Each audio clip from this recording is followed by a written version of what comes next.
Hi there, it's Jen from Jen's Homemadeology, and today we are going to be making the Taylor Convertible duffel in the binding version. This duffel bag has been asked for many years now, and it's finally come to fruition. Let's go ahead and walk through the features of this bag. You have a zippered front pocket, a slipped back pocket that also can double as a luggage sleeve when unzipped. There's also a zippered side pocket with mesh. The other zippered pocket features a mesh pocket with a shoe compartment.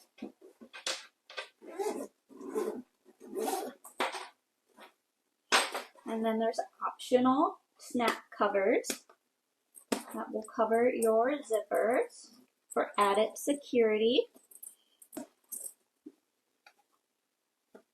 There is the straps to carry as a normal duffel.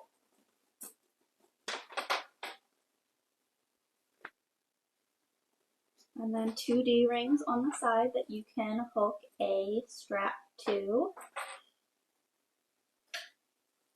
Which we have the new Sewfisticated sling strap, which is perfect for it as it's a padded strap, and there will be a separate video for this as this is a separate pattern, but is a very great strap for this bag. The top of the bag features a separating zipper.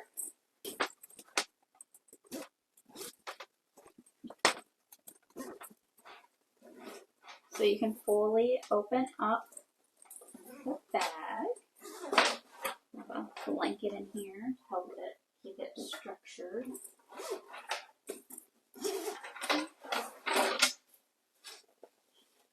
And then one of your side panels features a mesh pocket, of which there's optional dividings on it. This is the inside of your shoe compartment. It features a suit lining that has a flap cover, and on that flap cover features a zippered pocket. And there's your suit compartment lining,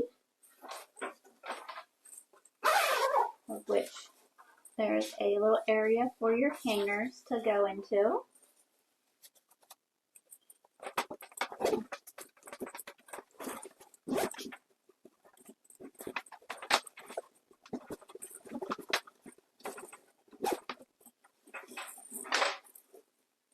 And then because this is the binding version, your bag will be finished with binding. And the binding version is the only version that offers the shoe compartment, as the shoe compartment needs to be finished with binding.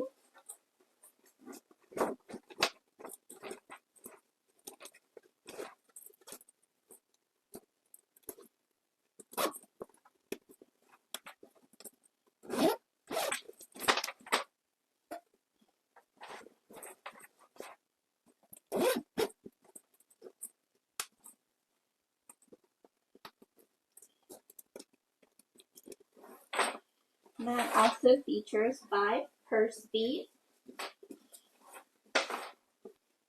So let's walk through our supplies and materials needed in order to make this Taylor Convertible duffel in the binded version.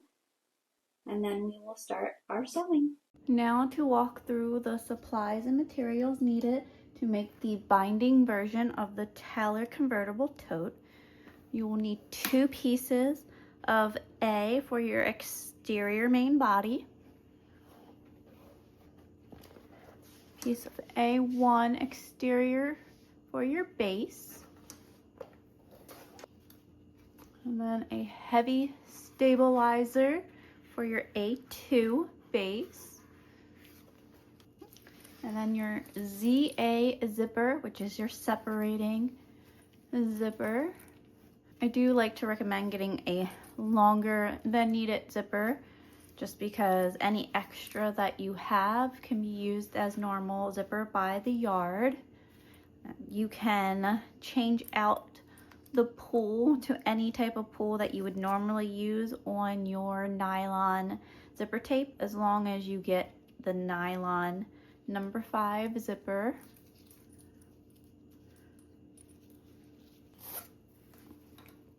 One of B, which is for your front exterior pocket, and then a piece of B1, which is your back exterior slip pocket / luggage sleeve, and then your 2 pieces of ZB zipper along with a pull for each, and then a piece of ZTB for your zipper tab, and 2 pieces of B2 for your lining to your pockets. Now for the side gusset part, you'll need 2 pieces of C, 3 pieces of C1 linings. One of these linings is the backing to your shoe compartment, so you do want to ensure that at least one of these pieces is a water resistant material that doesn't have a right or wrong side for the most part. So things like a ripstop, a vibrant view, the twill, all those would be great choices for that piece. And then 2 pieces of Declaville Light. I'm just going to use a self-adhesive foam since I don't actually own any Declaville. These will be your stabilizers for your webbings on the sides. Okay. A piece of ZTC for your zipper tab, and then your ZTC1, which is your lining to the tabs. And then 2 zippers of ZC, and then 1 to 2 pulls per zipper. I'm just going to do 1 pull per zipper. 2 pieces of mesh for C3. Your C4 for your shoe compartment lining. Again, this is one of the materials that you will want to have a water resistant or waterproof fabric that does not have quite a right or wrong sides, as you'll be able to see looking inside of your bag.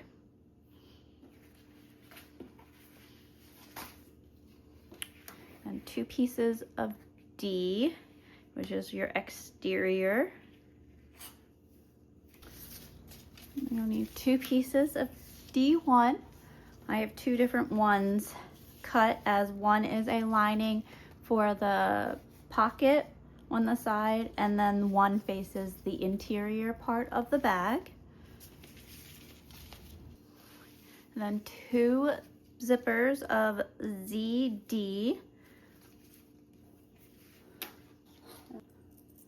along with 2 pulls per zipper, as these are the zippers that help open up your side compartments so that the bag can open up and lay flat. And then your ZTD exterior and your ZTD1 linings. These are essentially your bottom gussets to those side panels to the base. And 2 pieces of D2. Again, I have 2 different types, as one will be the lining of the pocket on the side, and the other one faces the inside of the bag. 2 pieces of D3 mesh. I have 2 different colors for this one, because one of these goes inside of the exterior pockets on the sides, and then this one is actually for the inside part of the bag. And then for your interior, and then a piece of E, which is your main lining. This is the biggest piece of the make.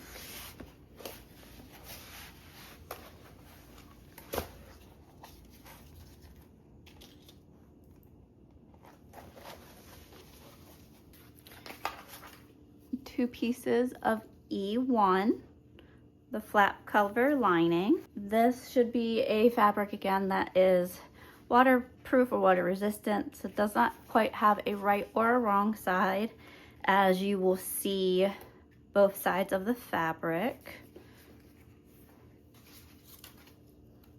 And then your ZE zipper with a pull. Your ZTE zipper tab, which is your tabs to that zipper on the flap. Your 4 pieces of F. Well, these are pretty long pieces. These are the flaps to your suit compartment.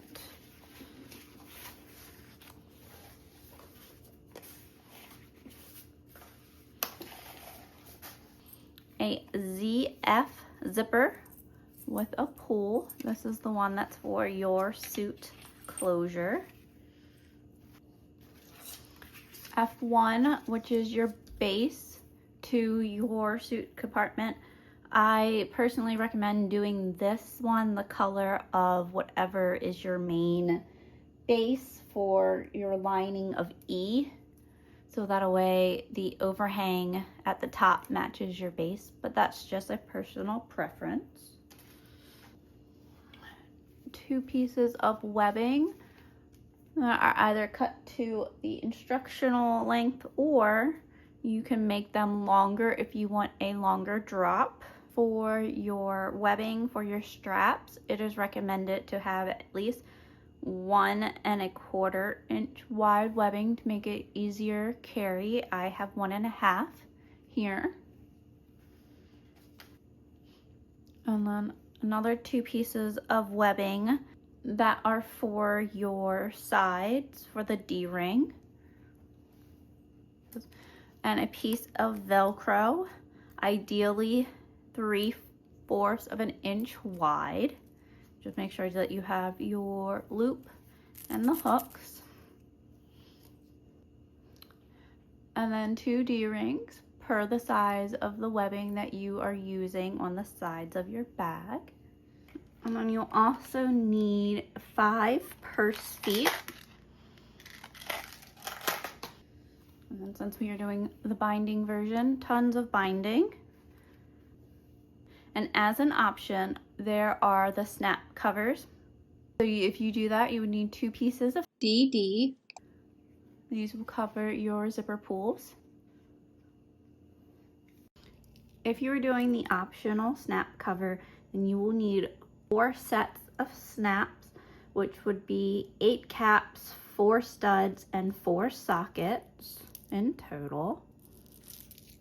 Now we can prep our pieces before we start sewing. Okay. For page 6 of the instructions, you will want to prepare your pieces. First up, you'll want to prepare your 2 pieces of C along with your C2 stabilizer so that it has time to cure before you attach the D-rings. So on the back side of your pieces of C, you'll want to find the top center of your panel. On the wrong side, measure down 2 1/8 inch.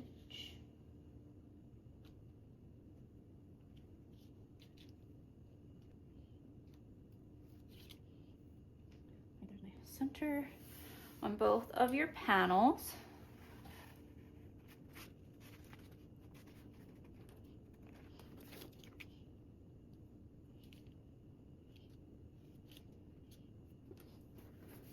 So I drew a line across just so I can make sure that my stabilizer can be even across the panel.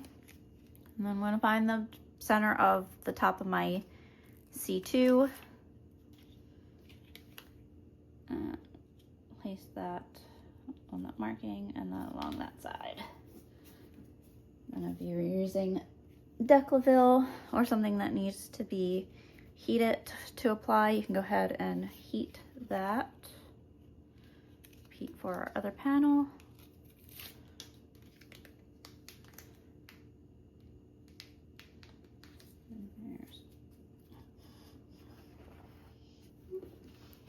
Now I can place these aside for now. And now I can work on my base and attaching the purse feet. And now also per page 6, you'll want to prepare your base before sewing. And so you'll have your piece A1. And if you are using Declaville light or heavy, you'll want to fuse it now and allow the glue time to adhere. If you are using foam on the base, you can go ahead and baste it on around the seam. And then if you are using a self-adhesive, like I am, you can go ahead and peel and stick it.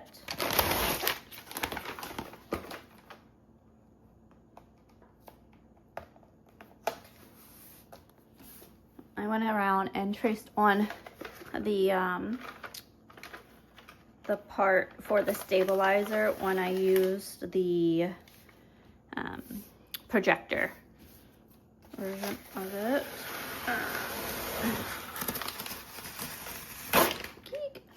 You can also use the pattern piece and trace those on just to help it stay out of your seam allowances when you're sewing.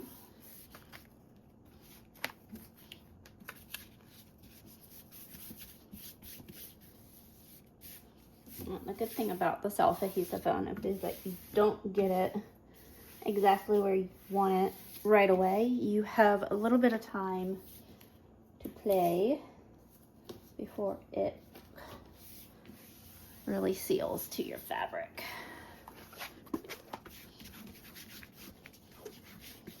And once you get that attached, you can make your placement for your purse feet if you are doing those. You'll want to find your centers.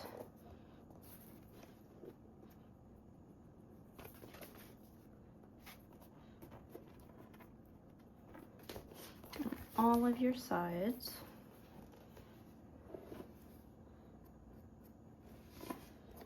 Which might have been smart to do before doing the stabilizer, but it's okay if you don't.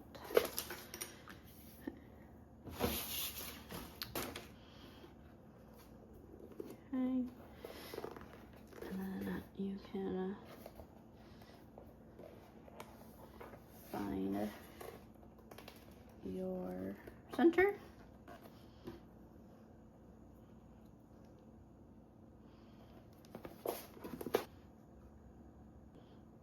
Okay. And then you can find your center and mark it. So one of your purse feet are going to go there. And then from your side center, you are going to measure 3 1/8 inch up, and also the same down from that center point. And you'll do that on the other side.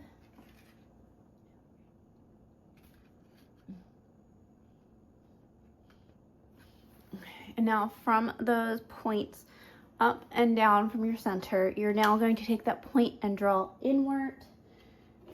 And we are going to go in 4 inches.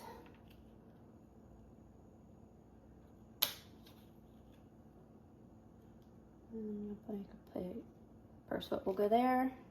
Same thing from that bottom one.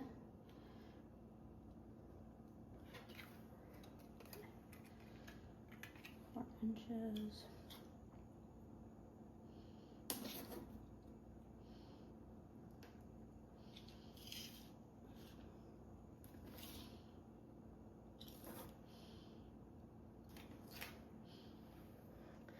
So again, from our 2 side center points, we measured up that 3 1/8, measured down 3 1/8, and then from those markings, we then measured in 4 inches to find our purse feet.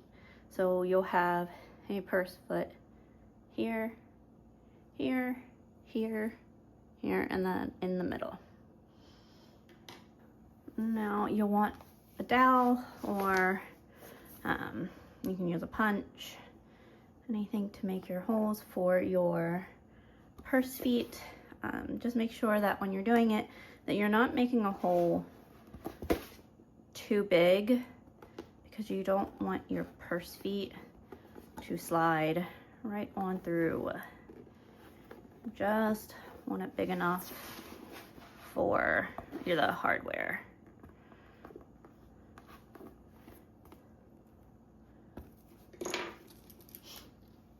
I have the screw-on type.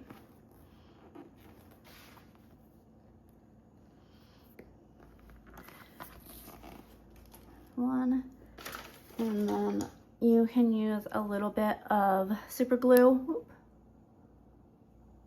on your screw in order to prevent the purse foot from falling off if you would like. If you have the type that have, like, they have 2 little brackets on it, you can go ahead and to press those out. And then after you are done, you can cover those with a piece of painter's tape. It will also help keep it in place and protect your sewing bed, and also just give a little extra buffer from that screw messing with your fabric once the bag is made. I'm gonna go ahead and do my others, but I need to grab my screwdriver so I can just tighten that a little extra. Okay, now I have a screwdriver. Just gonna tighten that a little bit. Cover that and repeat with my other ones.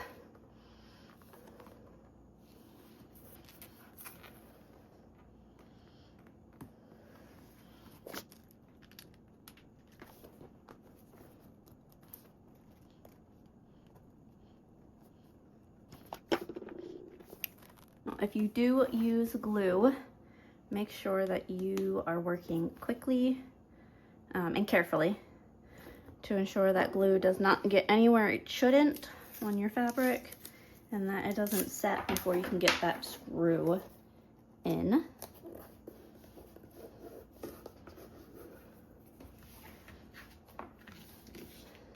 There's those.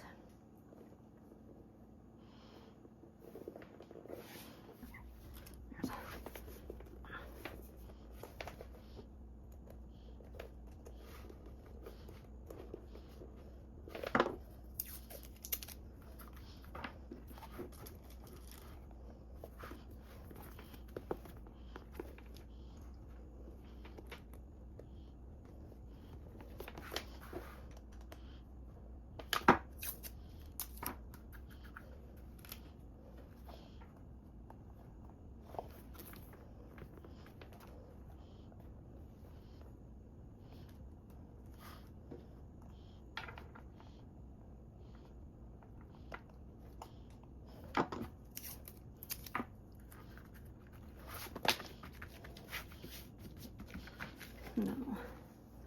There's base with the purse feet. Now that we have finished our prep and gone over the pattern pieces, let's get over to our sewing machine and start this bag. Now to start off on our Taylor Convertible duffel in the binding version, let's start off with your piece B for your front pocket.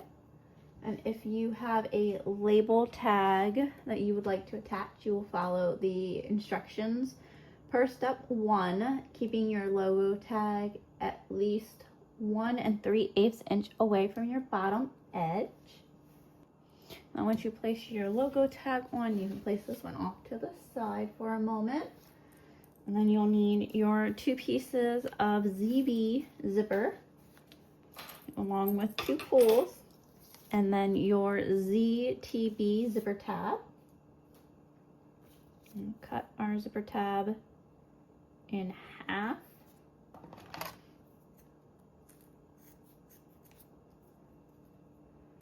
And finish the edge of our zipper tape.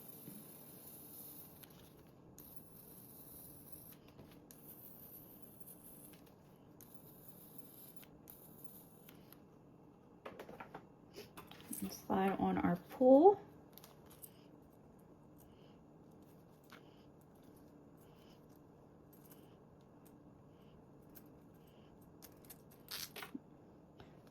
And then for getting pulls on easy, I like to see what side of my tape has the tooth that's the lowest.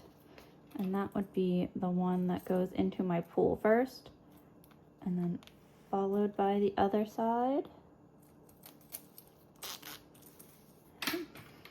Now on the ends that you just slipped your zipper onto are going to be the ends that your zipper tab goes. So you'll place your zipper tab right side down onto your zipper.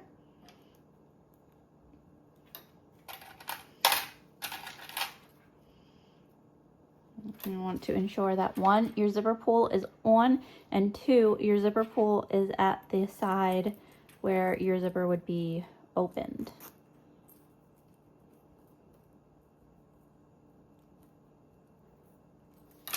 Repeat for your other zipper.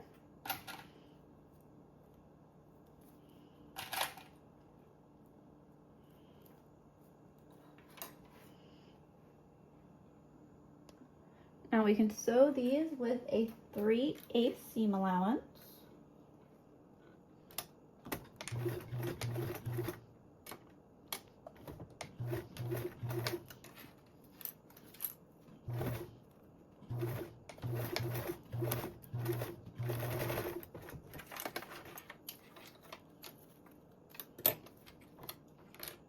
We'll turn it right side out, folding down the edge to meet the back side of your zipper end, and then fold back to close the stitches in.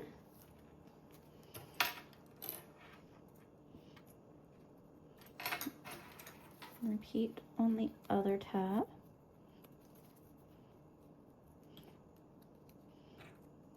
And then cover your stitches. Now you can top stitch with a 1/8 seam allowance.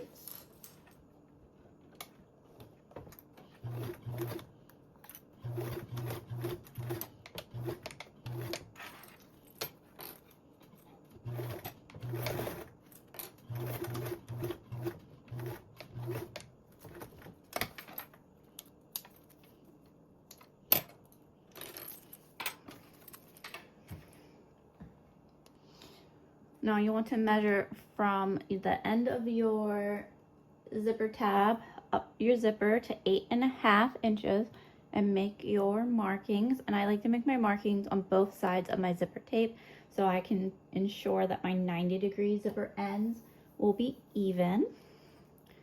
Now we're going to take your zipper and you're going to separate them and fold back onto that marking. So I'm going to take that marking and I'm going to match it to my zipper teeth.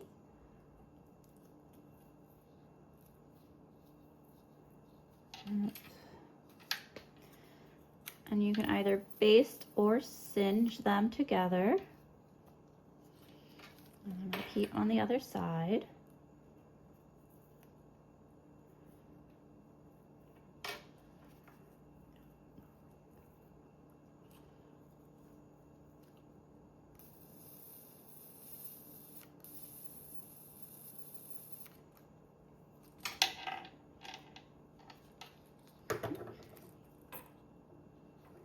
And now you can ensure that the zipper from the top of your teeth down to your tab after you make your 90-degree zipper is 8 5/8 right there. Okay, so you can place that on a side and repeat on your second one.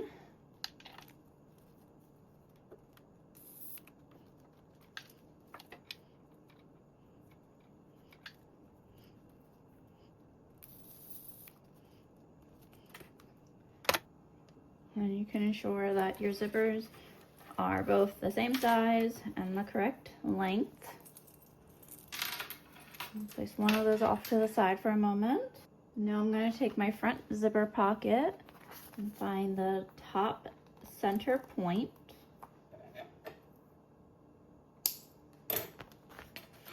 Find the center of my zipper.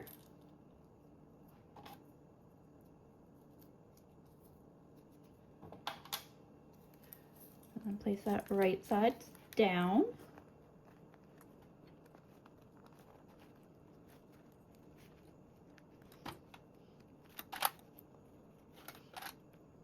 And then baste with a 1/8 seam allowance.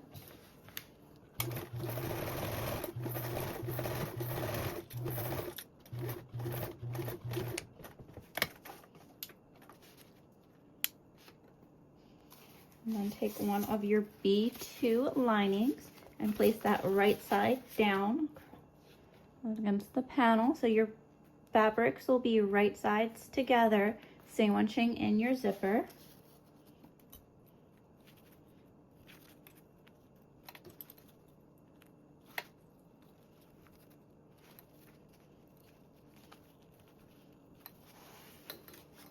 And this time we're going to sew with a 1/4 seam allowance.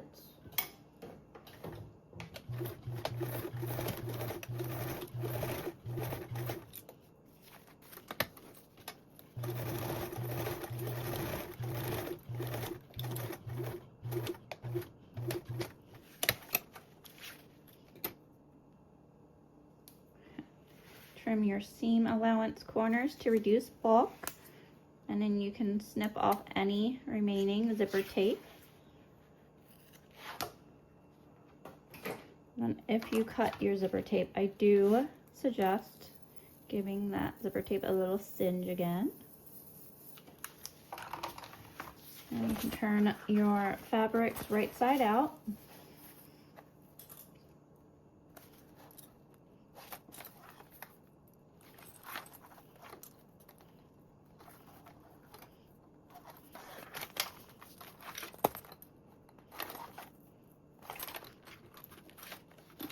And now we can sew around our perimeter with a 1/8 seam allowance.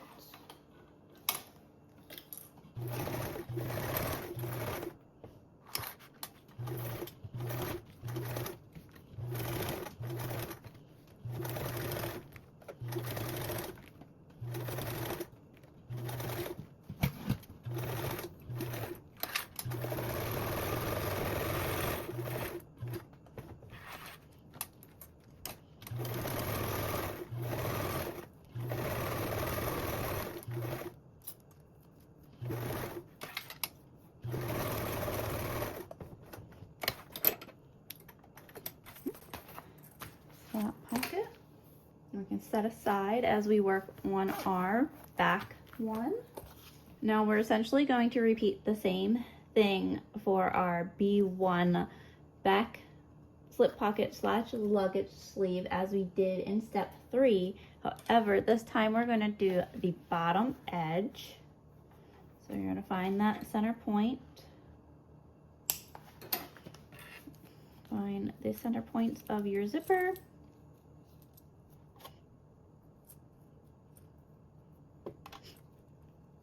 And align those right sides together, matching that center point.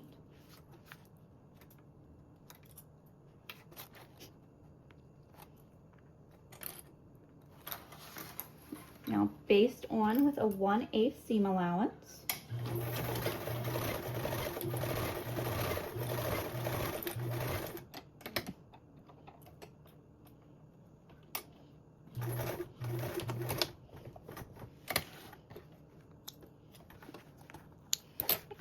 And take your remaining piece of B2 zipper pocket lining and place those right sides together. And that will sandwich the zipper. And then sew with a 1/4 seam allowance.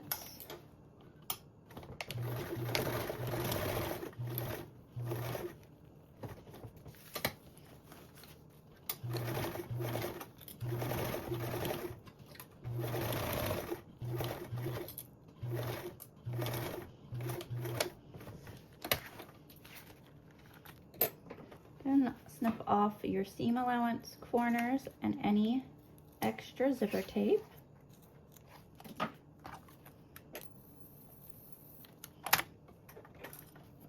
And then this time, you are also going to sew the top edge of this also. And sew that with a 1/4 seam allowance.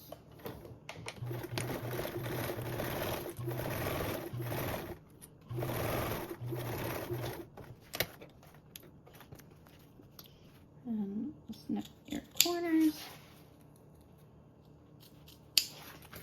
And now you can turn this out.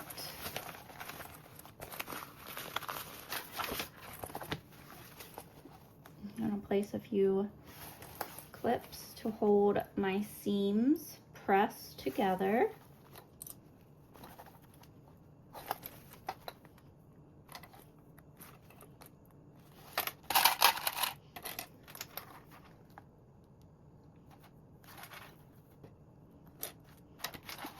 Now you can sew around the perimeter with a 1/8 seam allowance, and that will be top stitching your top edge and your bottom edge.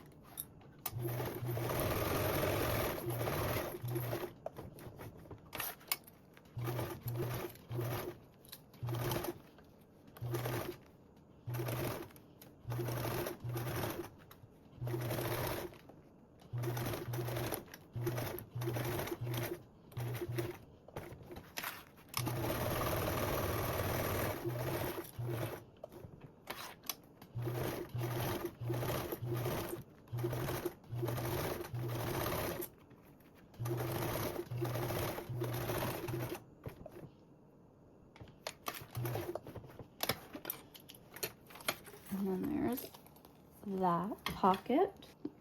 Now your back pocket's completed. You can set it aside with your front pocket.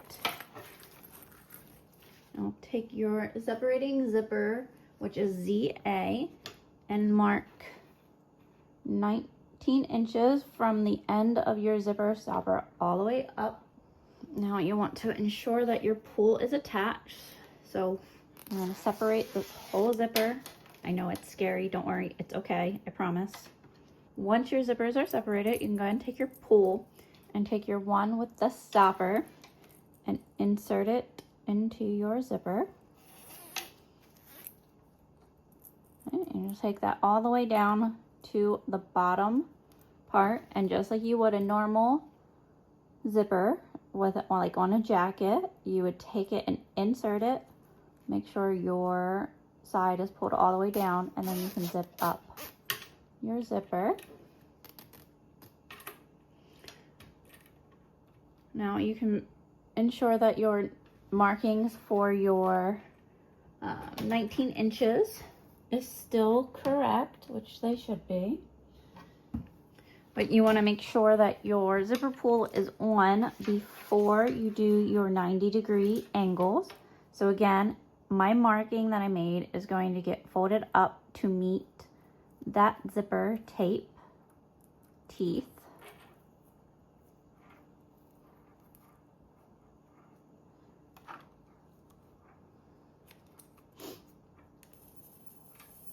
And just singe those. And then again on this side.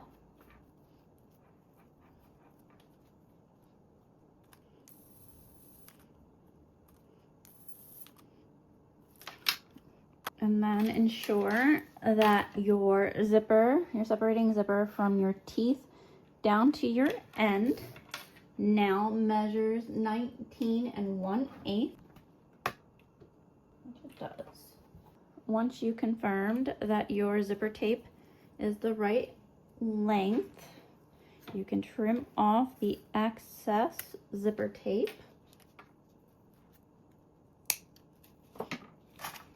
And I'm just going to go over it again and singe that edge.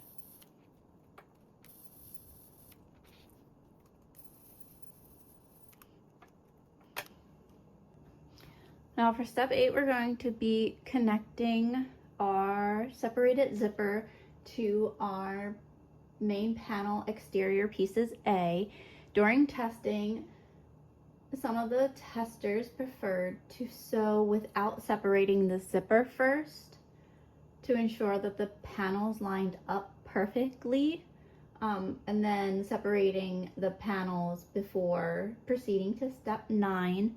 I will say, as long as you ensure that your zipper is centered and it's stopping and starting at the same point, your panels should line up, and it will be an easier sew to separate them because you won't have to move around as much fabric. Okay, and then you can separate those zippers. You want to take the side of your zipper that does not have the pull on it and match that up to your center top front panel of A. I'm going to do this 2 things to ensure that this zipper will be where it should be. I'm going to take the center of the zipper along with the center top of my panel. Now place this zipper without the pull face down so that they are right sides together, matching at that center point. Within doing that,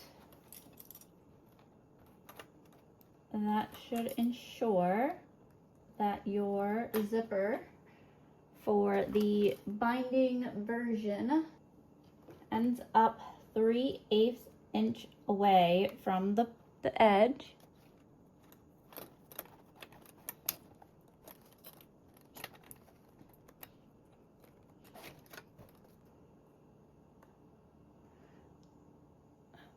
So it will stop and start 3/8 inch away. And now you can base this on with a 1/8 seam allowance.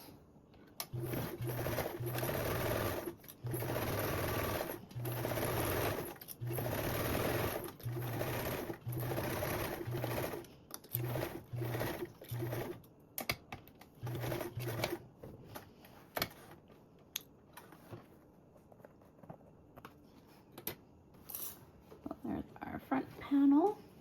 Now to repeat similar with the other panel A for your back panel with your zipper with the pull attached. Again, placing it right sides down, matching those center points first, and working your zipper out, and then your zipper will stop again 3/8 inch away from the edge. The 3/8 on that side.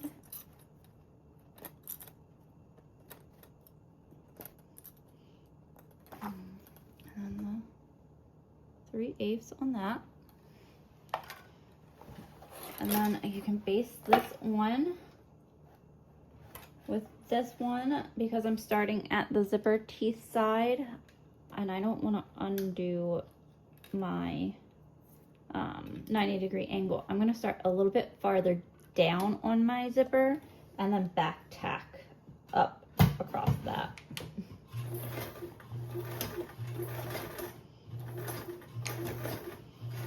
I just find that easier than trying to work the hump jumper, hold that in place and all that jazz.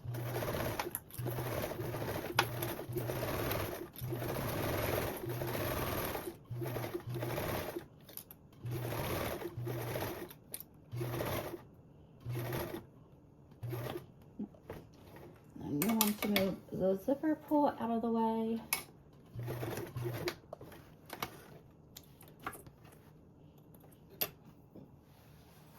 And then you can take your panels and do a zip test.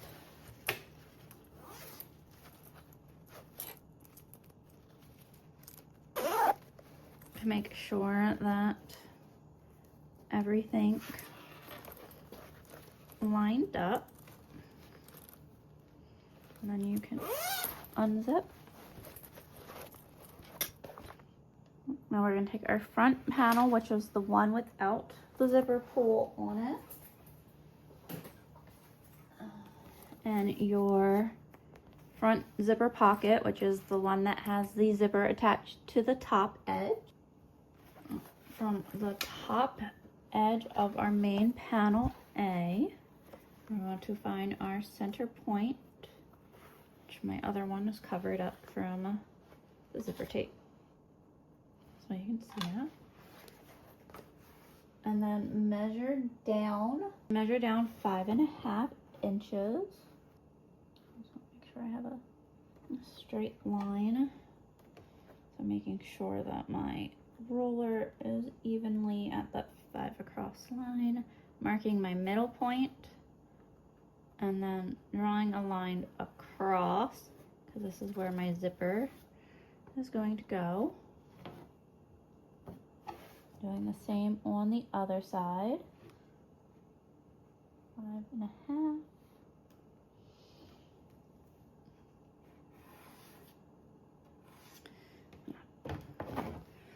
So you want to draw a line that is 8 5/8 inch long, that is 5.5 inches down from the top of your zipper. And you want to ensure that you have that middle point of it. And if your line is a little longer, as long as it's something that's fabric erasable, it's okay. That is just the length of your zipper. So from the middle of our zipper, of our front panel pocket, you want to place that right side down with it hanging off the top of our panel, matching that center point. And this helps if this zipper is unzipped. Matching that center point. And you can use some masking tape to keep it in place.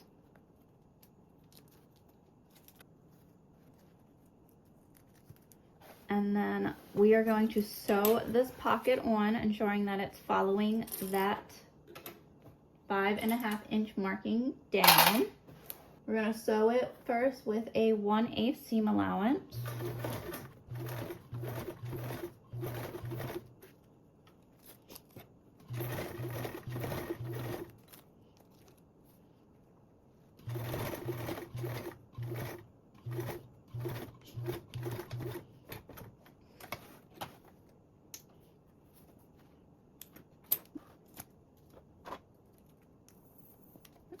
Then you can go back with a second row of stitches 1/4 of an inch away, or you can do it 1/8 of an inch away from your previous stitches, which I find easier.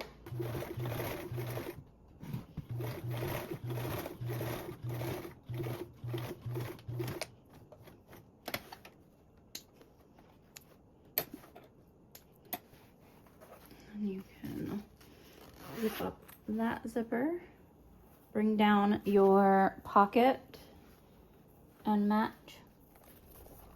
You can match the center point of your pocket bottom with the center point of the panel.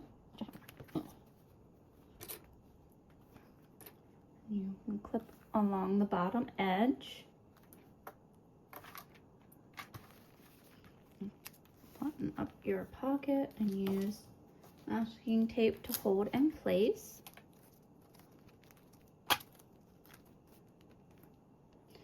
Before you move on, you want to ensure that your pocket is spaced evenly between both sides. It should be 4 1/4.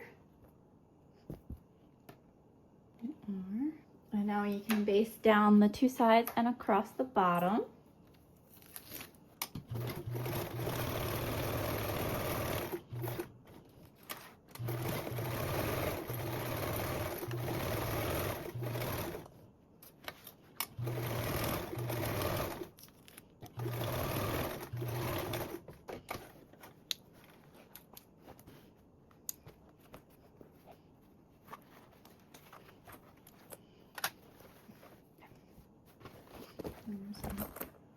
Zipper.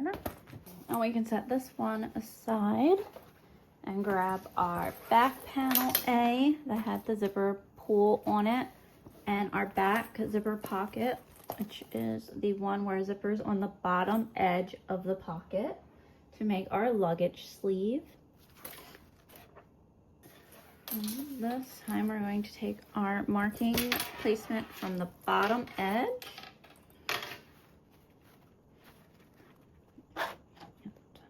There's our bottom center.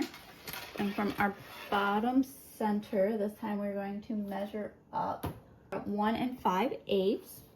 Make sure that's even across. Make sure we have a straight line. So this line right here is all that 1 5/8 away from the bottom edge. And I'm just going to draw a little X mark where my center of my panel is. I'm going to continue my line on the other side because we need a line that is 8 5/8 inch long. It can be a little longer. Just make sure that you're using a fabric pen while doing so. Again, 1 5/8. This line will just ensure that your pocket will be straight. There's our middle.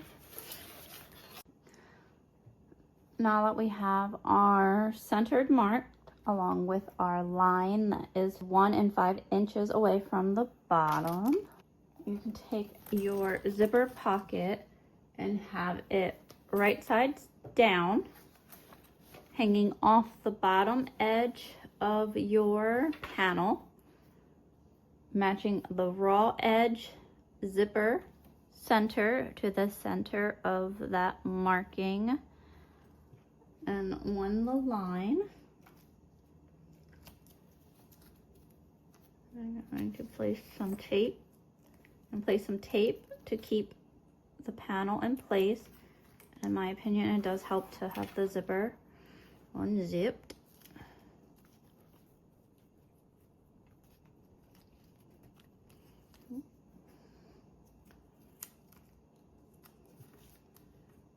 And then you'll line up your zipper along the 8 5/8 line marking.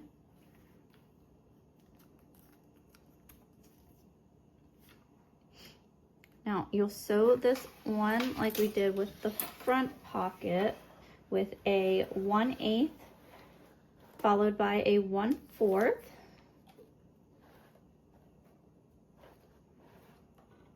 Again, before you sew this, for the back panel, make sure that your panel is hanging off the bottom of your panel.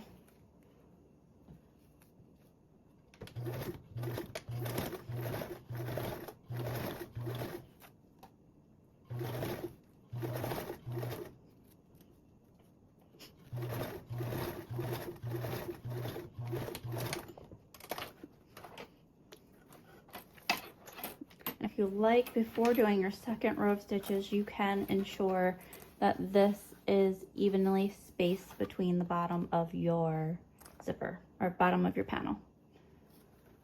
Just so if you did mess up and it is crooked, then you don't have to undo 2 rows of stitches.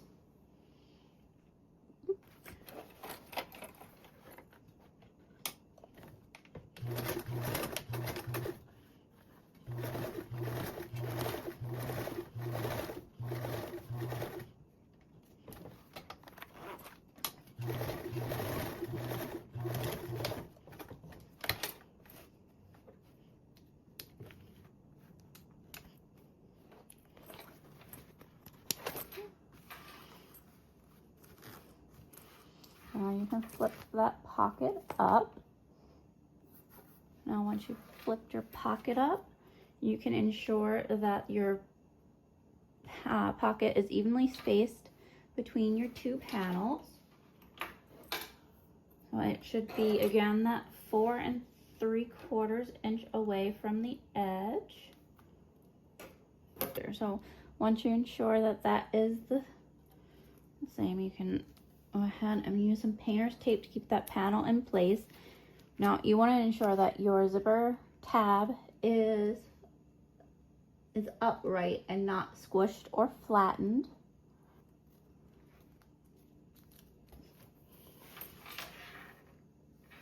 Make sure it's the same on the other side.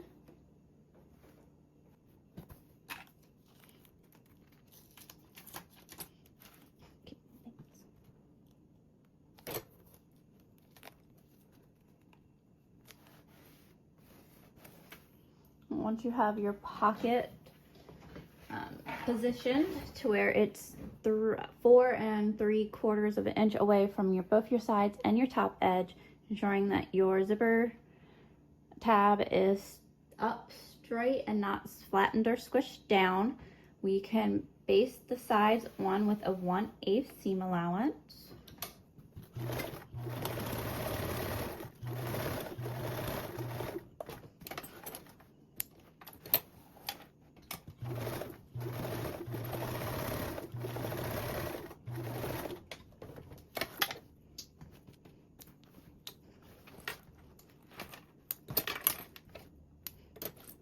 And now we can attach our straps. Now for attaching the straps, the process is the same for the back and the front panel. Since I have the back panel already in front of me, I'm going to start off with that.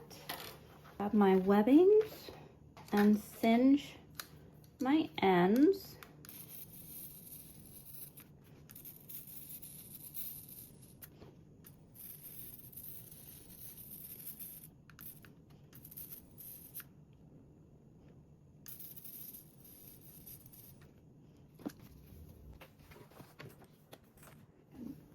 Make sure your webbing isn't twisted. Double-sided tape on the wrong side of your webbing down the center.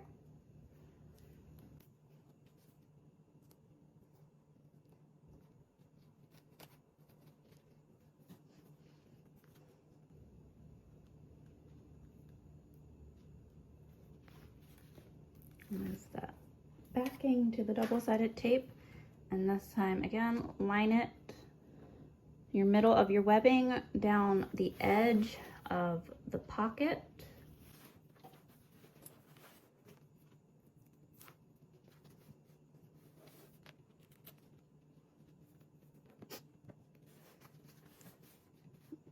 From the top of your panel, you want to measure down 4 inches to make your first line, and then from that line measure down again another 2 inches, and that 2 inches will be for your boxed stitch.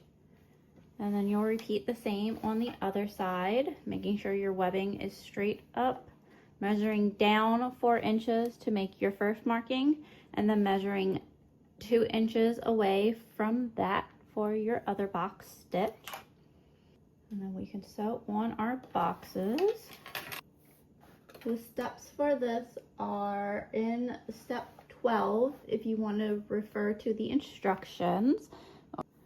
We're going to do this stitching with a 1/8 seam allowance. So we're going to start and sew up and sew all the way up to our top 4-inch line, and then sew across that marking, and then pivot to go down and sew down to our 2-inch line, pivot and sew diagonally up, then sew back across your top marking. That will reinforce that seam, and then pivot to sew diagonally down, and then pivot to sew across your 2-inch marking, and then pivot once more to sew down. Sewing with a 1/8.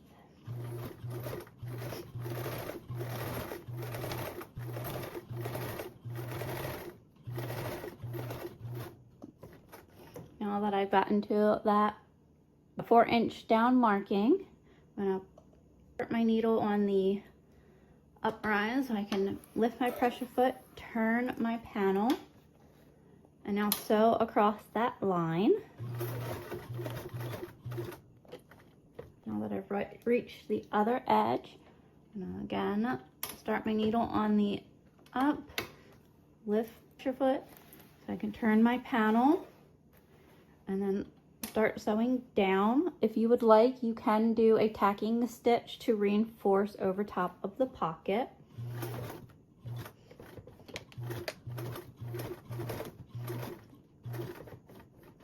Now that I've reached my 2-inch marking, again, start my needle on the back up, lift my pressure foot, turn my panel to where the top edge of the box is towards me. I'm going to grab a ruler and match that edge up with my needle, and then match the edge of the ruler up with the straight edge of my machine bed, and that will ensure that this is a straight line. Now I'm going to move my panel until I get the corner of that box within my stitches. So right there is that edge. There's my ruler that's at a straight line. Now I can either keep the ruler there or move it. Make sure you put your pressure foot down, and now you can sew to that corner.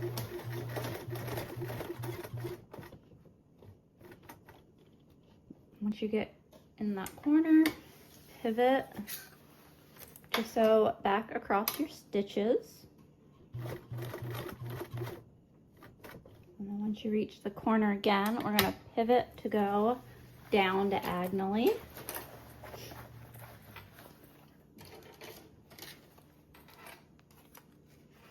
And matching my ruler up to the side, ensuring that it is straight with the counter.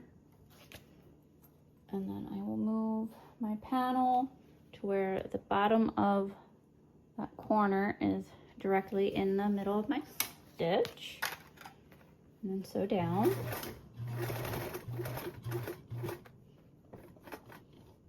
Once you reach that marking, you can go ahead and turn so you can sew across the 2-inch line until you get back to your row of stitches, and then you can turn to pivot down.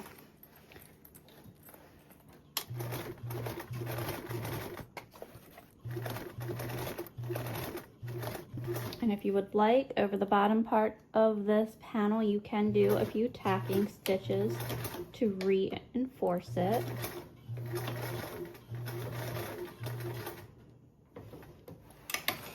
And I like to sew across the bottom of my webbing.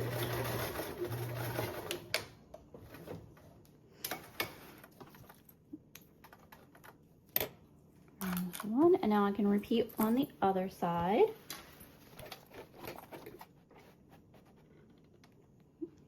I'm going to give you a closer look at those box stitches. And sewing up. And then you can back tack at this panel in order to reinforce it if you like. And we're just going to sew up till we get to the 4-inch away from the top marking, so our second marking on the way up.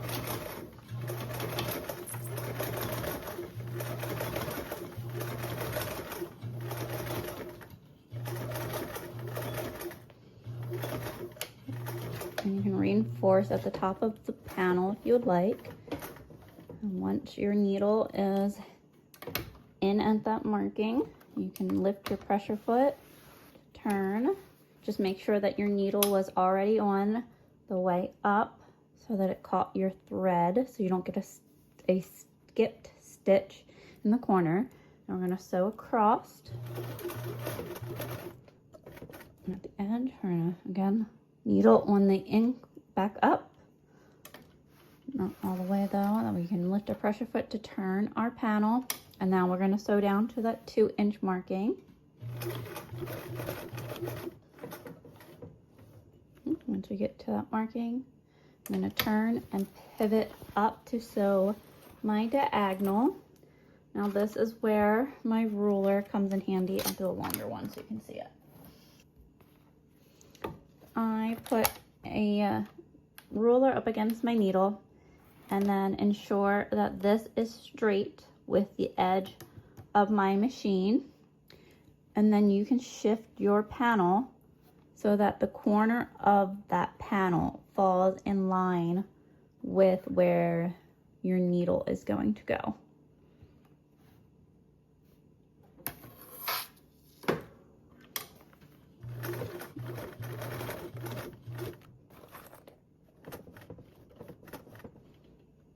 Okay. And then put your needle down in that corner, start it back up, and then lift your pressure foot to turn so you can sew over your previous stitches.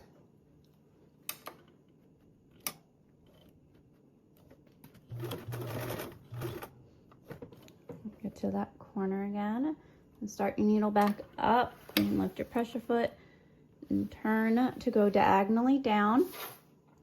Again, I'm gonna match my ruler up to the bottom of my machine bed, which I can switch it a little bit so you can see, match it up to the bottom, and then there's that, and then I can just change my panel, ensuring that that ruler stays straight, the straight edge of that.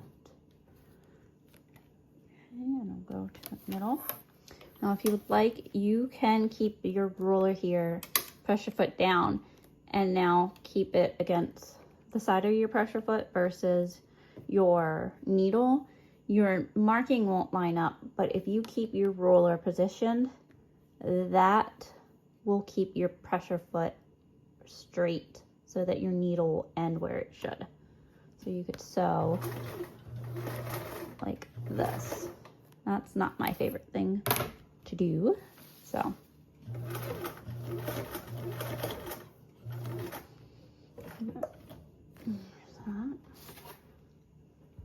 okay, and pivot again. This time we are going to sew across that marking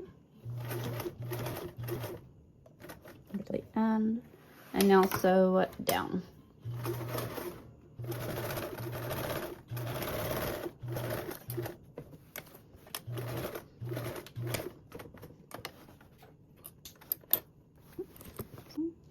Now there is our back panel with our slip pocket.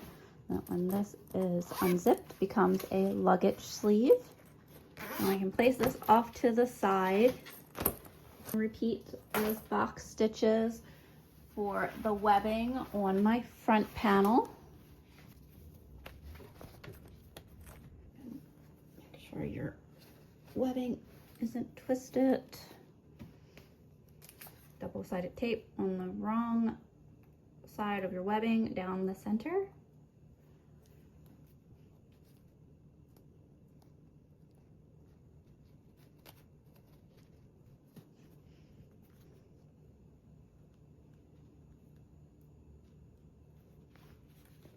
And there's that backing to the double-sided tape, and this time again line it your middle of your webbing down the edge of the pocket.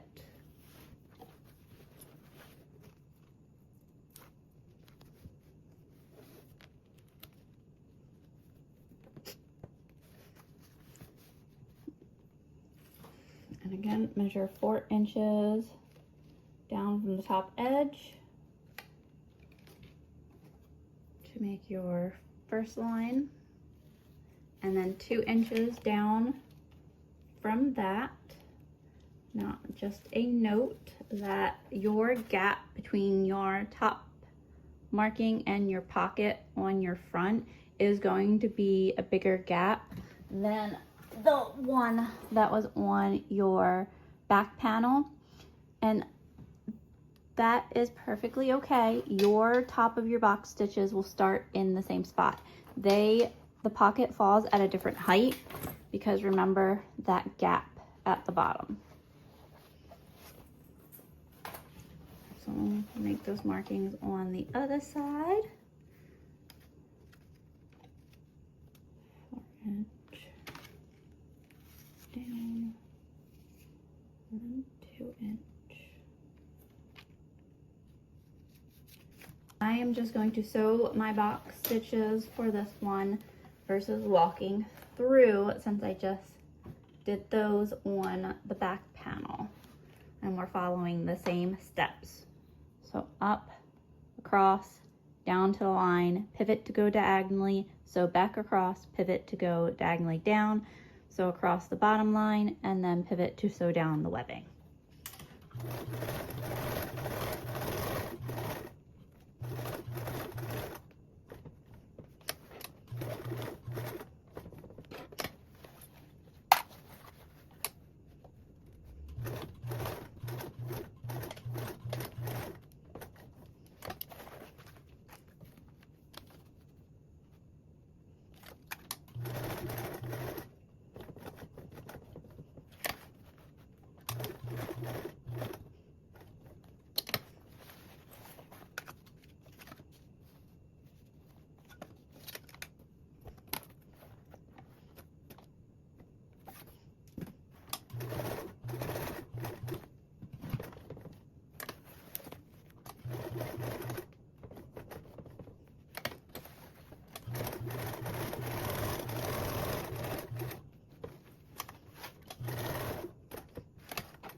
And there's that panel. Now it's time to assemble our main body exteriors to the base. So make sure that you have attached your purse feet and the stabilizer per page 6 of the instructions if you have not done so already.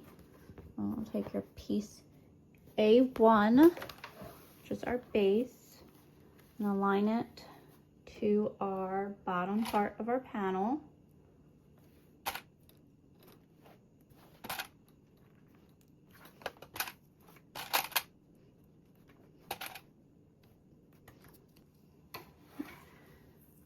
And now we can sew with them right sides together with a 3/8 seam allowance.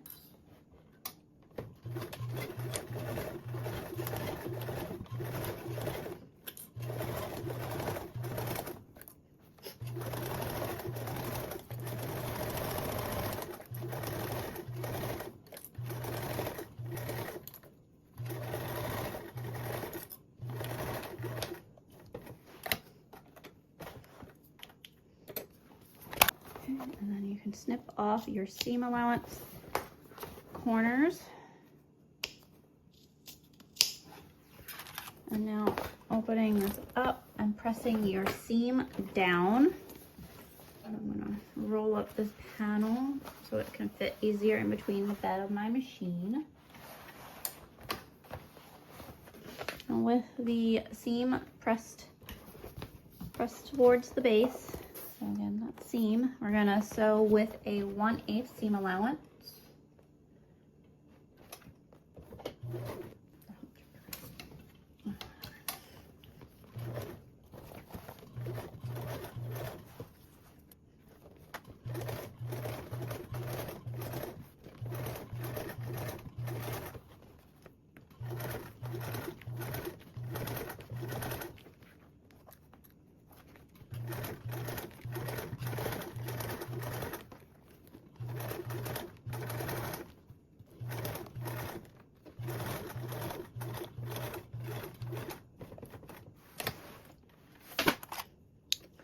Now it is a good idea when top stitching this panel to ensure that you have enough bobbin thread.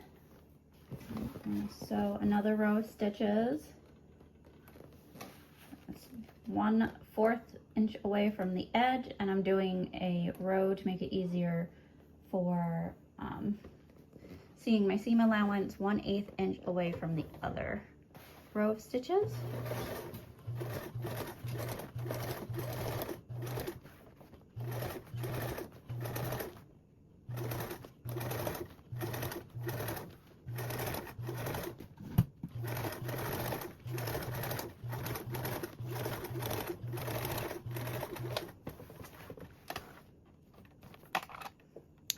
Now to repeat for our back panel.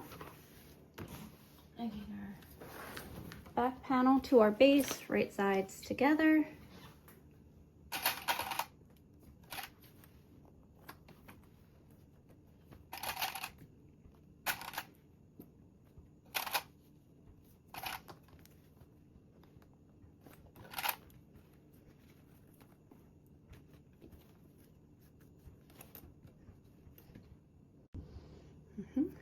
And then again, so with that 3/8 seam allowance,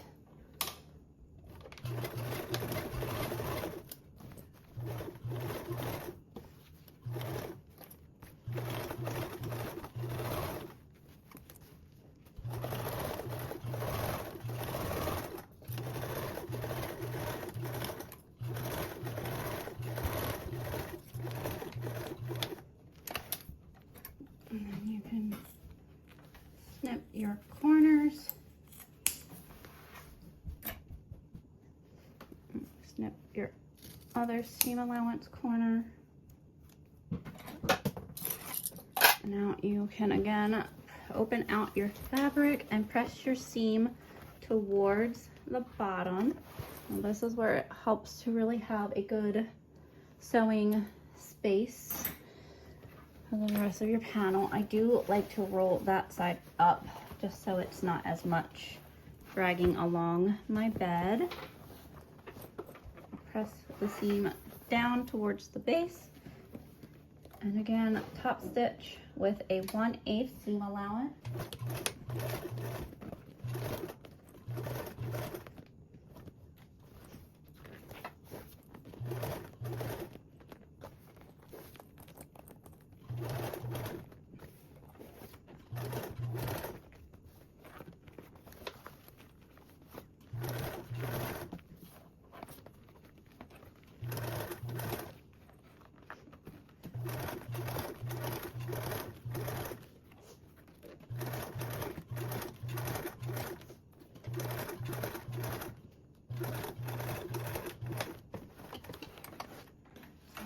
One last row of stitches to be done with our exterior.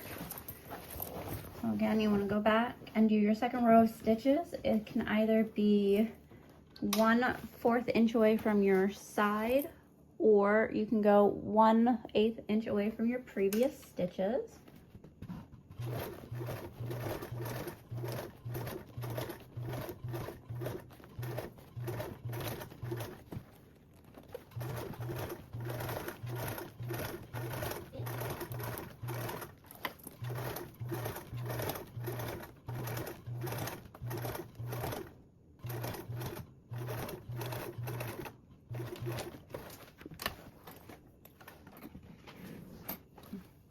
And here is your completed panels for your exterior.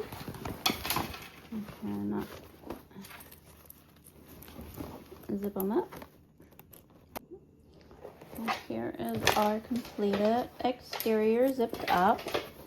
So our front panel for our base, and our back panel to our base. And the top. And now we can move on to our side gussets. We're going to start off with doing our shoe compartment. So you'll need your piece of C4. Now for our shoe compartment, we are going to be doing a flat field seam for a clean enclosed finish. It is ideal for lightweight fabrics. Here's why you wanted something that was water resistant, and that really doesn't have too much of a right or wrong side. Mine, you can tell the right side has a little bit more of a shinier edge, but it doesn't have that need for stabilizer or any of that jazz in order to keep its resilience. We will want to start off by making a marking on our wrong side of our one of our short edges. There's one of our short edges, as this is a big long piece. And your wrong side is whatever side that you don't want to be on the inside of your shoe compartment. So I would suggest picking the less water resistant side as your wrong side. So that way your easier wipeable side will be on the inside of your shoe compartment. So it's easier to clean. You want to mark 3/8 of an inch along the seam. So there's our marking on the wrong side of our fabric of 3/8 inch away from this seam, this edge, which is our short edge. You'll then want to fold the fabric wrong sides together. There's our wrong sides, our right sides on the outside of it. So you'll line up your edge to that marking that we made.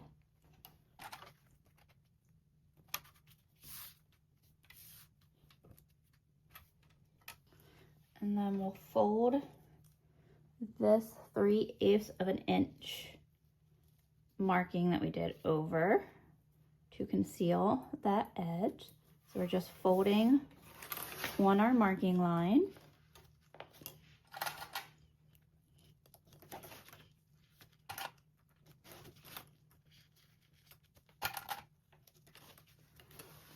And there's our mark. I'm just going to fold to conceal that edge.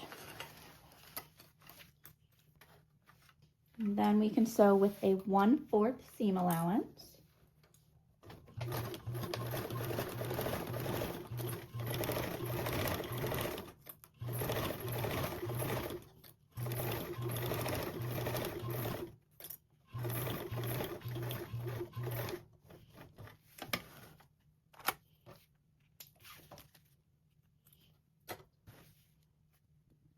Now we're going to turn this so that is wrong side out.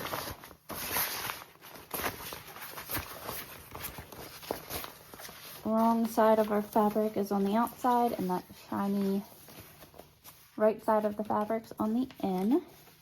And now you'll want to press your seam to where it conceals that raw edge. So this is our raw edge, so you're going to press your seam over to cover it. And the other side, there's our new raw edge, and press your seam over to cover it. And now we can top stitch along this seam so we can enclose that edge, that raw edge. We're going to top stitch with a 1/8 seam allowance. And as you work your fabric through, you'll go ahead and shift your tube so that it will make it easier to top stitch.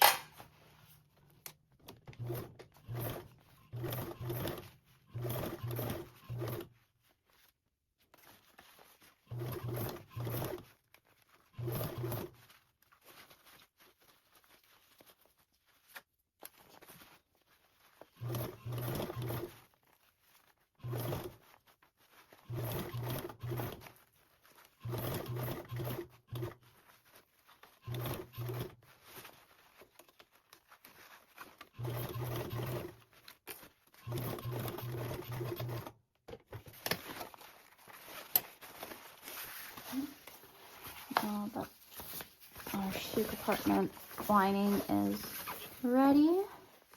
you can take one of your pieces of C1 lining that you want to use for your back end of your shoe compartment. And mark the center of the top and the bottom. And do the same thing for your shoe compartment. I like to take the bottom part of my seam at the bottom and one of my midpoints for the bottom midpoint. And then you can do the top. And as you're marking your top and the bottom of your shoe compartment on this end, you can go ahead and do it on the other side of your shoe compartment lining now to make the process easier later. I'm gonna mark my center down here, even though it's the seam.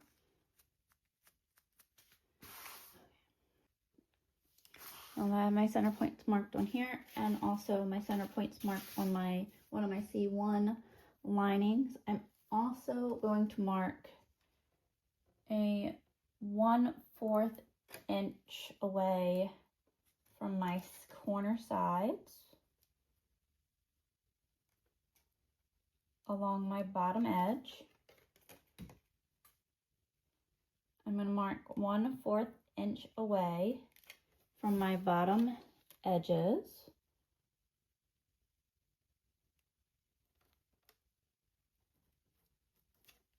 These will be my stop and start points on this panel. So I'm going to take my shoe compartment lining with my right side in here and match my right side of my C1 panel and place that in so they will be right sides together. And mark your center point. You'll match your center point and clip along the bottom.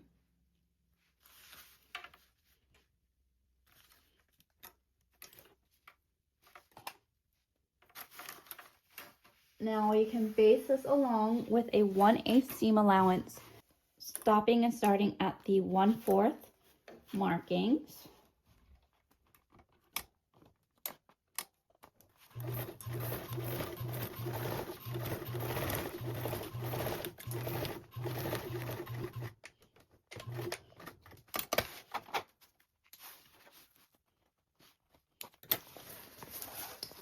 See, stop and started at those markings. Now you can snip right on those markings, not nipping into your stitches, and then you can snip up 1/4 of an inch.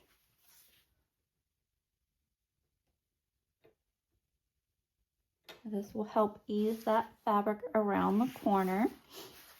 And then pick up your C1 lining and match that to the top of your shoe compartment, center marking.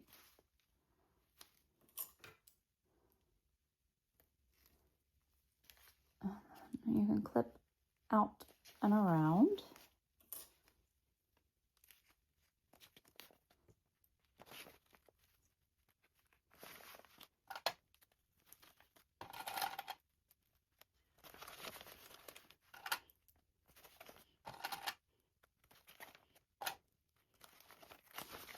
Side. And now the other.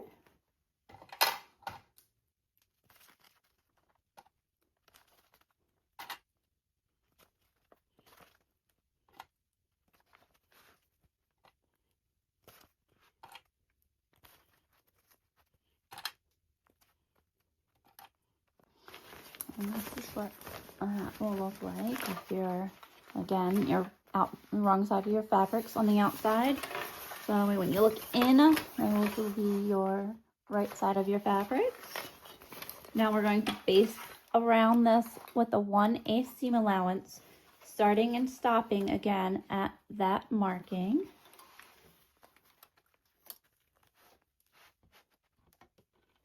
So basting with a 1/8 seam allowance.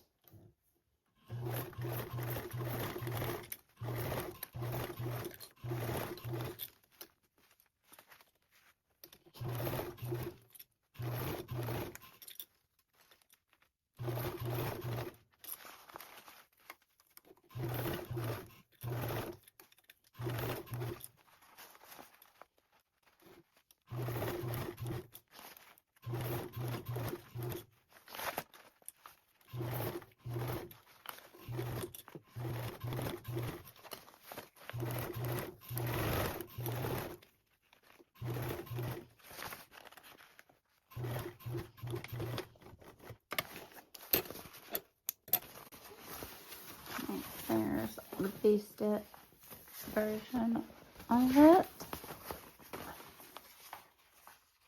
Now you want to take your binding, bind your bottom edge first.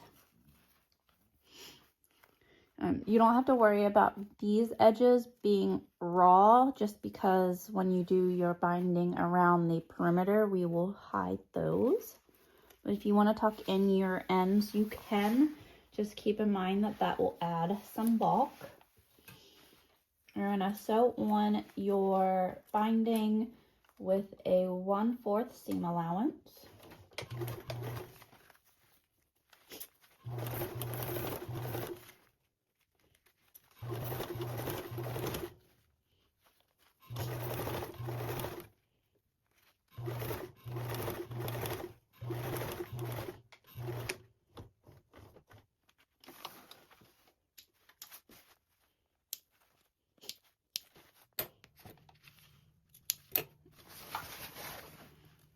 And there's our first edge.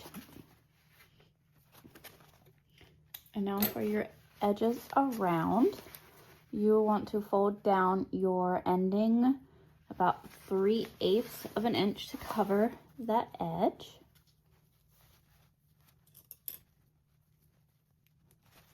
And this one I am going to clip it a little bit around just to get me up out of that corner. So that will be that.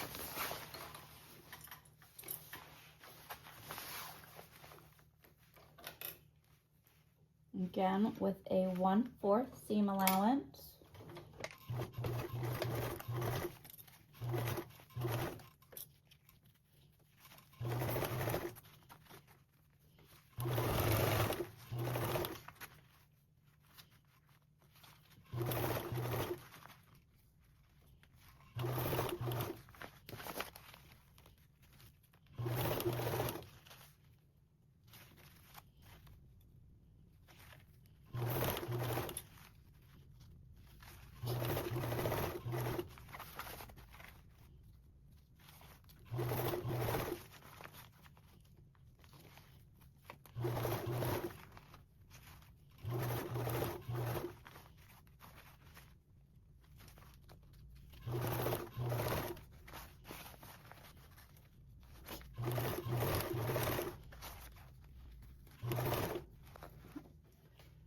Once we get to our end, you want to leave a little extra so that you can fold that back again.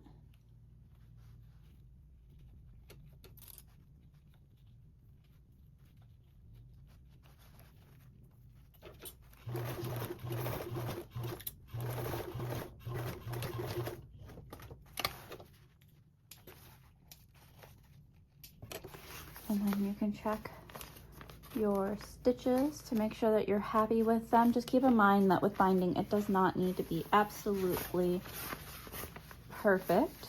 You just want to make sure that everything is caught, and if you missed anywhere, then you can just go back over and catch those areas. Outside, and there's our inside. Now you can set this aside. The next one to grab your mesh for C3. And then also your 2 pieces of D3. And then any label tag that you would want to use if using any. You're going to conceal the top edge of your mesh and then sew with a 1/4 seam allowance. You can place double-sided tape along your edges and then place your binding easier for you. Just gonna lay my binding under and then fold over in small little increments.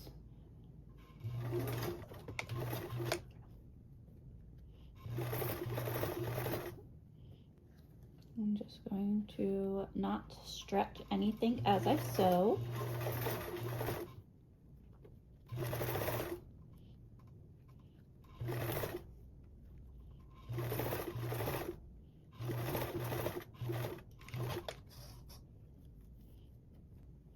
And I'll leave a little bit of a gap in between my pieces so I can trim.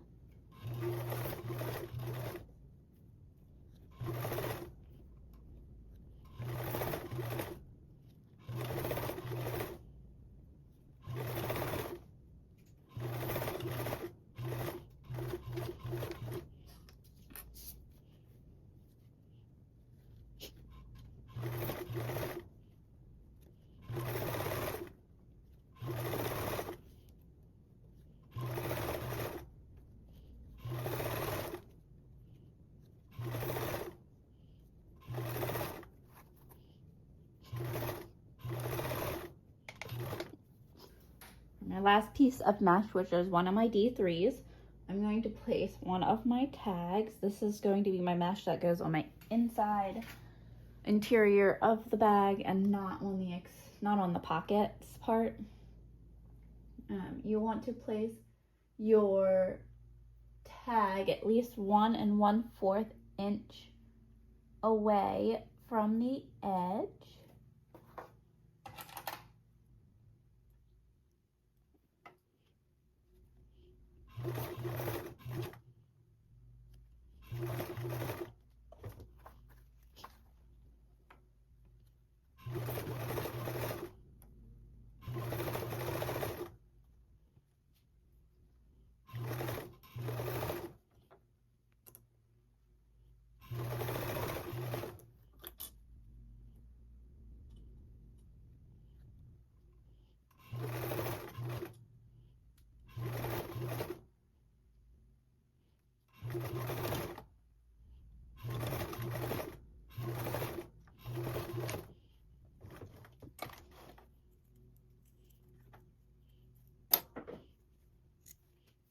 Now I can separate all my pieces.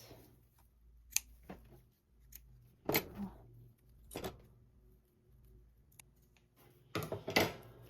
have my 2 pieces of C3 and then my 2 pieces of D3.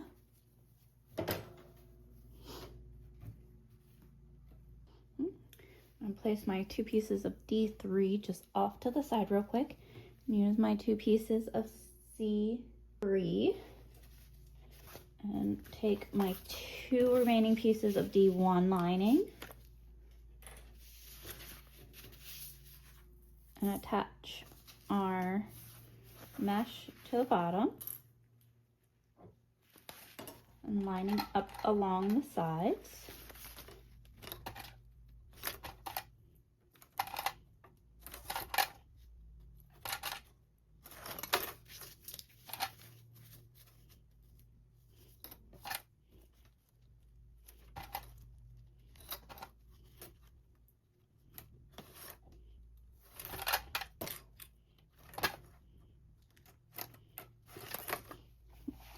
And then I'm also going to repeat for my 2 pieces of D2 and my 2 pieces of D3.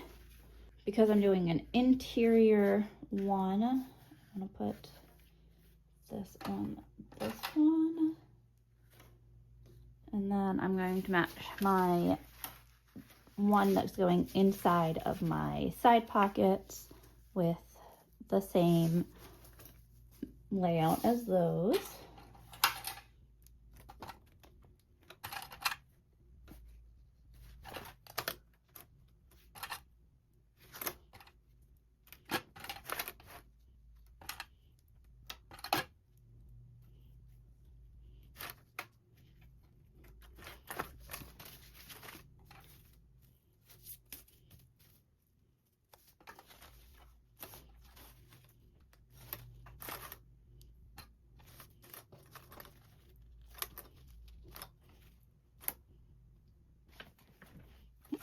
Now I can base my mesh on with a 1/8 seam allowance.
Now you can go around and trim off the excess binding and any of the mesh that ended up shifting during sewing, if there was any.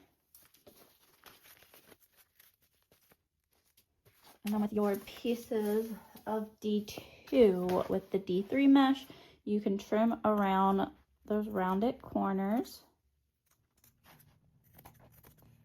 along with trimming off any mesh or any binding.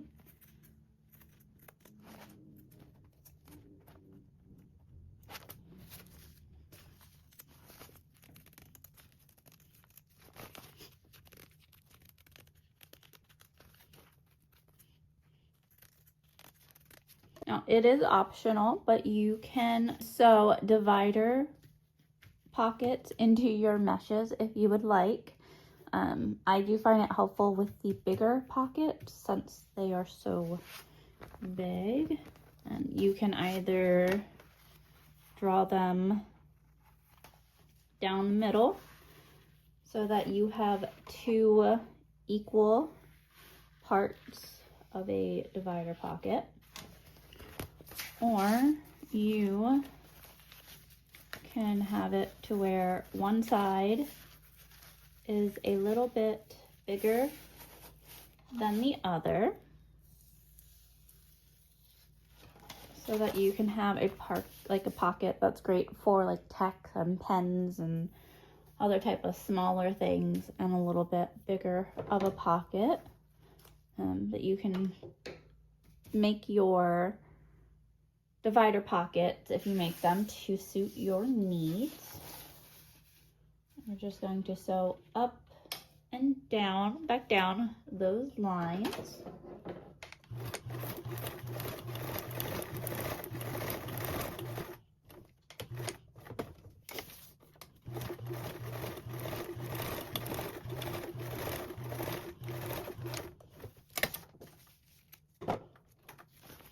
One divider pocket.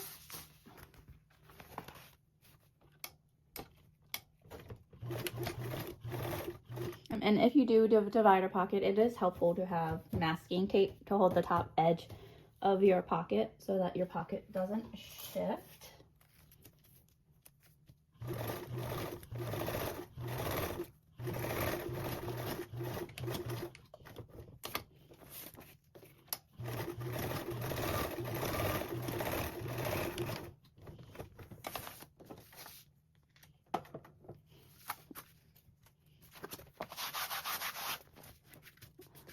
So there's our double pocket.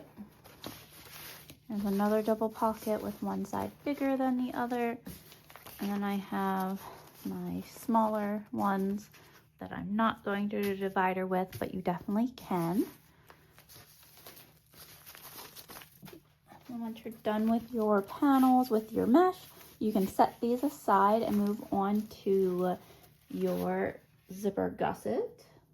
Now moving on to our zipper tabs, you'll need your 2 pieces of ZC, your zipper tab of ZTC, and your ZTC1, which is known. You want to singe your zipper ends.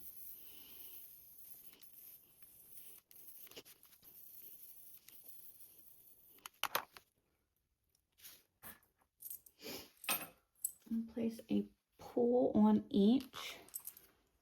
If you would like to do 2 pulls on this one, you can. For ease of getting zippers on, I just look to see whatever tooth has the lowest side. Put that side in first. And then meet in the loop. And then meet in the middle.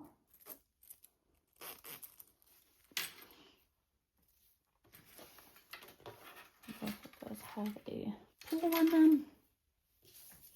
We can take our piece of ZTC and ZTC1 and cut those into 4 even pieces.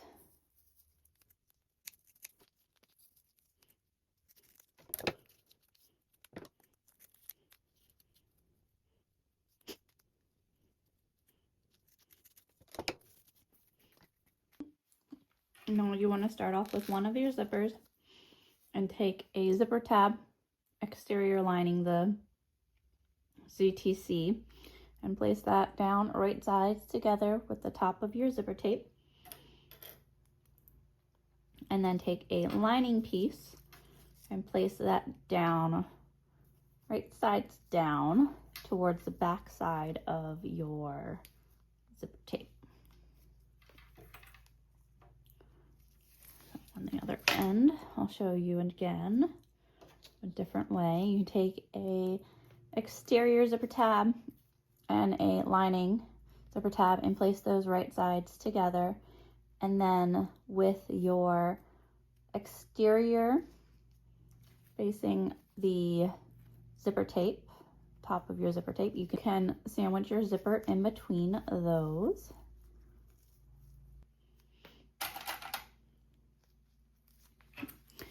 And repeat on your other one.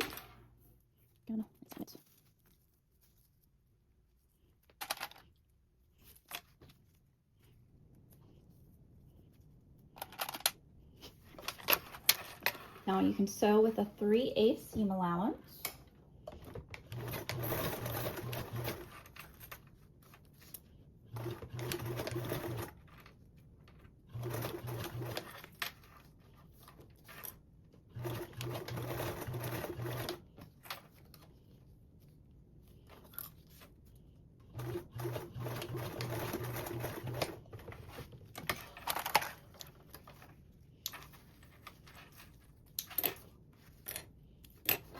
And you can turn your zipper tabs right side out.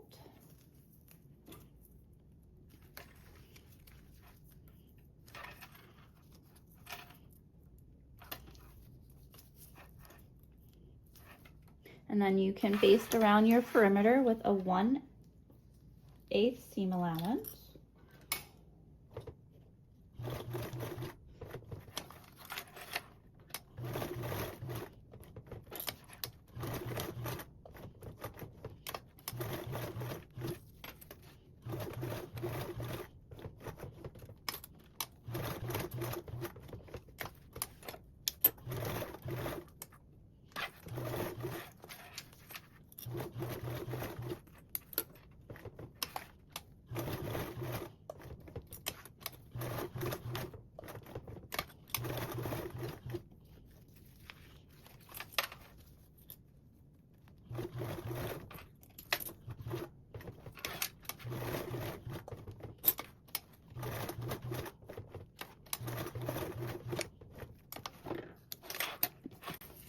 these two zippers are finished for now. We can set those aside. Now for your zipper gusset zippers. So you'll need both of your ZDs along with 2 pulls per zipper. These are the zippers that are extremely helpful to have, the ones that have a hole or somewhere that you can put a locking mechanism on them, as these will be the zippers that go up and around the bag for it to completely open up. So that will allow you to have some added security to your bag, but it is not necessary. Your 2 pieces of ZTD1 and ZTD, which is your exterior fabric and your lining fabric.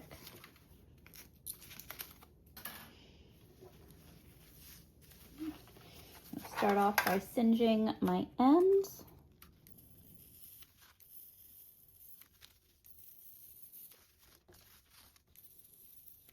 And then sliding a pull onto each end.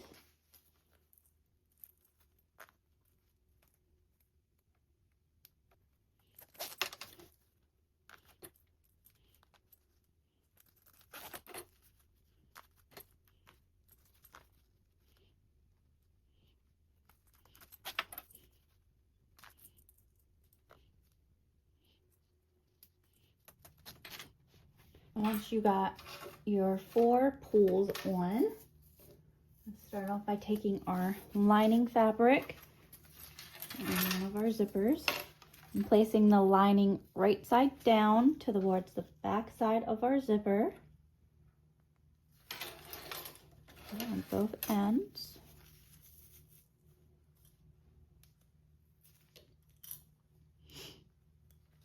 And before basting this on, you will just ensure that this makes a loop and that nothing is twisted. I'm going to do the same for our other zipper. Again, the tab lining right side down towards the back side of our zipper.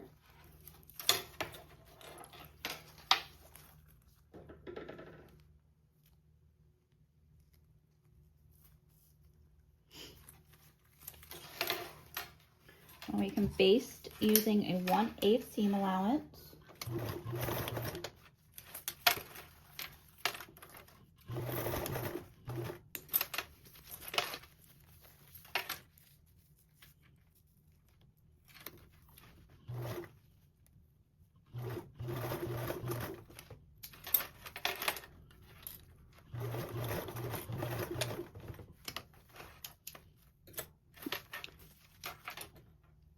Once you've basted on your linings, you'll take your exterior tabs and place those right sides down towards your zipper.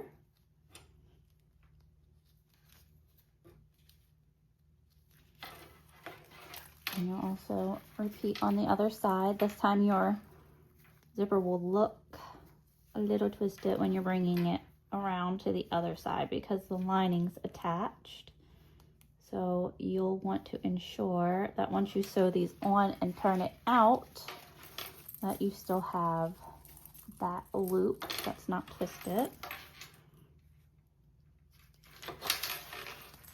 Repeat for your other one. Zipper tab down, right side together.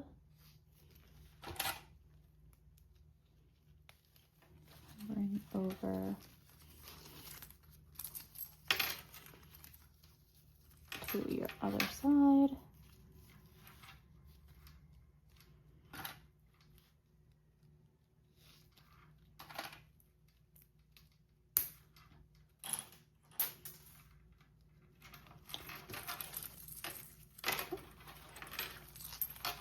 And then this time you're going to sew with a 3/8 seam allowance. This way it will allow you to trim those seam allowance corners of your exterior fabric to reduce bulk.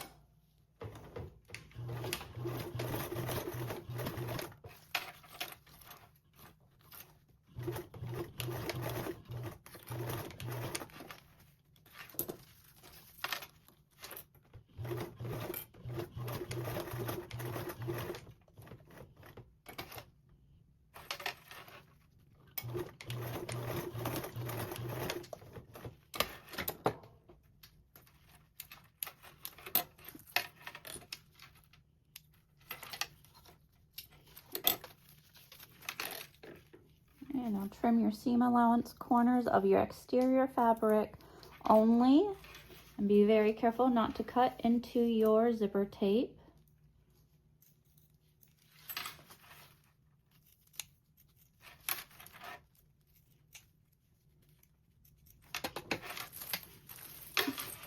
Now you can turn those right sides out and sew around the perimeter with a 1/8 seam allowance.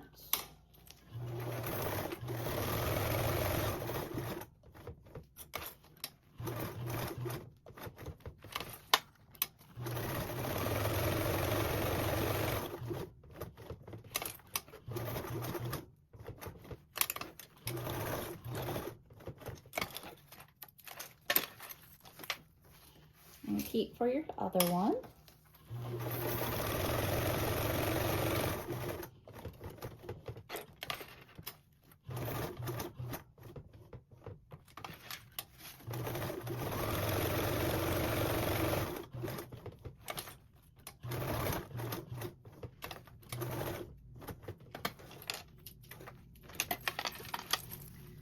Now your zipper gussets are now done and can be set aside for now. Then we're going to move on to our side gusset zipper pocket. So if you have not prepped your piece of C yet, then make sure you do so before continuing. Now for our zipper gusset pocket, you'll take your 2 pieces of C along with your 2 smaller pieces of webbing and your 2 D-rings that are the same size as your webbing. On the wrong side of your webbing, you want to mark 2 inches down from one of the ends. That'll be the side that your D-rings will be going on to. And then on the other part of the webbing, you'll want to place a strip of double-sided tape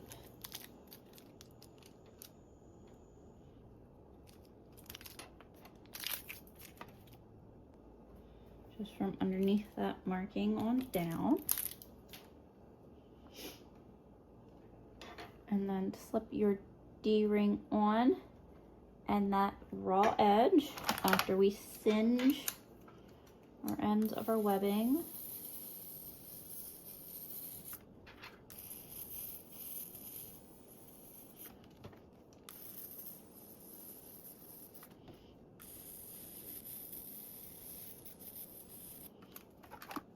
After you've singed your webbing, you'll want to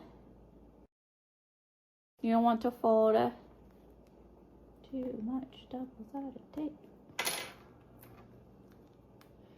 Yeah. You'll want to take and fold at that marking so you can slide your D-ring right on and down and fold over.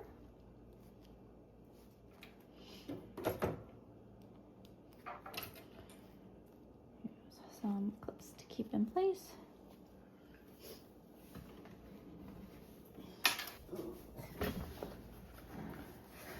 And then you want to mark the bottom center of your panel.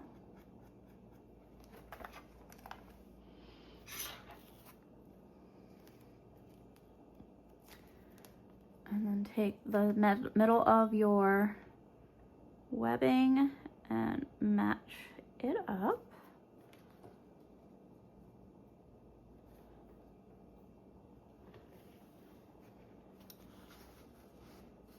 You have you can see your top of your center too, just to ensure that your webbing is straight. You can also measure from side to side to ensure that this is straight and evenly spaced. And I'm going to also prep my other panel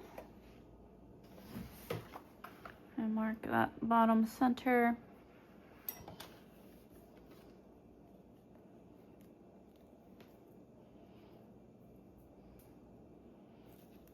Removing my side tape, make sure my D-ring is on down at that 2-inch mark, and fold it over.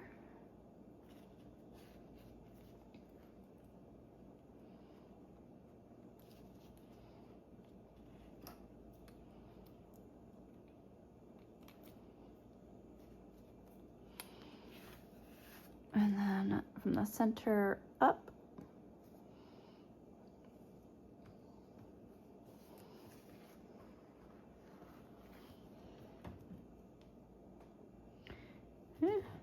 Once you ensure that your webbing is centered, we can follow the box stitch instructions that were described in step 12 in order to assist me within making sure that my stitches, my box at the top is even and that I can make my distance around my pressure foot. I'm going to measure a 1/2 inch down from that top. That will make sure that I have room to get my pressure foot in.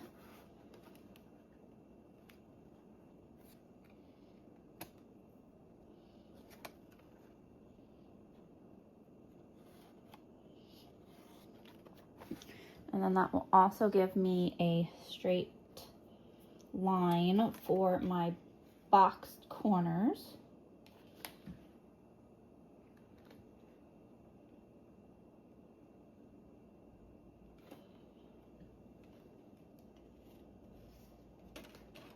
And then this time I'm going to make my box 1.5 inches since I am taking that height difference away from the top of it.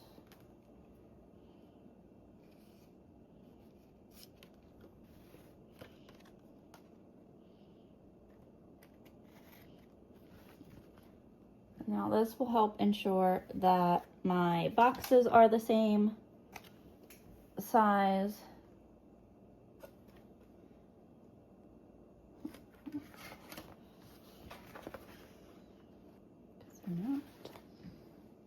And then once you ensure that they are the same size, you can go ahead and sew your box stitches. My lines are more for me to ensure that one, that my boxes are the same size, they are starting and stopping at the same point, and two, my lines really help me know where to line up my box stitches. As a refresher, you will sew from the bottom up to your top marking closest to your D-ring, pivot and sew over your line, pivot, sew down to the marking, you'll pivot to sew diagonally up, pivot again to sew back across the top, pivot to go diagonally, pivot again to go sew across the line, and then pivot to sew down the remaining part of your webbing. And then I like to baste across my bottom.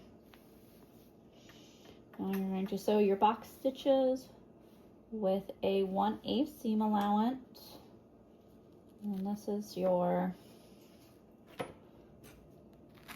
last chance to ensure that it is straight with your panel.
And there's our one.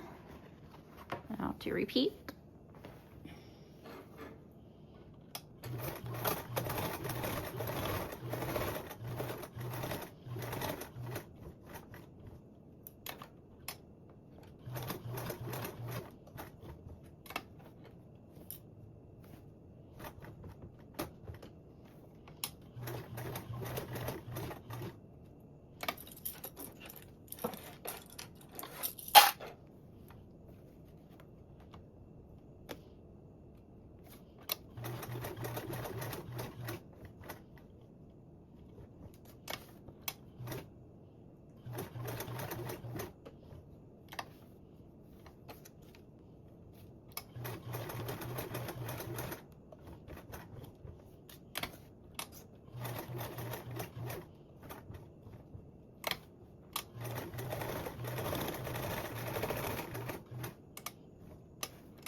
And then there's our other chalk. You just erase those markings.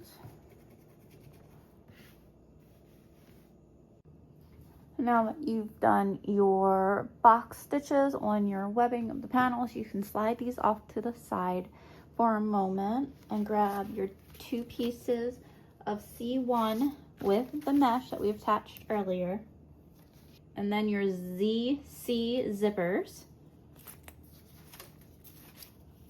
Those are the ones with the zipper tabs.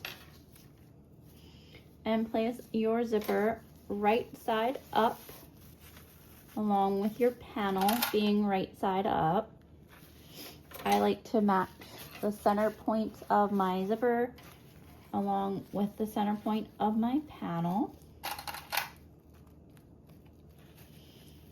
That way, just in case you have a little extra zipper tab, it will be evenly dispersed between the 2 sides.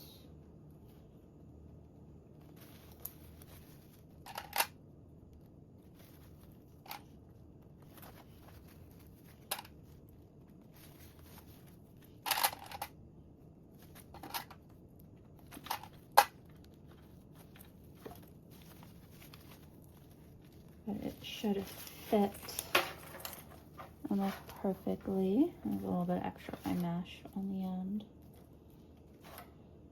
And I will say it does help to do your zipper with it unzipped. It allows for more flexibility within your zipper.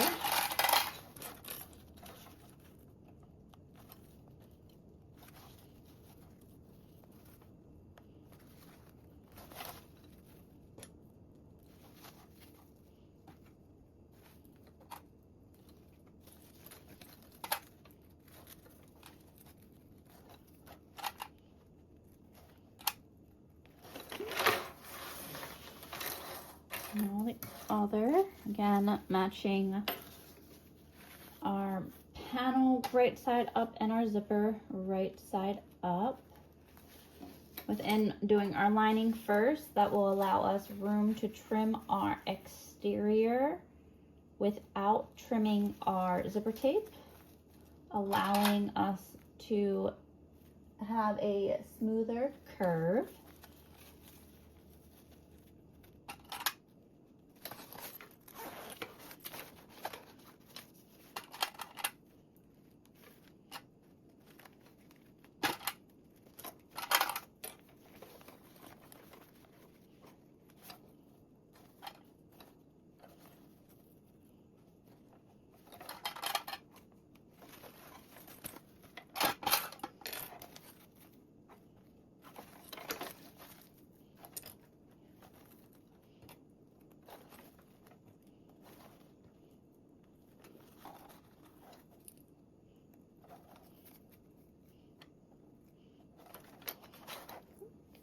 And now we can base these on with a 1/8 seam allowance.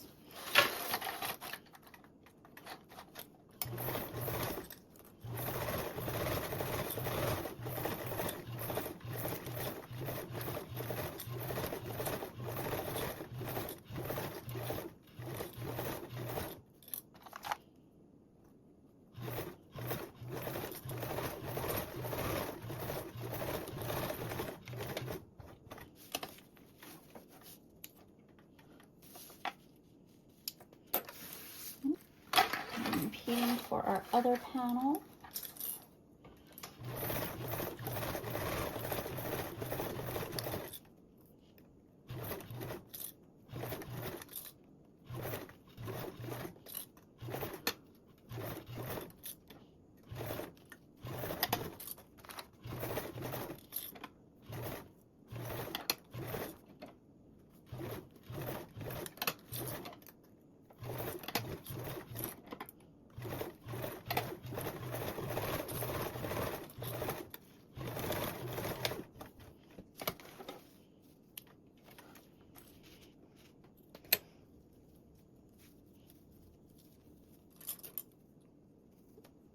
Now you can take your panels and place those right side down, which will make your fabrics right sized together, sandwiching your zipper.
Now sewing with a 1/4 seam allowance around the curve.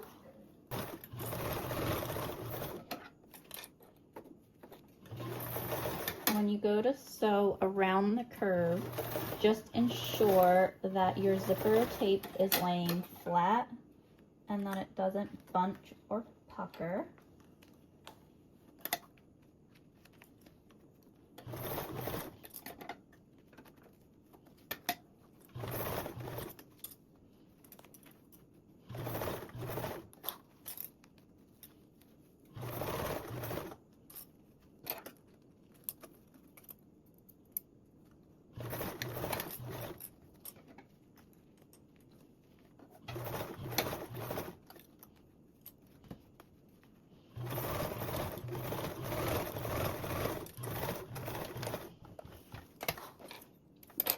Repeat on your other panel.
And then before I trim my exterior fabric, I like to turn my pieces out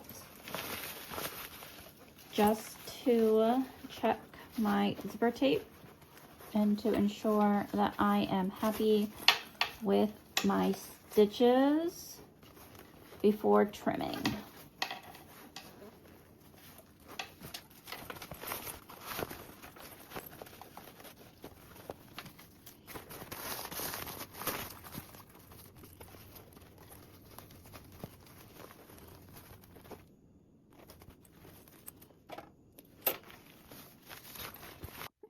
once you are happy with your stitches, you can take your exterior lining only and trim with either pinking shears, or you can make snips along your fabric. Just ensure that you don't get your zipper tape.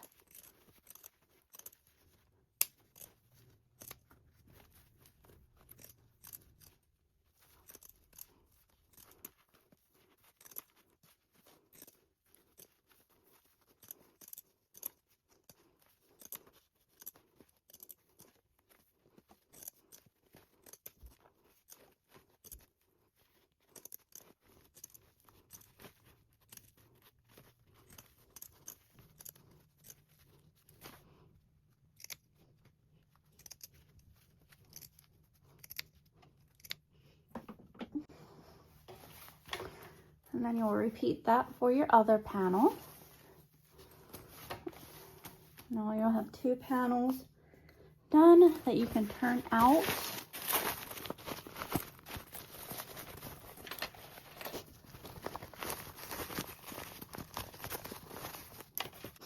And then you can top stitch around the perimeter with a 1/8 seam allowance. You can zip up your zipper too if you would like to. I can also make your panel lay flatter and nicer. And top stitch / sew around the perimeter with a 1/8.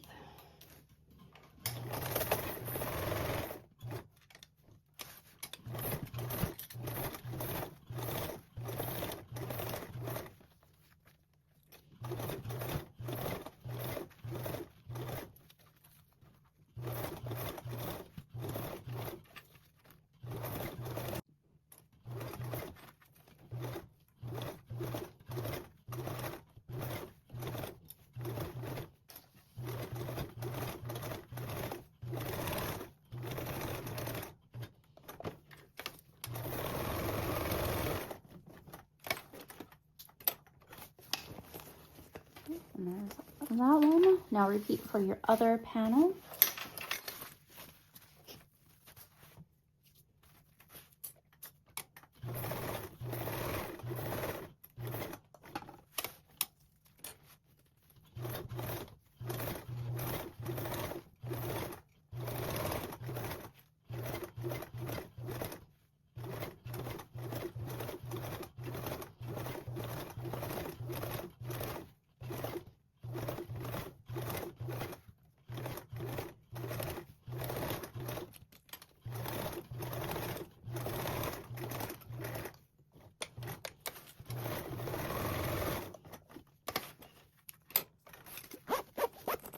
And now those panels are done. Now you can go ahead and set these aside. Now next up will be the cover clip. If you are not doing this part, you can skip to step 26. If you are, then you will need both of your pieces of DD. I'm going to fold these right sides together.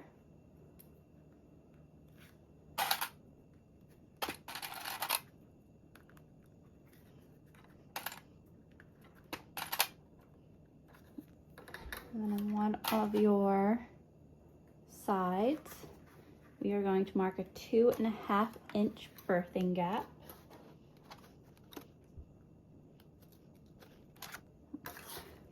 You can do an L stitch to make it easier for birthing and folding in those raw edges later.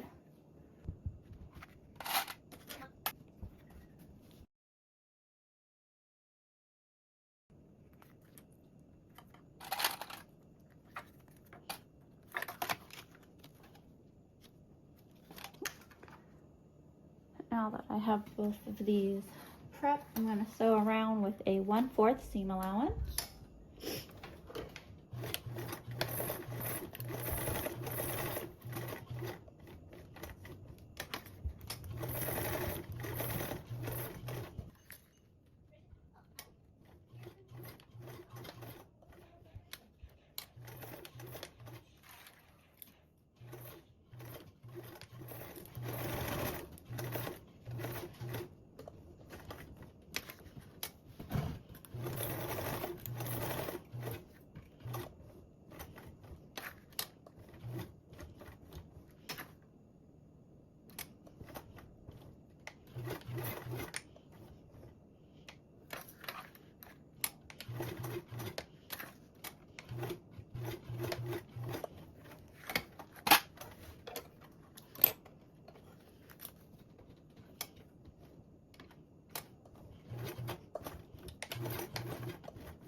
Now trim your corners.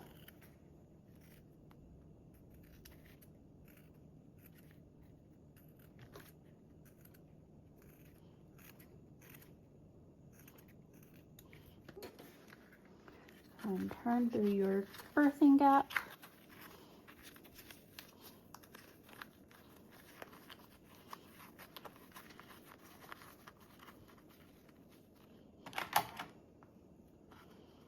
Use my hemostats to help turn those corners out.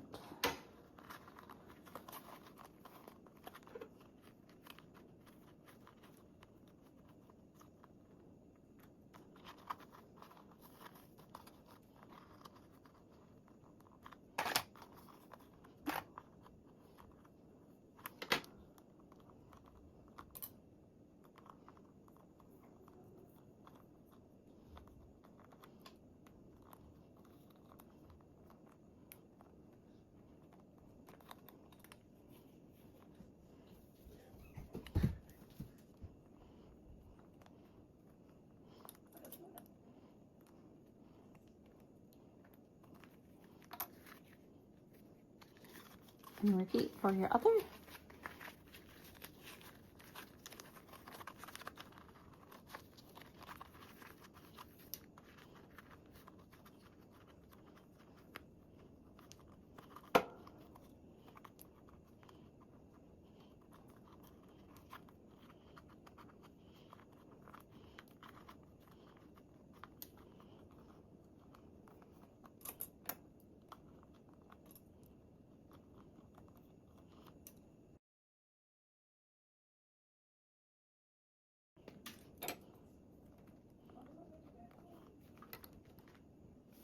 Now you can top stitch around them with a 1/8 seam allowance. You'll want to leave the folded edge without a top stitch. So you're going to top stitch along your joined seams. So your two sides and your top, the 1/8.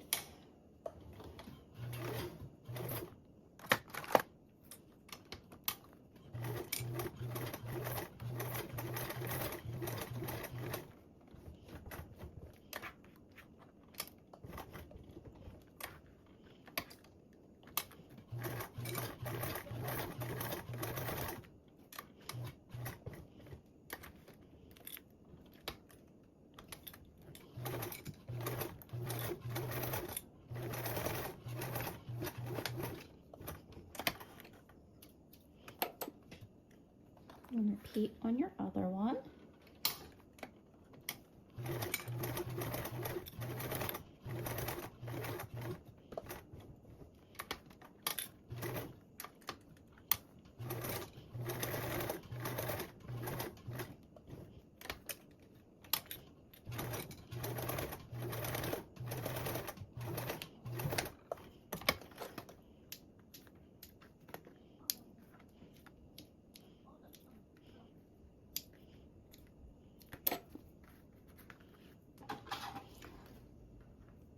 And now from your top edge, you want to measure down 3/8 and in 3/8 for your snap placement.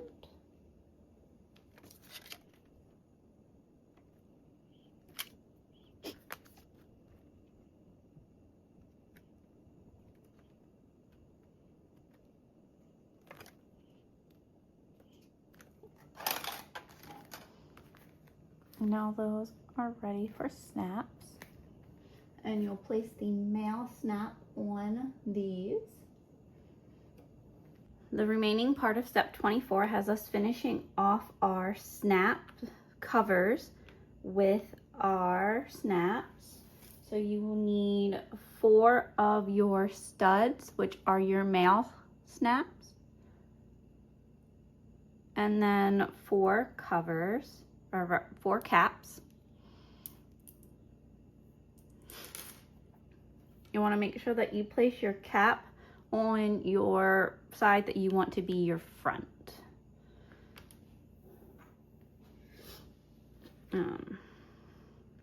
And then I'm just going to use my dowel to poke through. It does say in the instructions to use a punch, but because my snap things are so small, I don't need a superly big hole.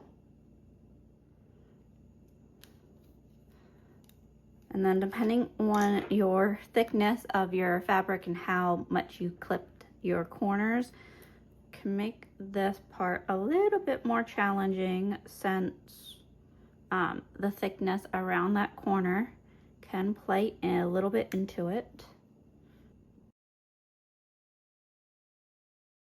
So I have my cap in there, and then grab one of my studs, and I do personally like attaching my stud into my top of my press. For some odd reason, it just works better for me. So I always like to attach it in there. I don't know if that's how you're supposed to do it. That's how I do it. I don't have to worry about if it's lined up or not. Not doing that makes me end up smashing part of my stud somehow. Okay.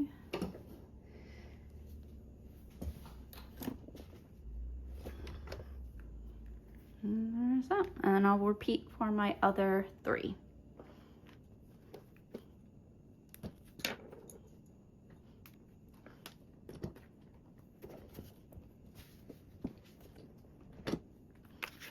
One done.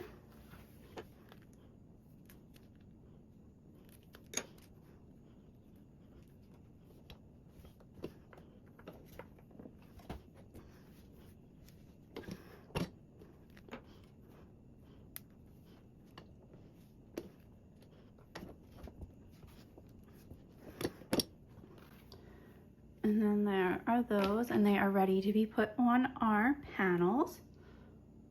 Now that our snap covers are ready for assembly, we can take our 2 pieces of the exteriors, and from their top center,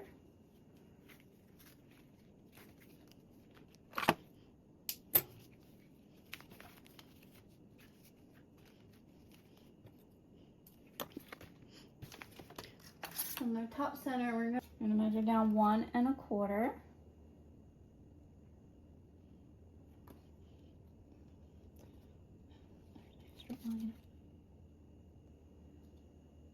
There's my center of it. Do that for my other.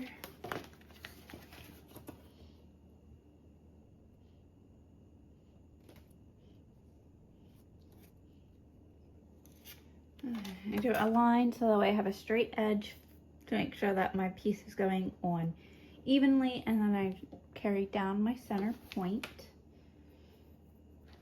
Now take one of your covers, and you can find the center of that and meet that center to your center point, and place the edge without any top stitching just above the line, ensuring that your cap are facing up.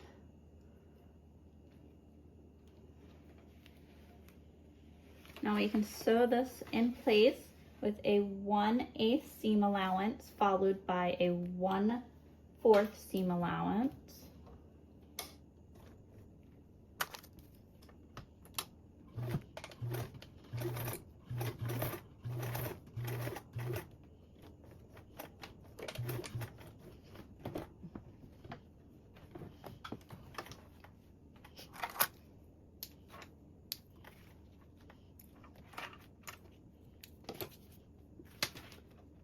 And now that 1/4 you can do it 1/8 of an inch away from your previous stitches.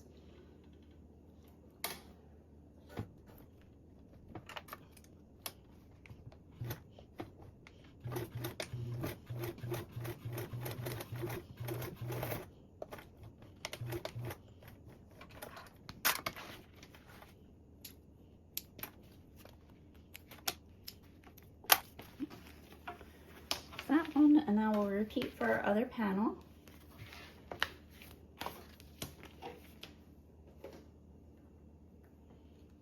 Again, ensure that your snap caps are facing up.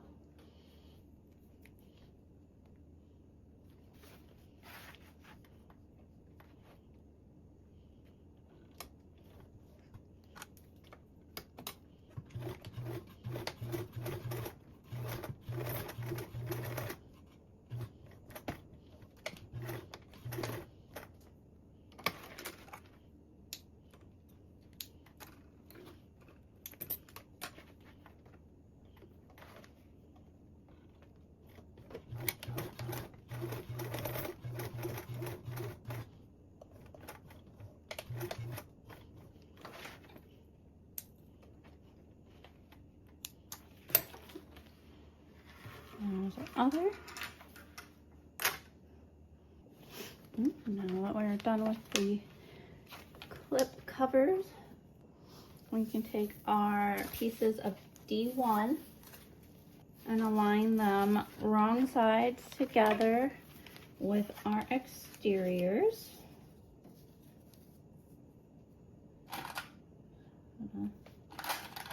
Put around these lightly.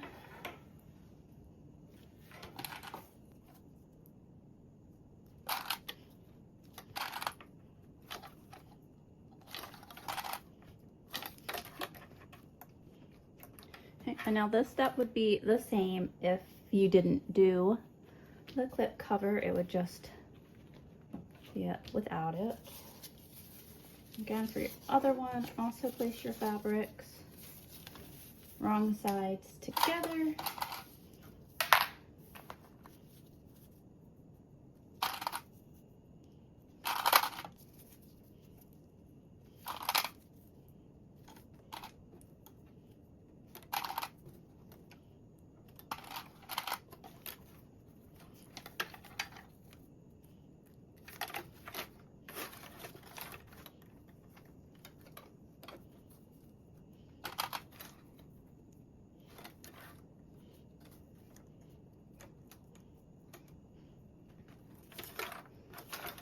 Now we can baste around the whole perimeter on the inner loop and the outer part of it. When you're going around the outer part, make sure that you pull the flap back out of your sewing area so that you just get your 2 layers of fabric and not the cover.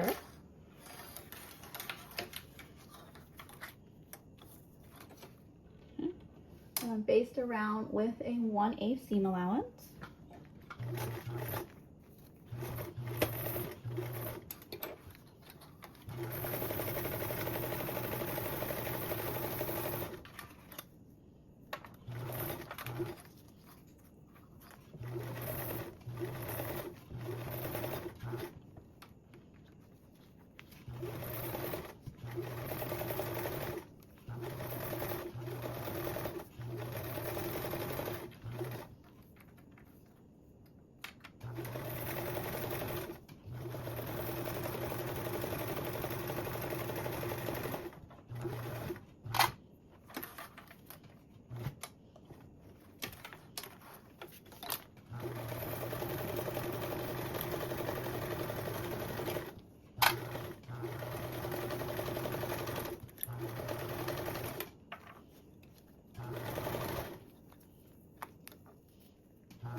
And there's one. Now to repeat on our other.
And now that both of our D and D1 are basted together, you can take your one that you want it to go on the inside of your zipper pocket. So this will be the one opposite from the shoe compartment. This is the one that I wanted to match with my shoe compartment one. So I'm gonna place that one off and grab one of my zipper pocket panels.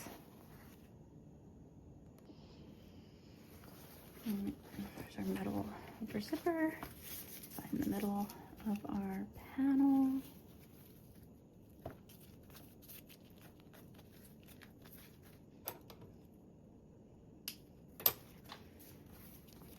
Okay.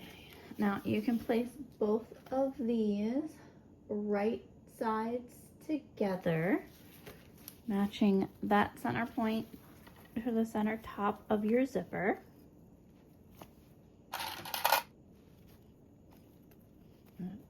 Do that, and then I'm going to unzip my zipper to make this easier.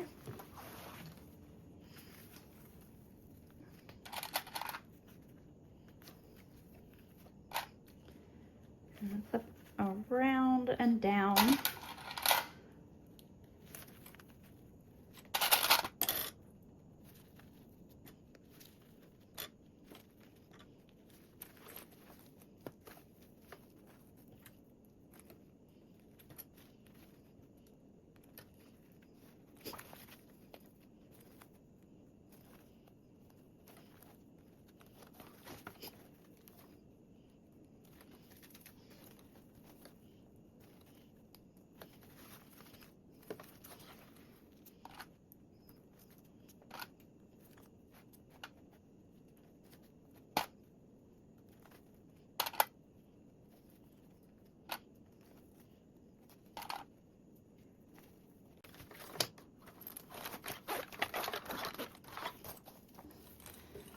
You get it all clipped and zip it up to make sure that it aligns nicely.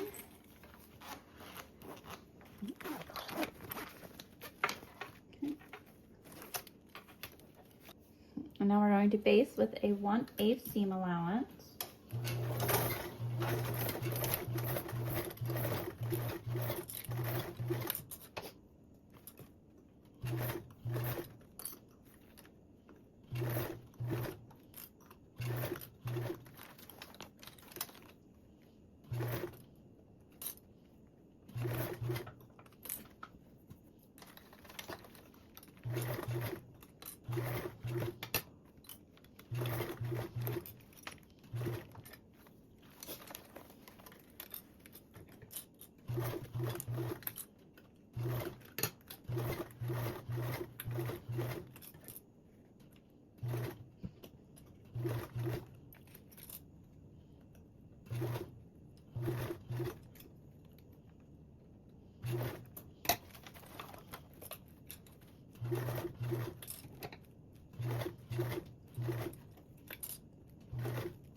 And then you can quickly check your stitches before adding your binding.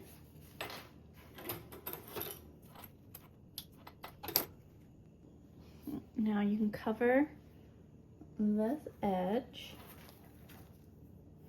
with your binding. You can either go ahead and clip it around, or you can sew it on as you go.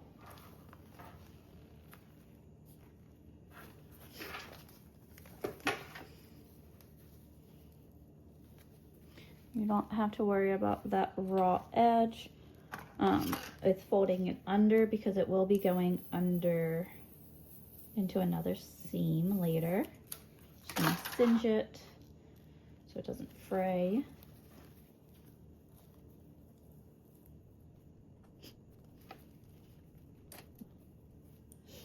I'm gonna place a few clips to get me started.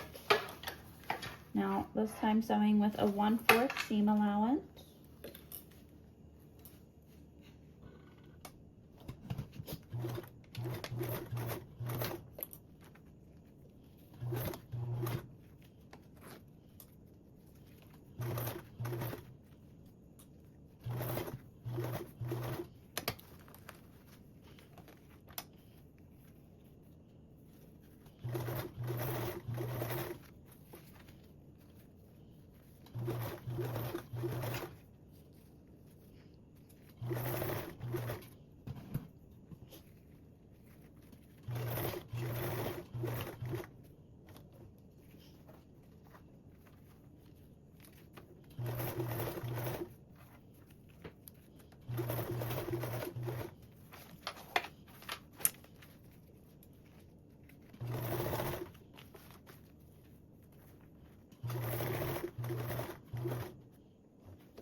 And now you can ensure that you are happy with your stitches and that you caught your binding on both sides. Try not to be too hard on yourself because this binding will be hidden inside of the pocket and you won't see it too much.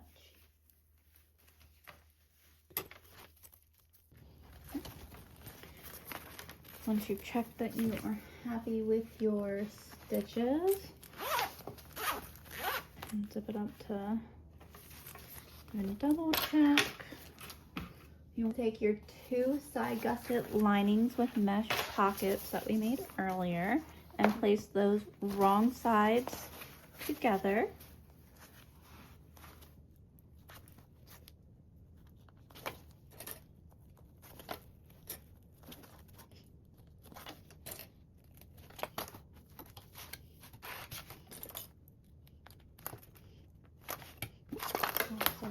Wrong sides together so that way both of your meshes are facing outwards. And it doesn't matter for the most part which way you have this one, up or down. For me, however, since I want this towards the main interior of my bag, I'm going to place that on the underside. And I'm gonna have my mesh, this mesh facing up because this is the mesh that I want inside of this pocket. I'm gonna take this that we just made and put that right side down, or the lining side down towards that pocket. We're going to push our binding out away from your zipper.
Now we can base this one with a 1/8 seam allowance.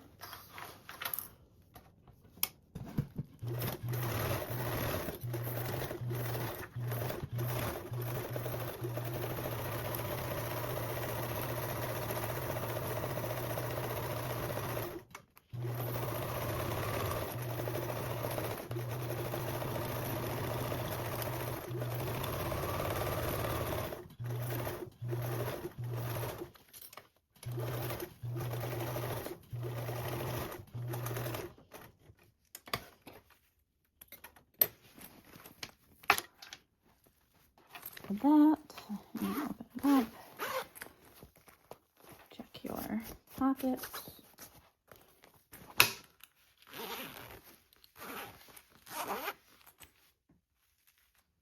Okay, now that you've checked that you're happy with your stitches, we are going to take our ZD zipper gusset,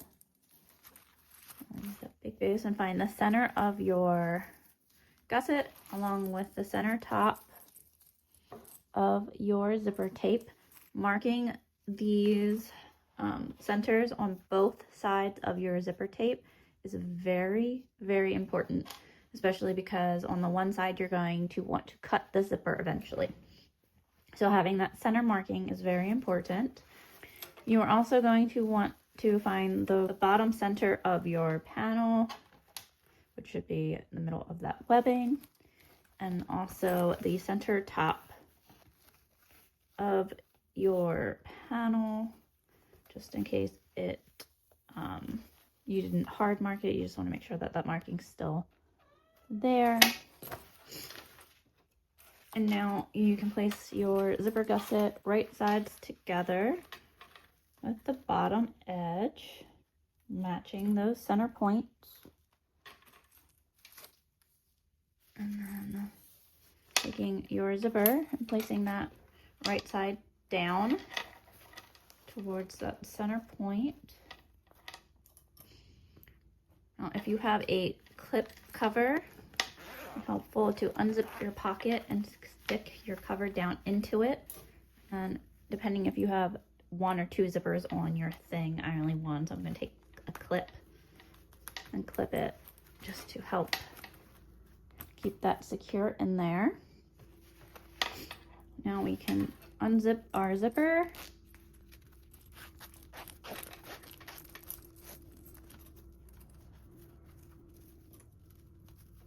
And clip around.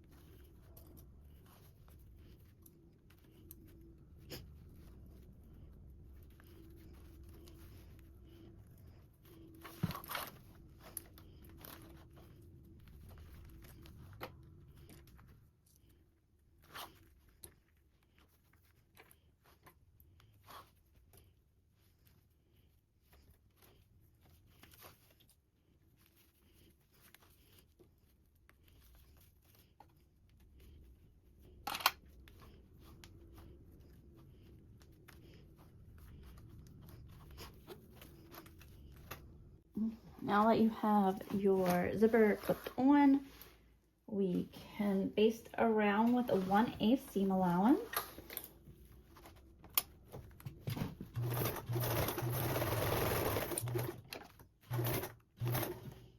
I like to use my hemostats so that I can keep my zipper ends in line without having to get my fingers super close to my needle.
Once you've faced it, you can go around and check your zipper to make sure that there aren't any folds in your zipper and that you caught it all.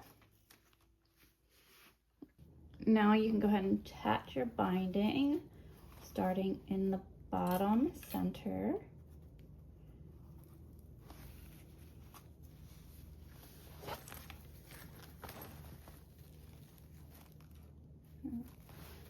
And I'm gonna start off using a few clips to help me get it started. And sewing with a 1/4 seam allowance.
Once you get to the end, you want to leave about a 3/8 overhang so that you can fold your your binding back to hide the raw edge.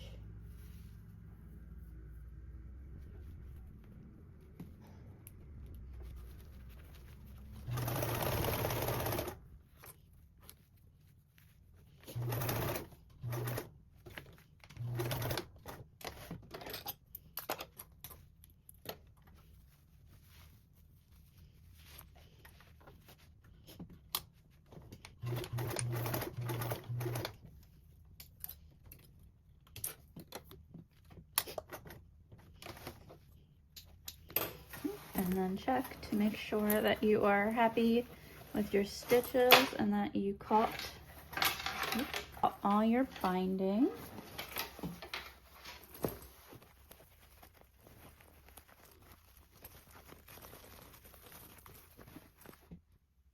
And once you ensure that you are happy with your stitches, we're going to set this aside so we can work on the side gusset zipper pocket with the shoe compartment.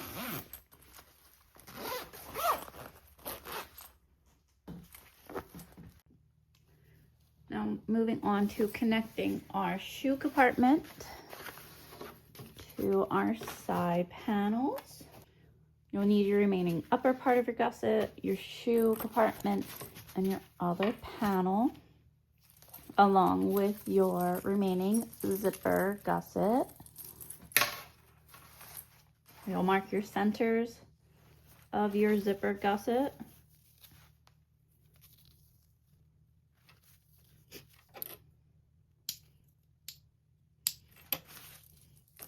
On your zipper.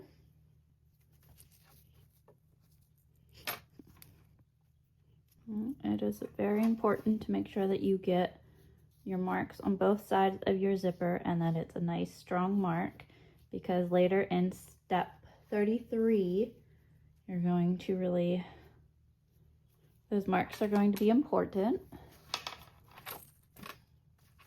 Place this off to the side. Take my panel, get that marking. Center should be the center of the webbing for this one, which is, place that off to the side. And I'll take your shoe compartment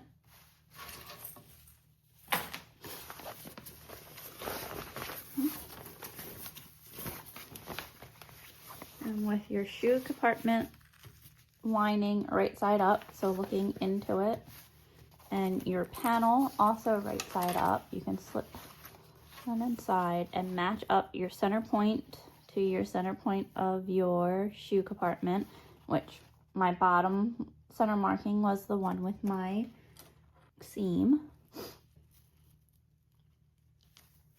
And then on my panel, I also marked my 1/4 inch from the edge for my stopping and starting points, just like in step 16. I'll let you ensure that your lining of your shoe compartment is right side up along with your panel. We can baste along this bottom edge with a 1/8 seam allowance, starting and stopping at those 1/4 markings.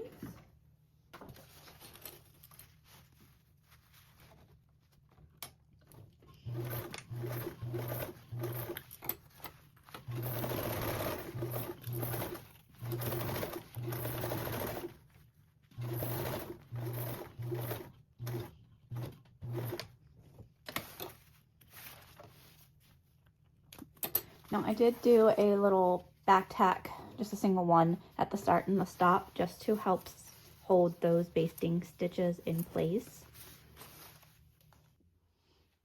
You want to take the top center of your shoe compartment and match it with your, match your right side of your lining to the back side of your zipper, matching those center points.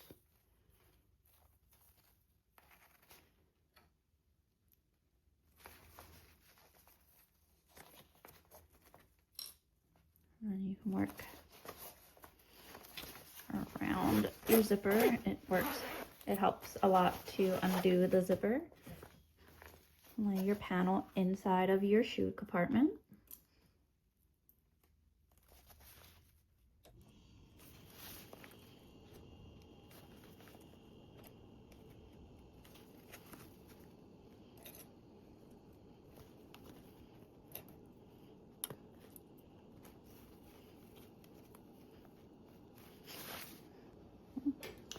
Now, this is where you want to snip 1/4 of an inch into your shoe compartment lining at that end marking in order to help ease your fabric into that corner.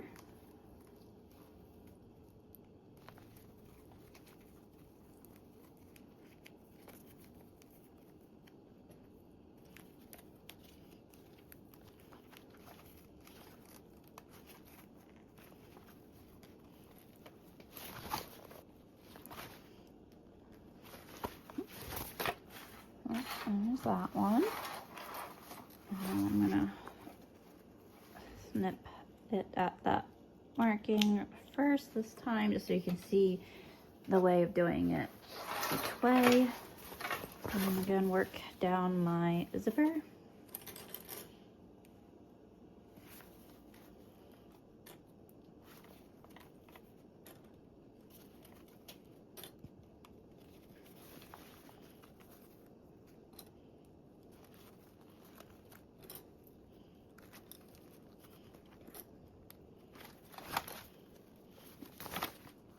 And then there's that one.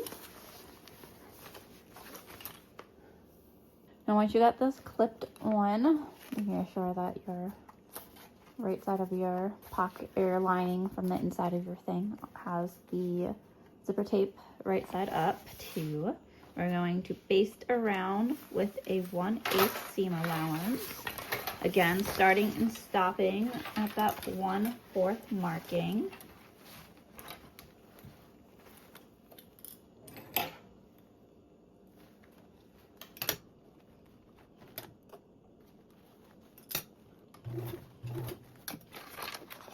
Make sure your pull is out of your way.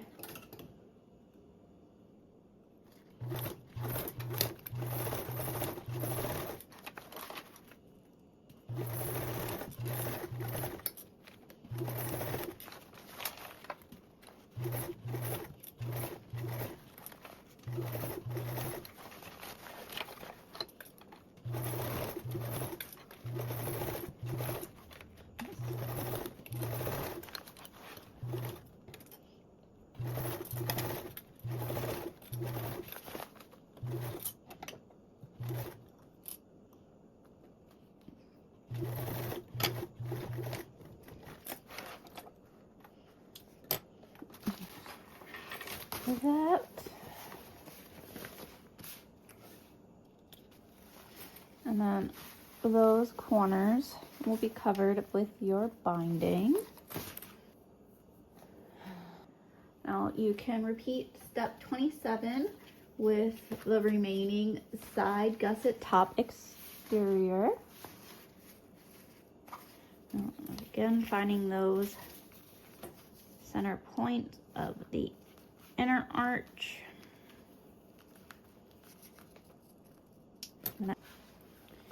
Matching your gusset center with the top of your shoe compartment center. And you want to make sure that the fabric of the exterior is right side down onto your zipper. So that way when you turn out your bag, or turn out the gusset, that this will all have your fabric exteriors on the outside. So I'll flip around.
Now we can baste this one with a 1/8 seam allowance.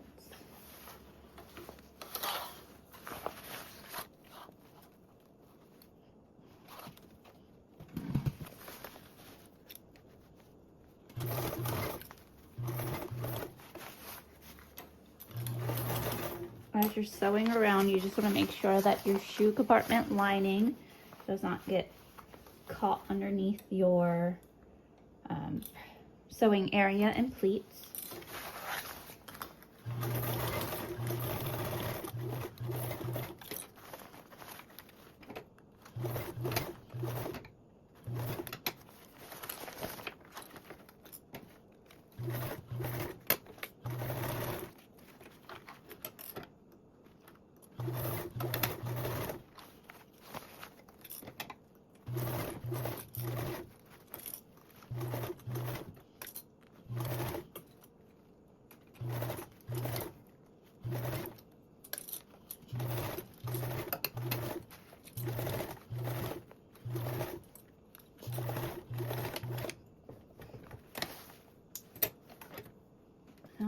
to cover that edge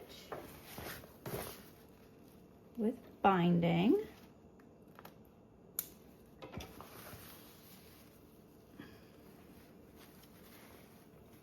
And again, you do not need to fold over the bottom, as that will be covered later. So you start off. Now, sewing with a 1/4 seam allowance.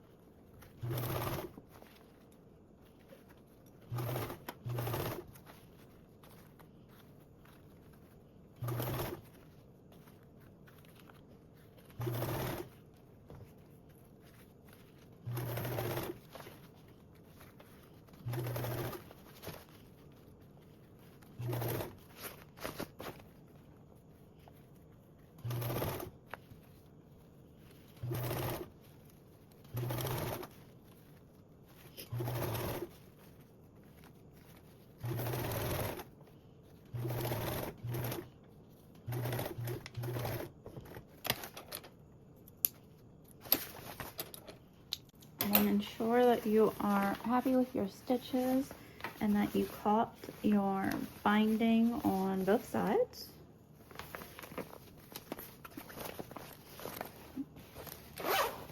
That will be the enclosure of your shoe compartment.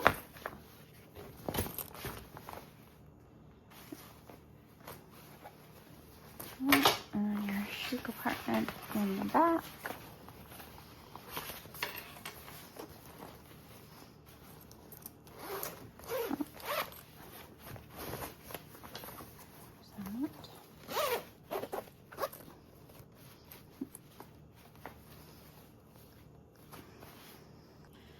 We are going to repeat step 29, which is basting on the zipper and then covering with bias tape.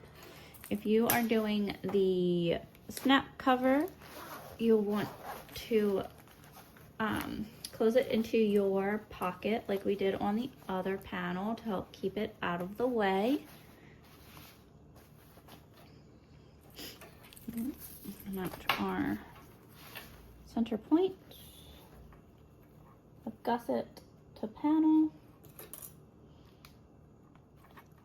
and then the center point of zipper tape to panel, with the zipper tape right side down onto the panel exterior. You want to ensure that you have your marking on each side of your zipper for the center, as you're going to need that marking later. And then you can clip out.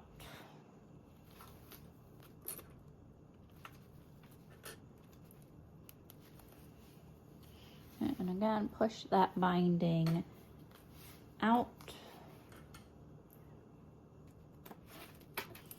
It'll make it easier when the zipper is unzipped.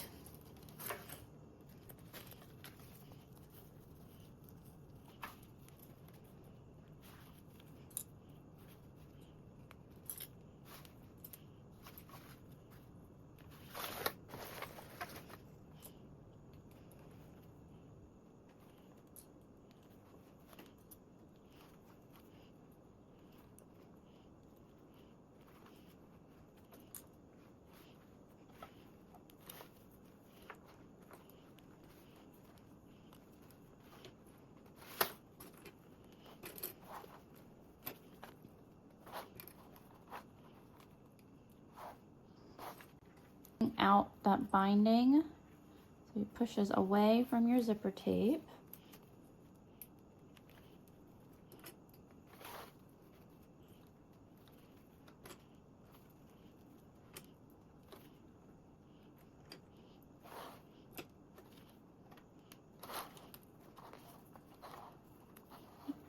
And to help your zipper fit, it kind of helps to curve back your zipper with the fabric, as that's how it's going to naturally lay once it's in the bag.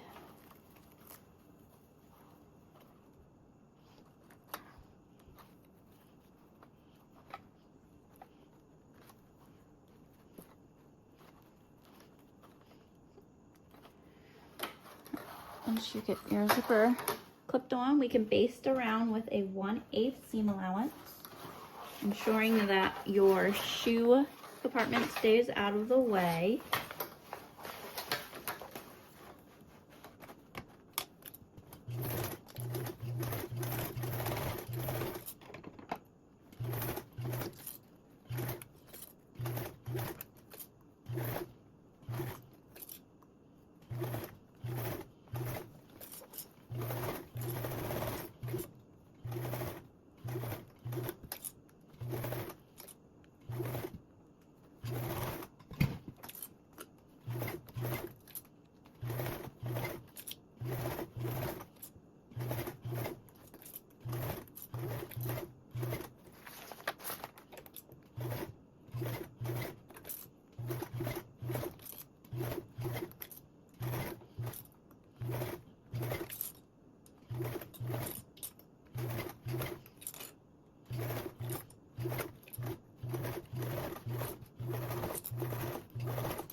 You quickly make sure that you caught everything and that your zipper tape or fabric is not bunched or puckered anywhere.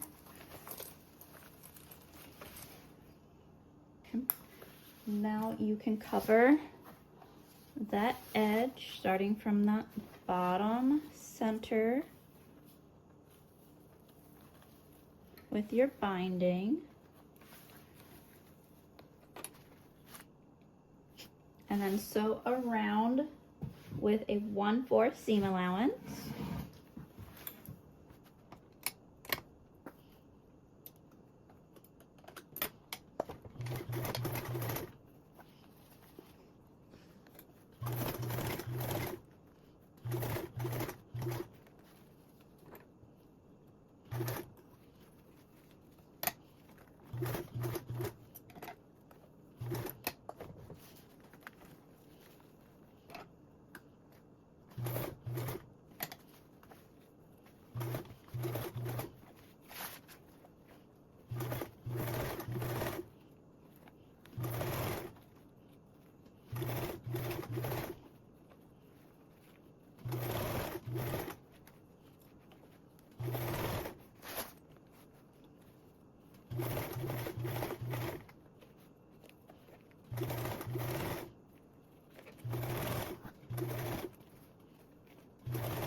For this one, you'll want to leave a remaining extra so you can fold back and hide your raw edge.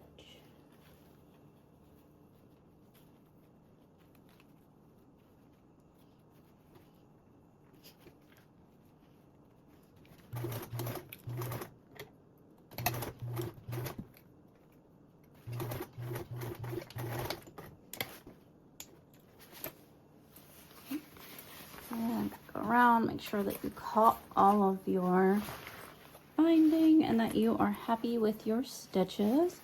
And you can push your gusset back and roll it out. Make sure that you caught everything. Again.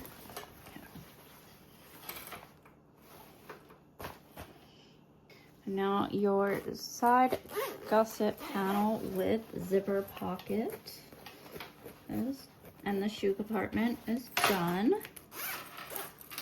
Now that both of our side panels are completed, we can do that semi-scary step in step 33, which you don't normally do in bag making, which is going to be to cut our zipper gusset. And here is our gusset. You want to unzip it. It's the outer gusset, the one that does not have anything sewn to it. You can double check your center of your gusset zipper if you would like. And then along that marking, we're going to take and we're going to cut that zipper. Now you'll have two pieces. And on the end of those zippers, you're going to make a 90-degree zipper without leaving any excess to it. So you'll just take this edge and mark it and match it down to your side, folding up. Well, before I fully do that, I'm going to take and singe this zipper just to prevent it from fraying. Okay. Fold that down. Now you can either baste this or you can singe it together.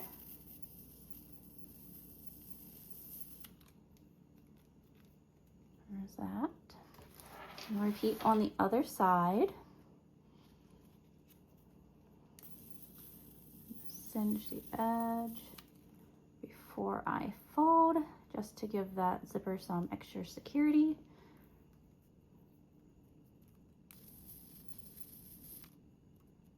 There's that. Now, I know I'm a big person of singeing the zipper ends. However, on this one, I am going to go ahead and baste these zipper ends together, just because on my tester bag, when I had the exterior and these all together before I placed my lining, my kids got a hold of it. And during pulling the zippers, he pulled so fast up this that it separated this 90-degree zipper end. So then I had a zipper that was a zipper pull that was on both sides of the zipper tape.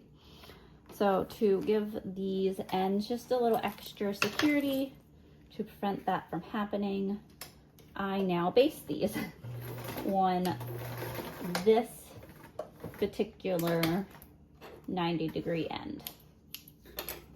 So I was able to fix that zipper without taking my bag apart. It was stressful and not something that I would like to relive. So we did it with this one. So you see what it will look like zipped up.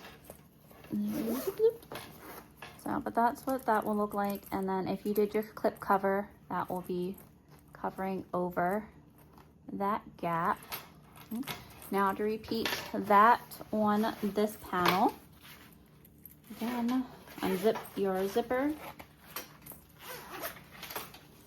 You can ensure that your marking is correct if you would like.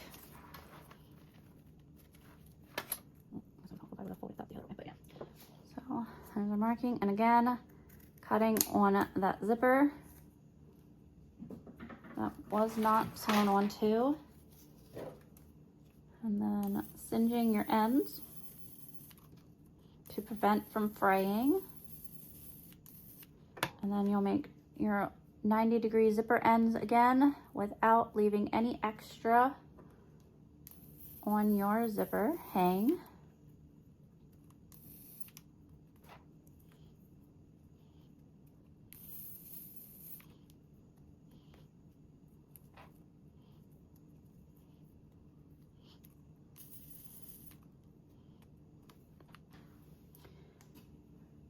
Okay, and then again, I'm going to baste these.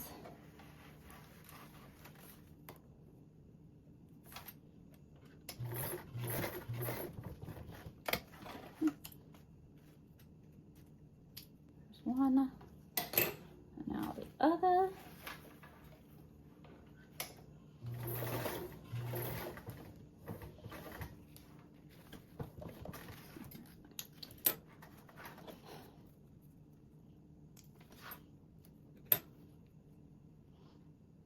And now that you've cut those, you can take a well-deserved break to give your body a nice stretch before we attach these to the exterior.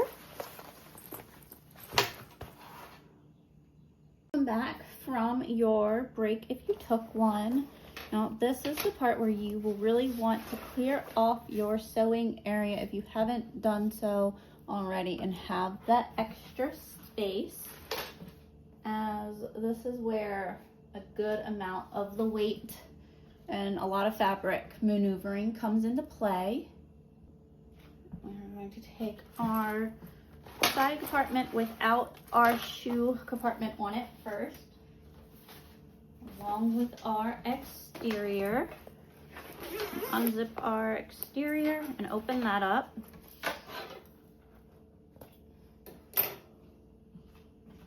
Turn that to the right side. Now with your main exterior right side up, taking your side panel without the shoe compartment, matching your center point of your base to that. And working out.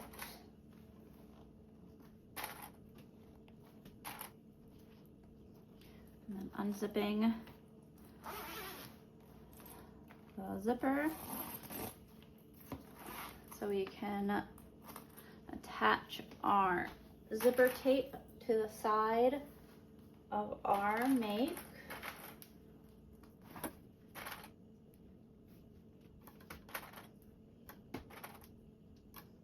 And then you can quickly ensure that it ends a 1/2 inch away from the top. That will help you know that your panel is fully centered. And then we can clip it up the other side too.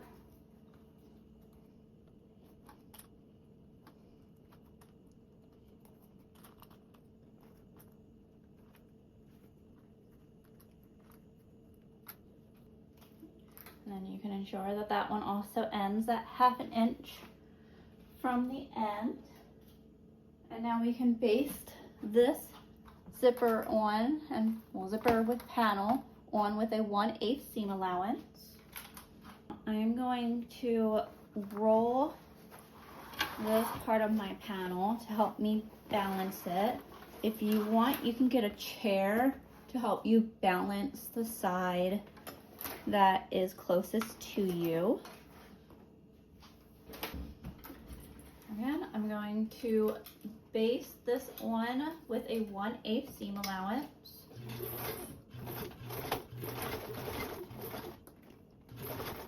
So I rolled it, I'm just going to unroll as I go.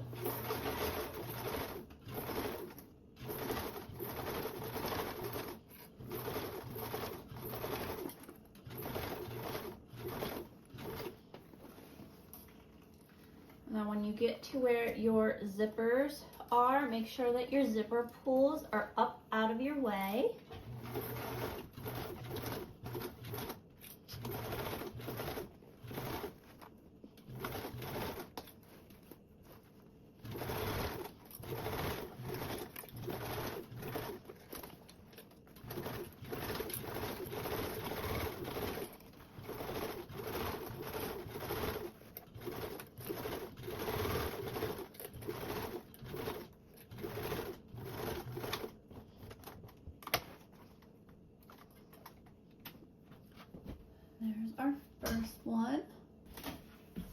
once you've ensured that you caught all your layers, you're going to attach our other panel. Repeat that process. This time it's the one with the shoe compartment on it. Again, matching that center gusset to the center bottom of your base.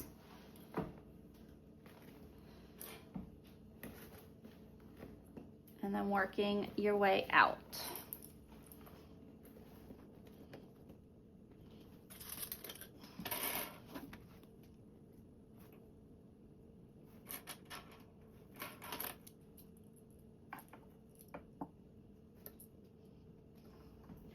And then again, just make sure that your zipper end is meeting a 1/2 inch away from the top edge.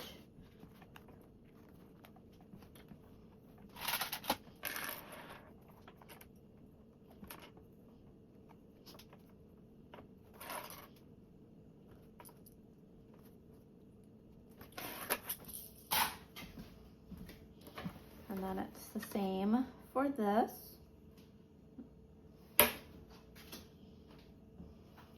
Now again, we are going to base this zipper on with a 1/8 seam allowance. And help myself, I'm going to again roll my bag slightly. You can also have a tall chair to throw this part over.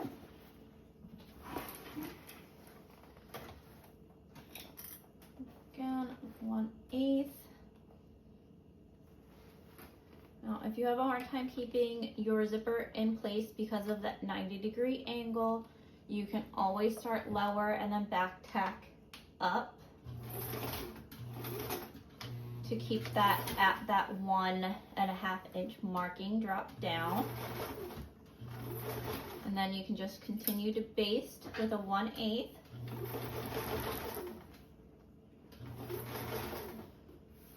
Okay to go slow because you do have a good amount of bag to maneuver.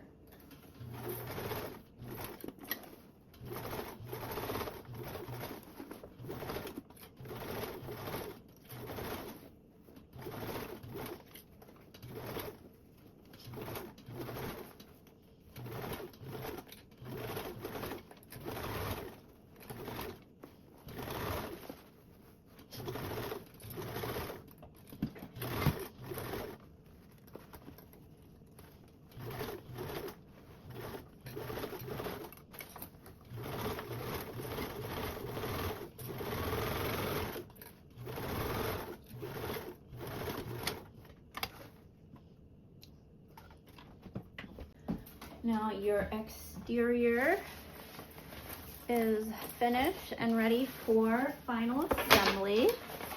You can quickly zip your bag up if you would like, so you can check out how it looks.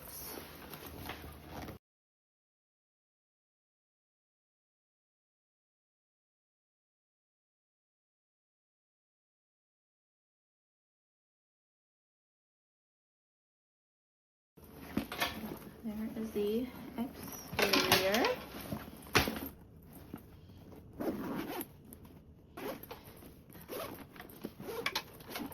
Well, and now we can place this aside for final assembly. Now we can assemble our interior lining, starting with our flap cover. So we'll need our piece of ZE zipper along with a pull and your ZTE zipper tab.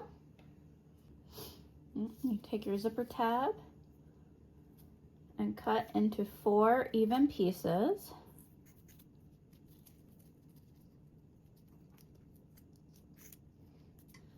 Take your zipper tape and singe your ends.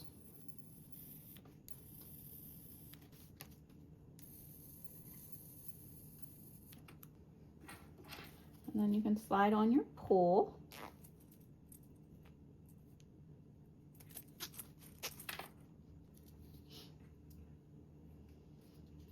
Then you can take your zipper tabs right sides together and sandwich an end of your zipper, in between.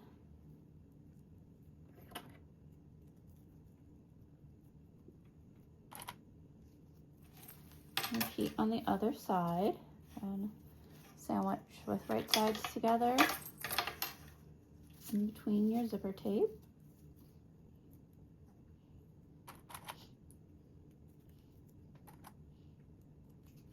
Now we can sew with a 3/8 seam allowance.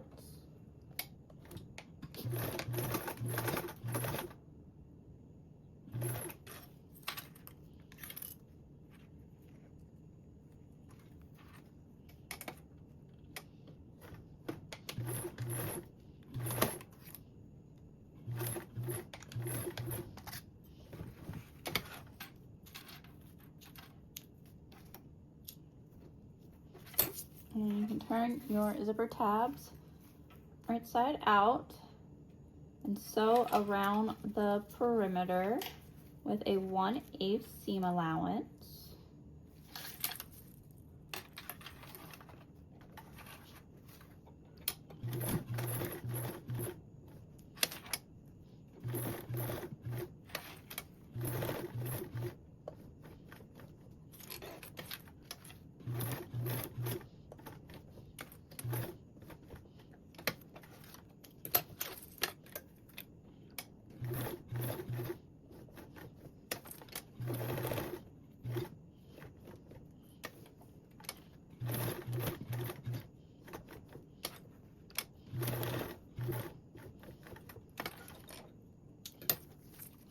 There's the zipper tab.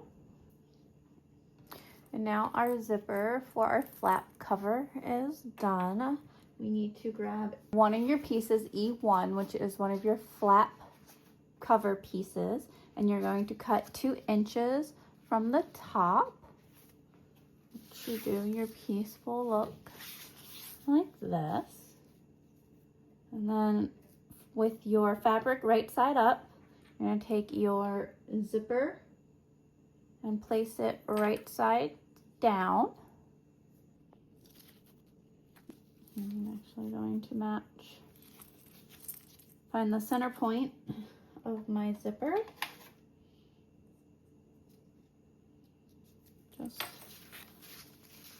so that my tabs are even on each side. And find the center piece of my panel of both pieces. I'll take your zipper and place it right side down with your fabric right side up. Match my center point.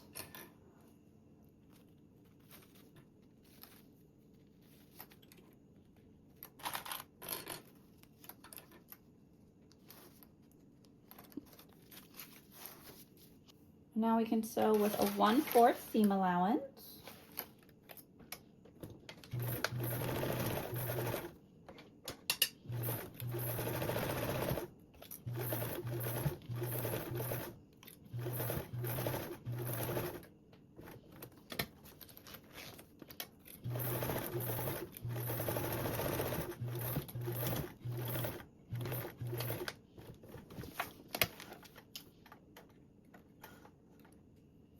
And trim your seam allowance corners.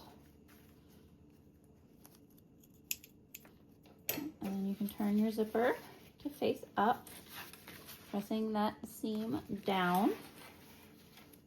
And then you'll top stitch with a 1/8.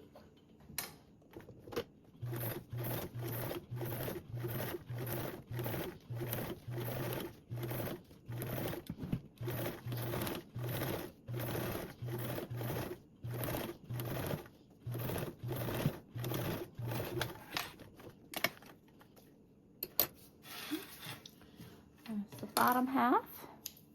Now you can repeat the same with the top half, this time taking your panel with the right side up and then facing it right side down onto your zipper.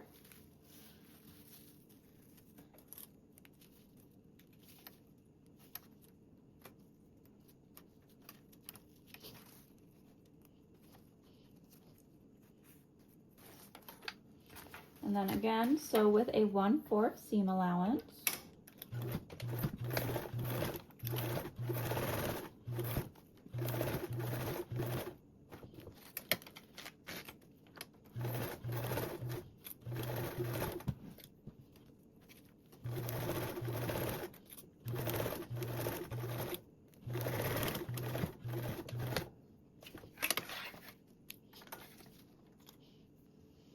And trim your seam allowance corners and turn out, and then top stitch again with that 1/8.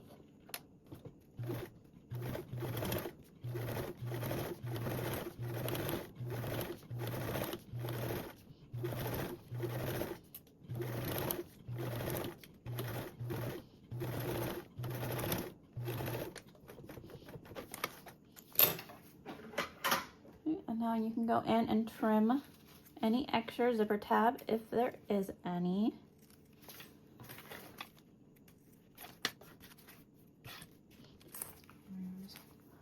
On the front side of our panel, and there's the back will look like.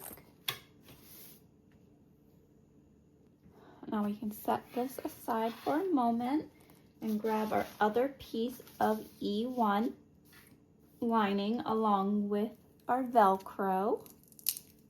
So you want to take your Velcro piece, that's the hook side, which is your scratchy side, and cut that in half.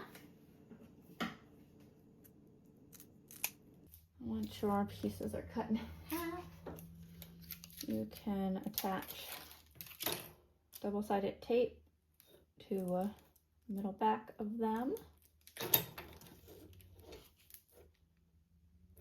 This will help hold them in place for sewing.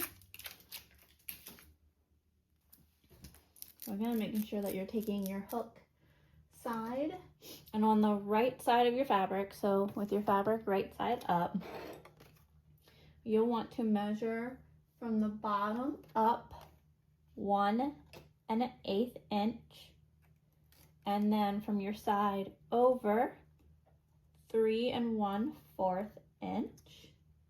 So 3 1/4 from the side and 1 1/8 from the bottom. You can remove your backing to your double-sided tape and then place that corner at that marking, so that way your side of your Velcro is 3 1/4 inch away from the side.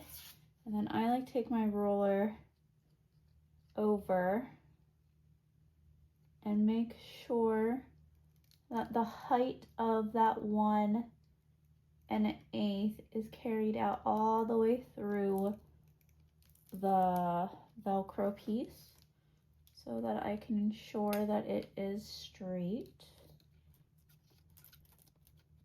And repeat on the other side. So again, you'll make sure that it's 1 1/8 inch up from the bottom, and then 3 1/4 inch away from the side. And then you'll match that point to the point of your Velcro.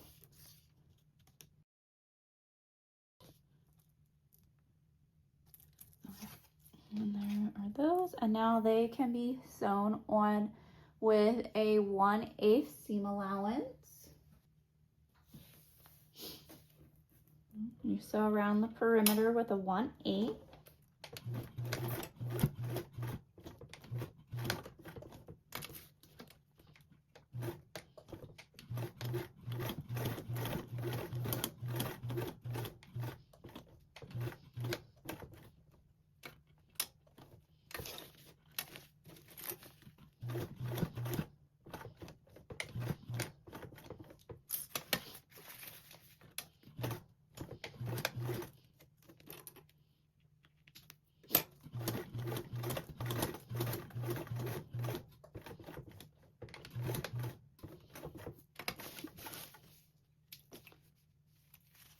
And then there's one.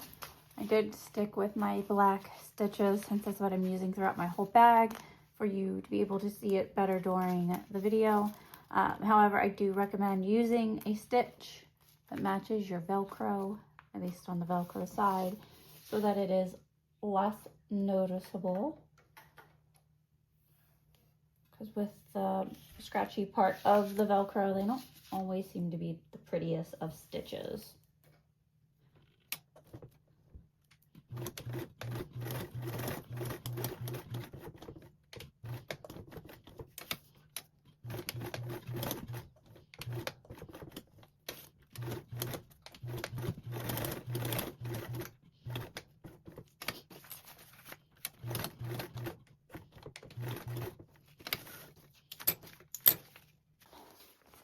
Now those are stitched on.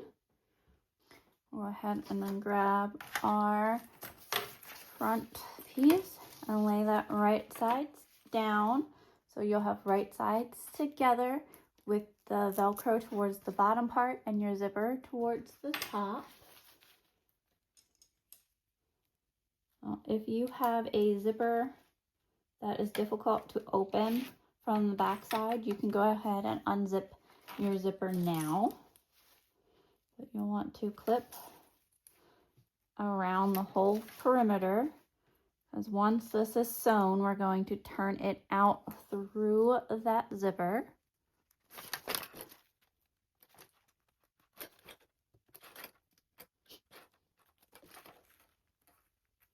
And because of the material that I am using, I do need to use a good amount of clips so it doesn't shift around too much, because this stuff will shift like crazy.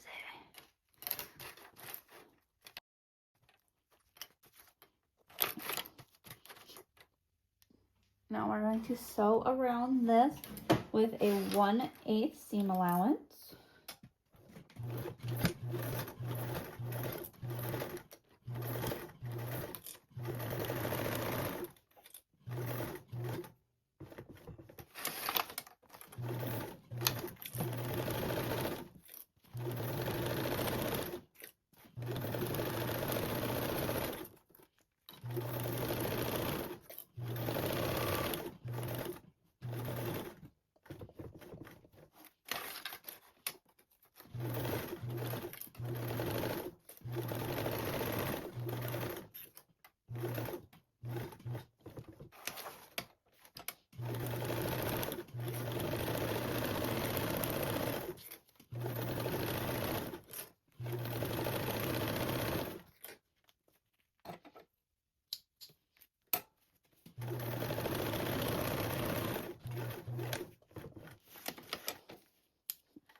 Now you can turn out through your pocket zipper.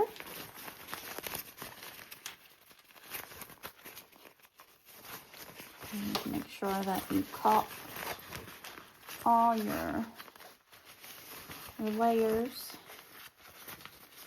before you go around and top stitch.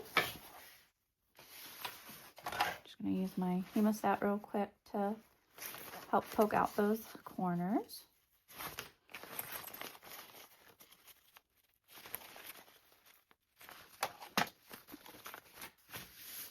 And before you top stitch, you just want to make sure that your zipper's on the top side of your front and then your Velcro on the bottom side of your back. And again, because of the material that I'm using, it's kind of slippery. I'm going to use a few clips around the edges just to keep my seams pressed together so they don't slip around when I'm top stitching.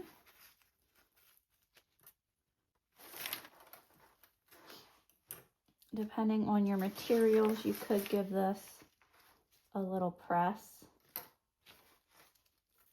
with an iron before top stitching if you would like. Just be careful with your zipper.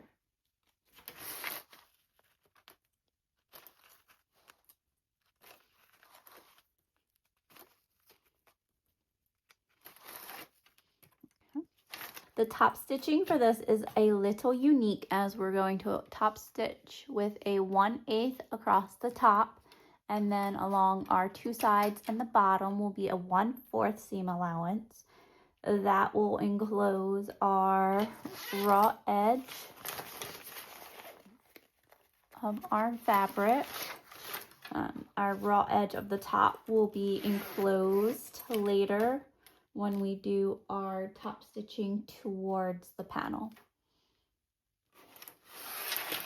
So again, the top stitching with a 1/8.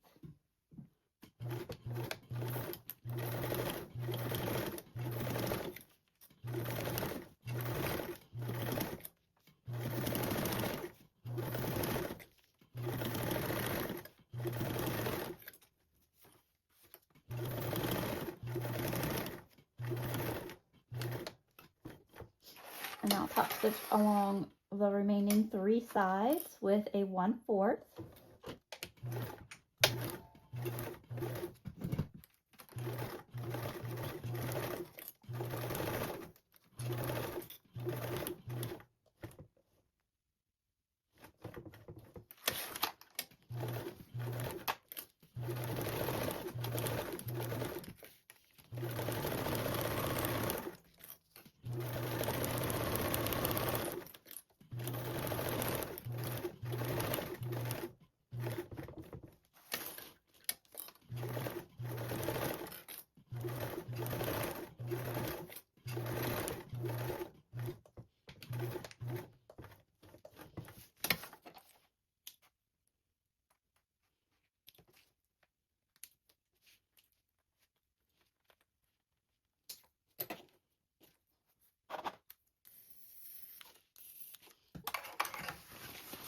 And there's that. So those stitches around the bottom and the sides would hide that raw edge. You'll have most likely a teeny tiny little bit of pieces hanging out here or there on your top stitching one, but those will be fully enclosed once we attach this to our main panel lining. Now we can set this aside while we work on our suit compartment.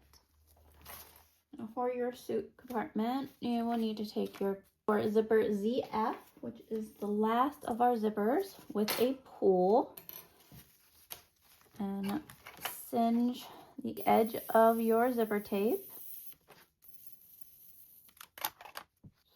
Attach your pull. And then on the other end, opposite from the side that your pull went onto, we are going to make a 90-degree zipper without any excess on our zipper. So you're just going to fold down so that your top edge meets your side. Like that. And you can either base that or you can singe it. And again, repeat on this side, just folding down and meeting your edges.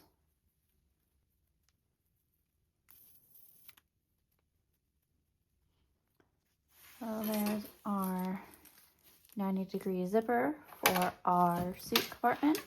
And you can place this off to the side for now so that we can work on our suit compartment.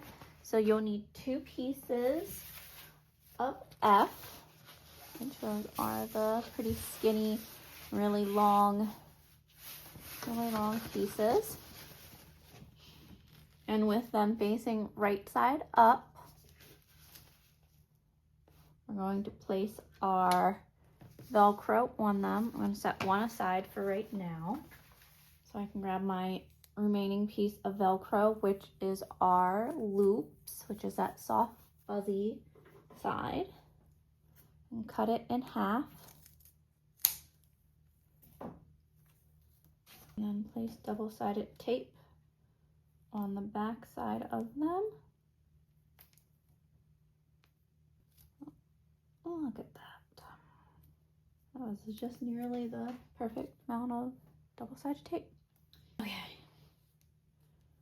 So, if you have fabrics going to use for the upper part of your suit compartment lining.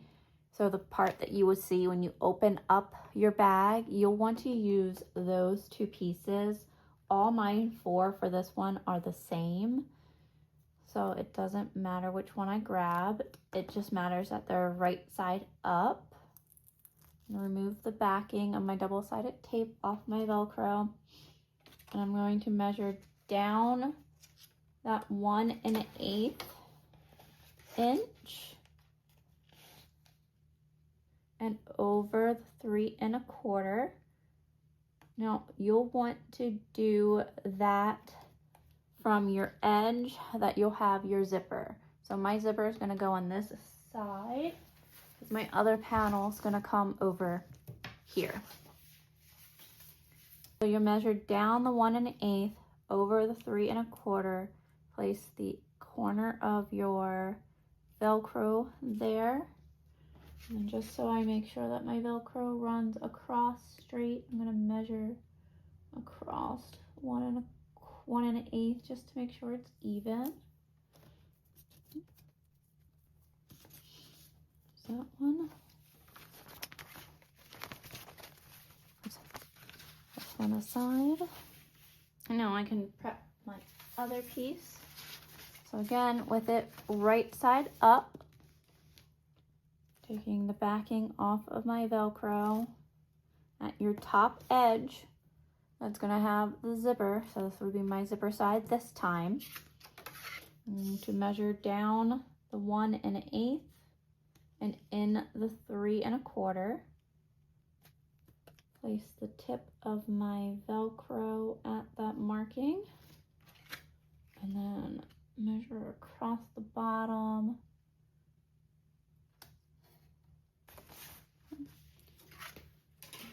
So then when you have your two panels, your Velcros will go towards the inner edges. So they'll be closer together here than they will be from the sides. And now you can base these on with a 1/8 seam allowance around the Velcro. Again, you can change to a color that matches your Velcro better.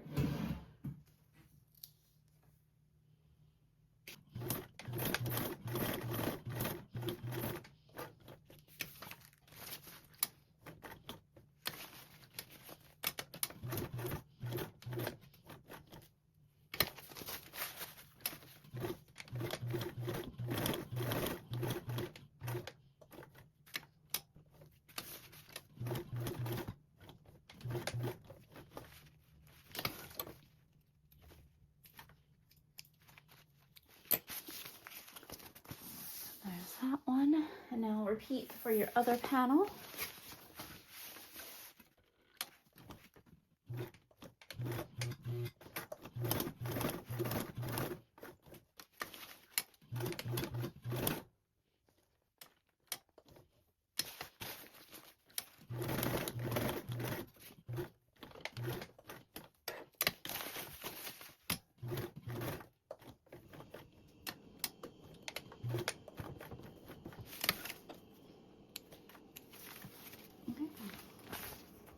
There's that second one. So then it will look like that. Now you can grab your ZF zipper back.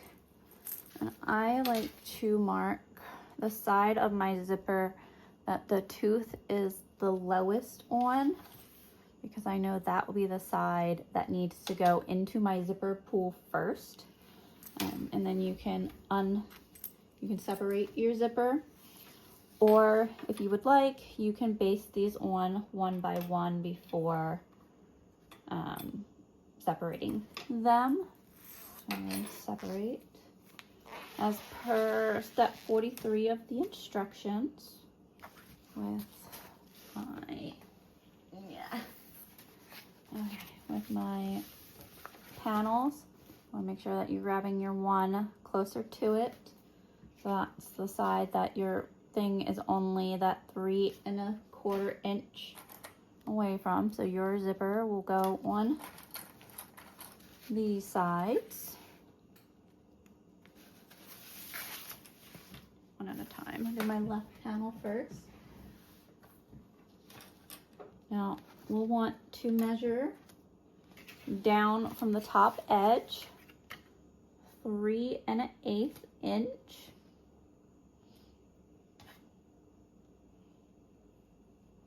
And that will be where your zipper will start to go, and you'll place your zipper, the 90-degree end, right side down onto your panel.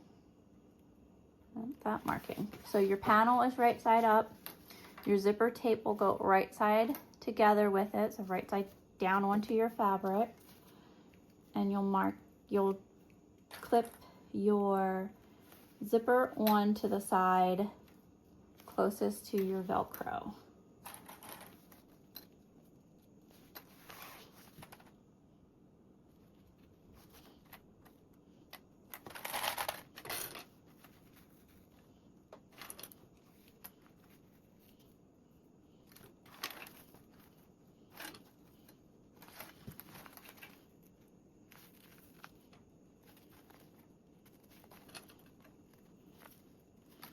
And you'll most likely have a little extra at the end that will help you get your pull on later.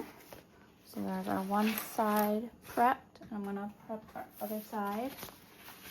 Again, making sure that you're grabbing the side closest to your Velcro. Marking down that 3/8 of an inch from your top. And matching your zipper right sides together, aligning that 90-degree end at the marking. And then clipping on your zipper that was closest to your Velcro.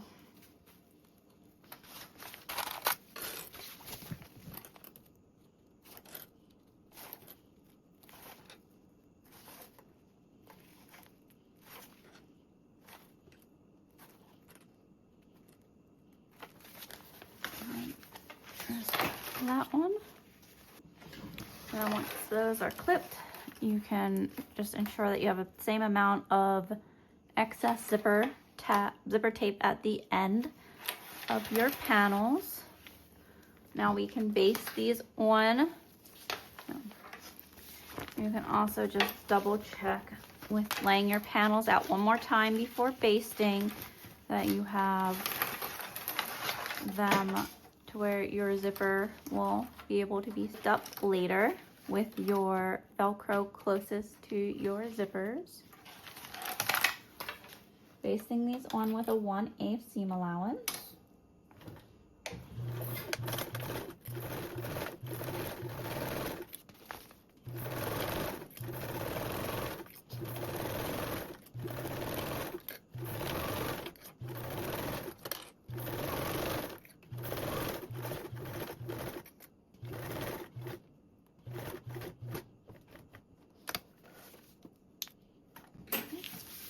Repeat with the other panel. Now this one, with still wanting to sew with my zipper tape up, I'm going to start farther down than my 90-degree zipper end and then sew backwards, just so trying to get over that zipper tape is easier for me. You could use a hump jumper. For some odd reason, I struggle with trying to keep the zipper tape in place, get the hump jumper in there, and all of that. So I just back tack over it, and then I can baste down.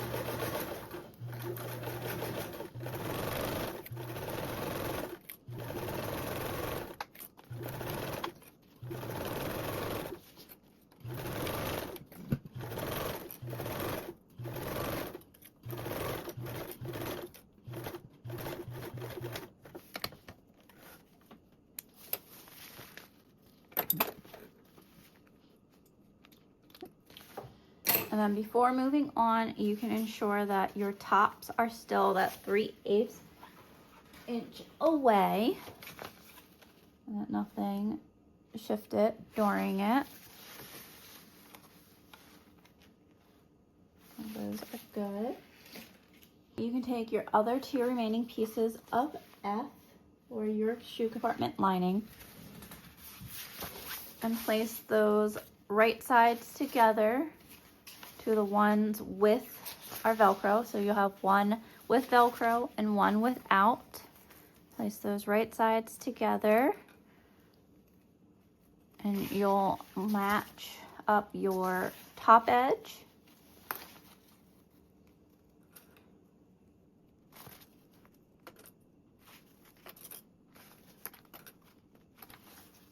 And then the long edge with your zipper, so you can sandwich your zipper in between.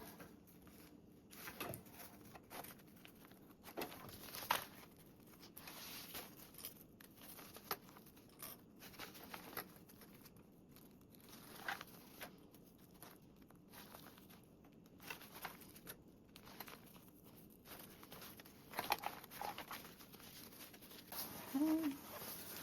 So there's the one, and you're going to leave your other edge, long edge without the zipper and the bottom part unclipped. We'll repeat with our other panel. So again, one with the Velcro and one panel without, placing those right sides together, sandwiching your zipper and matching along the top.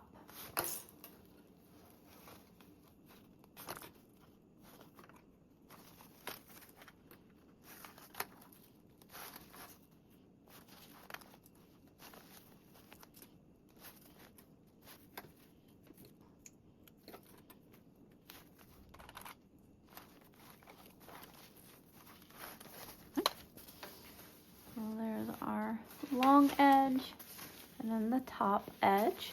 Now we can sew these with a 1/4 seam allowance just across that top edge and along the edge with the zipper.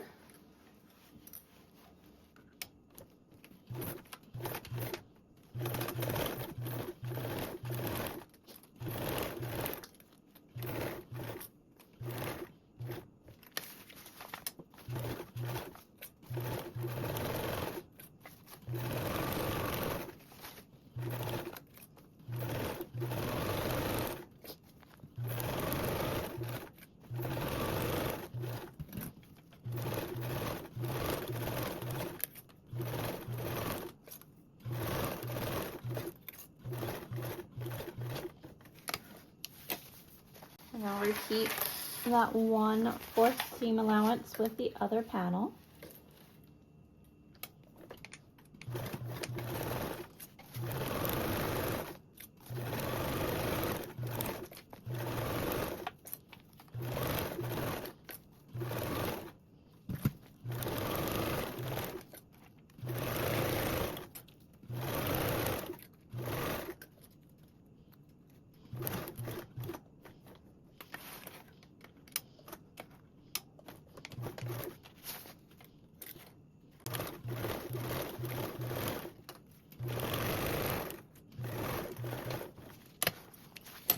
Now that those are done, you can go ahead and snip your seam allowance corners. Just make sure you do not snip into your zipper tape. Trim those corners. Do not trim into your 90-degree zipper.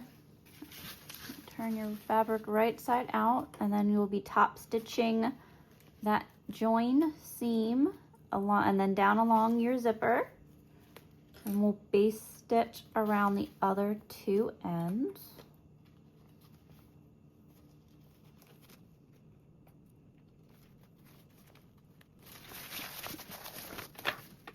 I'm just gonna match up my corners and a few clips along the raw edges, just to keep my fabric from slipping around too much.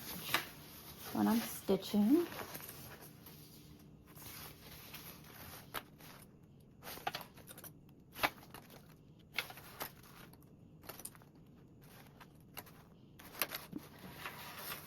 There's that.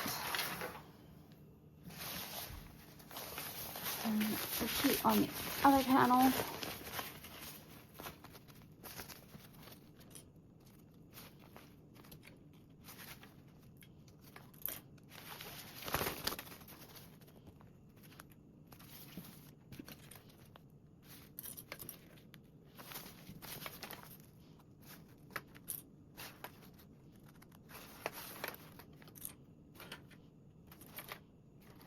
Now I can top stitch along your top and your zipper and then baste around the perimeter. So you're going to sew around the perimeter with a 1/8 seam allowance. This is a good time to also check your bobbin thread again, just because you're going to be doing some long top stitching along your top and down your zippers. Get this one off to the side real quick.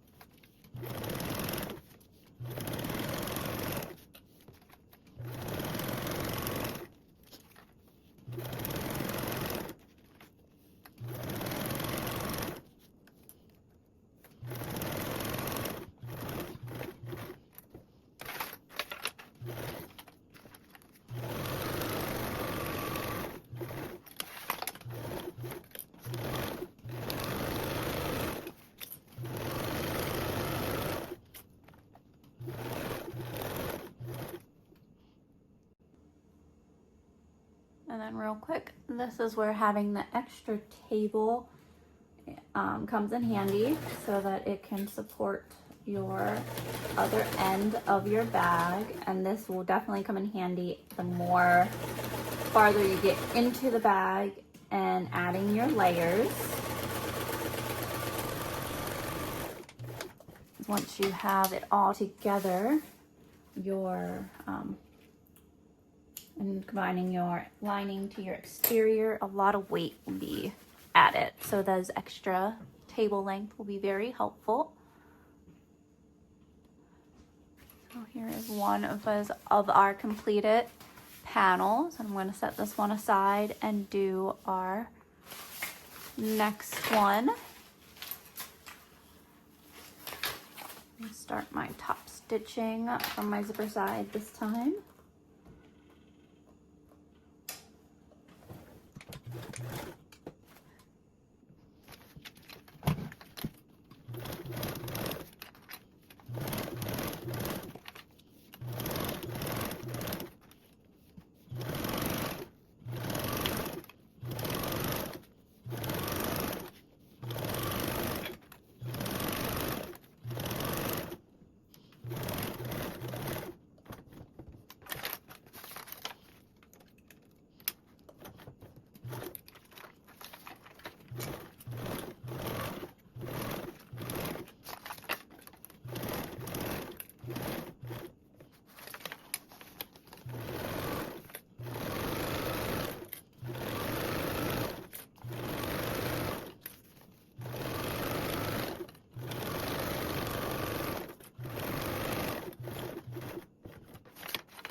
Now you want to put on your zipper pull to ensure your proper alignment before proceeding on to the next step. Okay. And those zipped up perfectly. There's that. Here is my whole panel. Now you can take your piece of F1, which is your suit compartment base lining, and ensure that you put on your pull so your panels are together, and align this base right side down. That's right sides together with your top of your suit compartment. Okay. Once that is on, we can then sew this with a 3/8 seam allowance. Hold up my suit compartment just so I have a little bit more control over that end.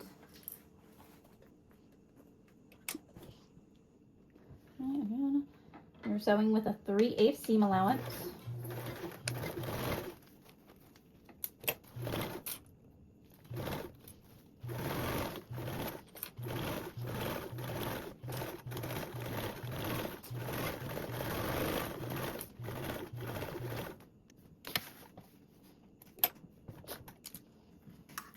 What you can do before we grab our main lining, you can press your flap down, ensuring that your seam gets pressed towards the bottom.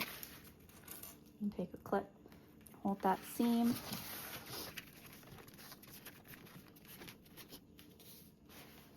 And then on the other side, take a clip, and hold down that seam.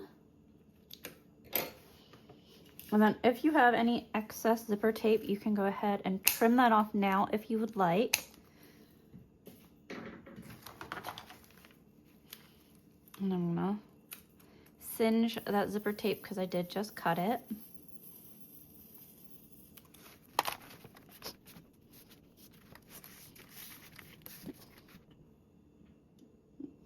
Now I'm going to change view because we are going to need our piece of E, which is our main lining, and that's that really big piece, and we're going to connect these.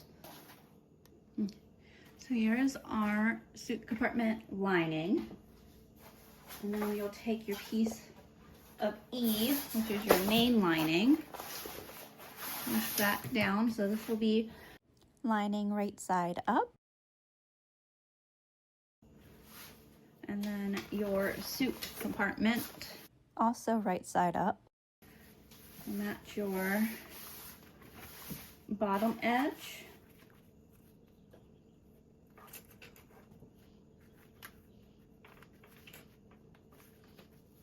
Now this time, because I'm working with such a big piece, I don't want it shifting a lot during sewing. I do recommend using decent amount of clips so that you're working in smaller sections that are held together and haven't moved around as much. And then again, when you clip these, make sure that that seam is pressed down.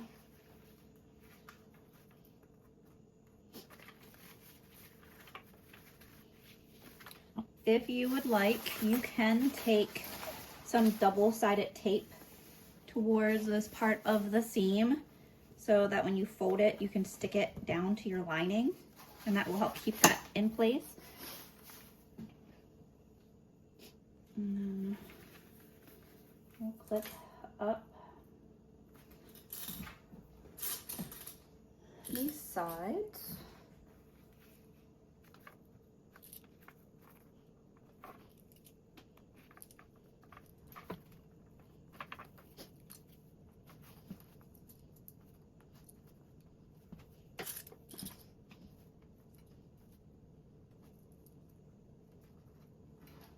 And you'll have a good decent amount of access at the top.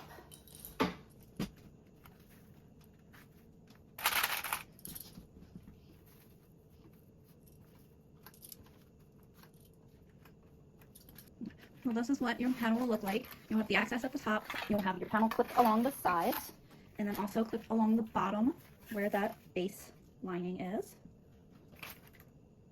Now, before we baste on our suit compartment lining to our main lining, we want to ensure that this gap between the top edge and the suit compartment lining is the same distance across the top so that the spacing is consistent.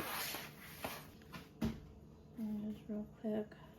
So you just want to make sure that this side and that this side are the same height away across. That will ensure that you have proper alignment for the flap. Now I'm gonna go ahead and start by sewing this base on first, sewing across this seam so I can ensure that that seam is pressed down towards the bottom, and then I will sew across and then back up and then base my other side. Okay. Top stitch.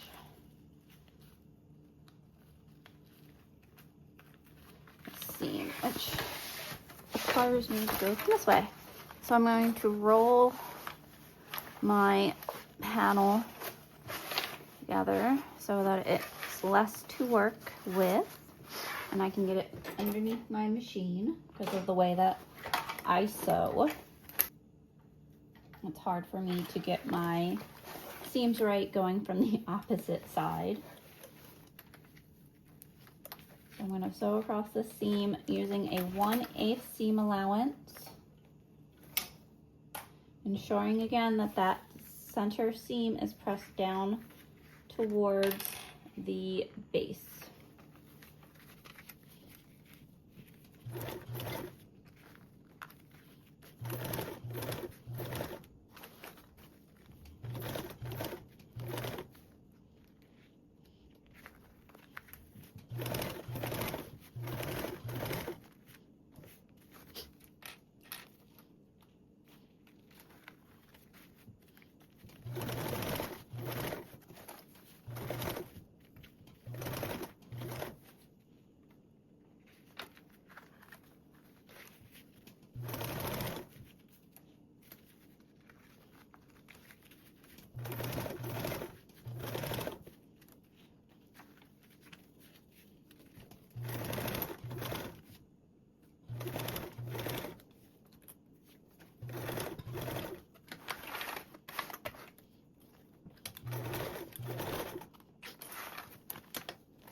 Now that I have that rolled up, I don't have as much fabric to control on my towards me, and I can just unroll as it feeds back onto the table I have behind my machine.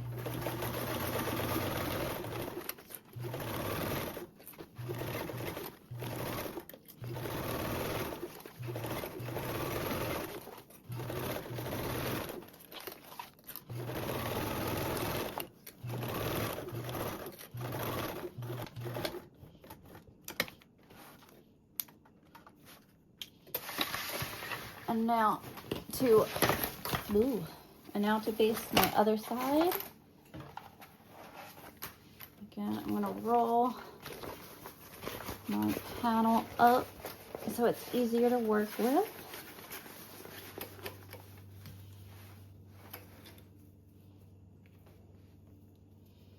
You just want to make sure that when you're rolling, you're not pushing your panel up any higher than what it should be.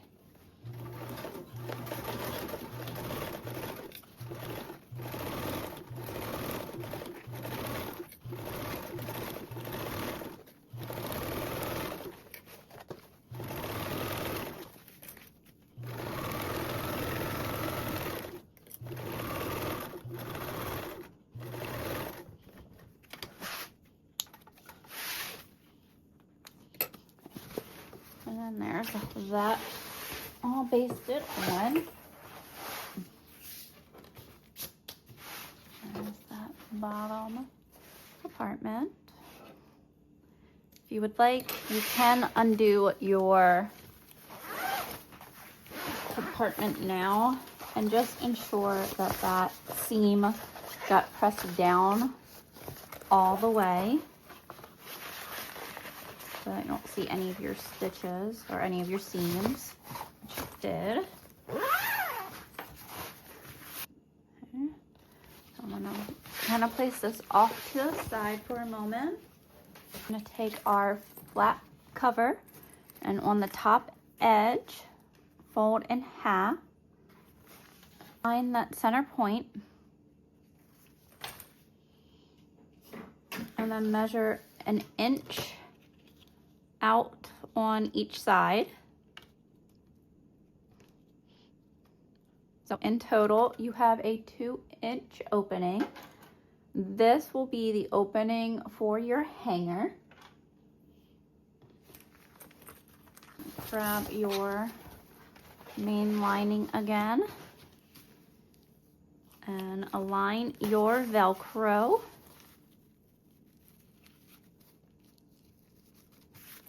And within doing that, that should leave you a 2-inch gap at the top.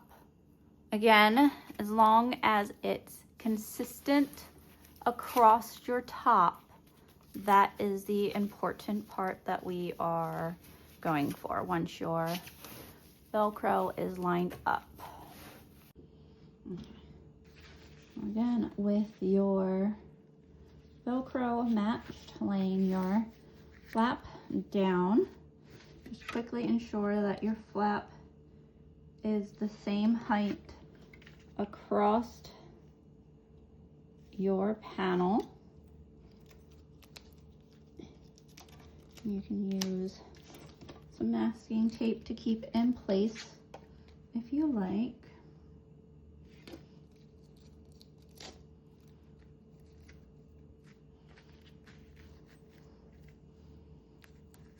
I like to set a piece of masking tape in between my markings, so that way it's a visual aid to me to say like, hey, you don't want to sew in between there, because that will be our opening for our hanger. Now we're going to sew this flap on with 2 rows of stitches on each side.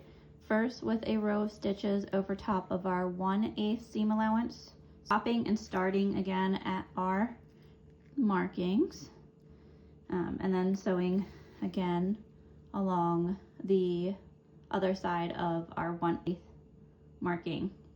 And then we'll do another row of stitches 1/4 of an inch away from the top, starting and stopping at those markings again, and then to the edge.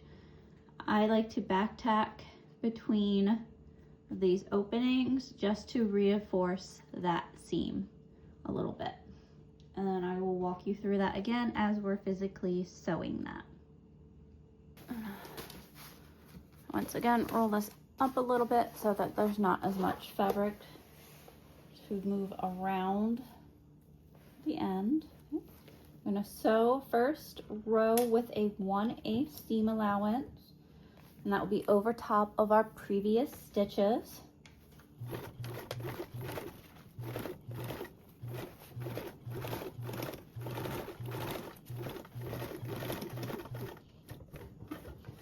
I sewed to that marking. I'm going to back tack a little, sew forward till I get to that point again, and then I'm going to lift up my needle, and I'm going to shift my bag over to my other marking that's 2 inches away, and put my needle down, sew a little bit, back tack to reinforce that stitch, and then sew continuing over my previous stitches.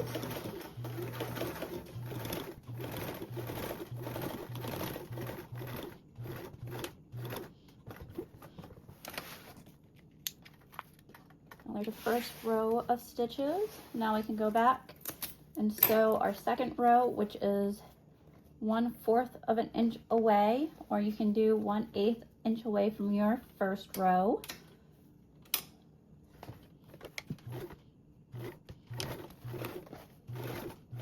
And again, we will want to sew until we get to that first marking. Once you get there, do a tacking stitch. Okay. Once you get back to the marking, you can lift your needle, shift your bag until you get to the second marking. Place your needle down, sew a little bit, back tack, and then finish your row of stitching.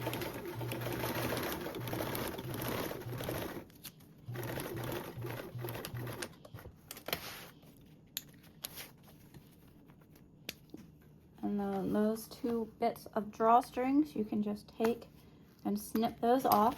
I just leave the ones that are on my back ones there because they won't make a difference.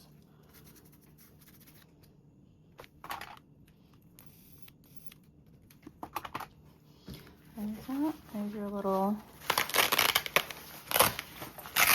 piece for your hanger, and then your Velcro flap.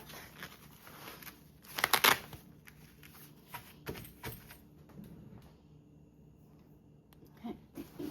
Now our interior is completed and we are ready for final assembly.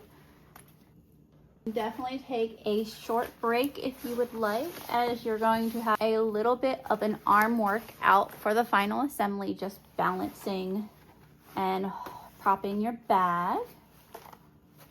Okay, now we are ready for final assembly. Here is our exterior.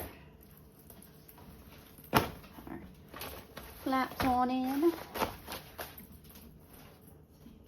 And then we'll take your lining and place that right sides together. Now, there's not really a right or the wrong way of which way the flap should go towards which panel. It is preferred to put your flap towards your back panel, just in case you are using this pocket as a slip pocket. If you by chance go to lift up your bag, if you have anything that's in this pocket, it then won't go tossing out on the floor.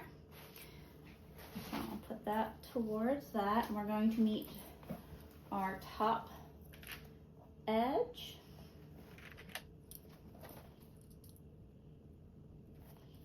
And clip across that.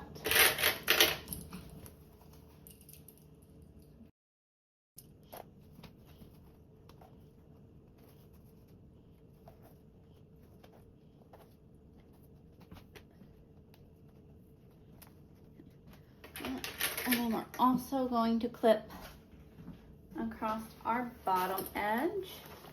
Make sure that your webbing is in between, or I guess our other edge. The other short edge. So clip across both of your short edges.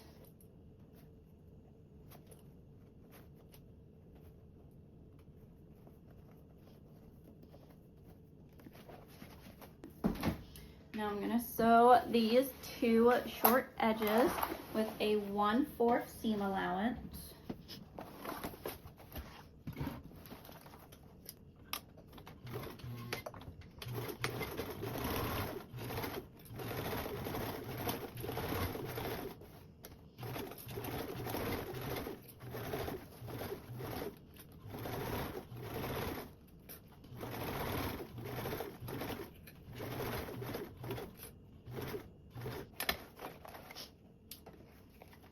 And then you can snip your seam allowance corners.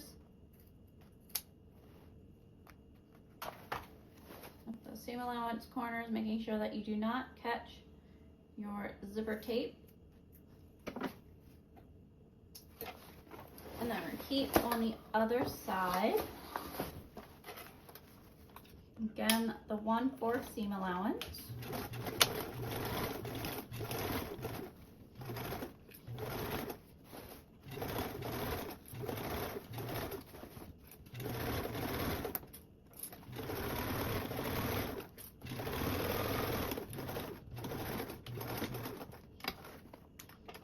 Again, snipping those corners without cutting your zipper tapes. And you can turn this out.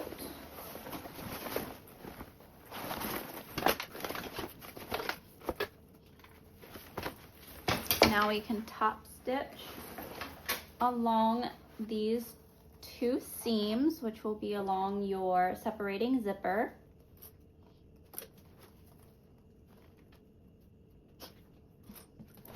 Flattening that seam on the ends to make top stitching easier for me.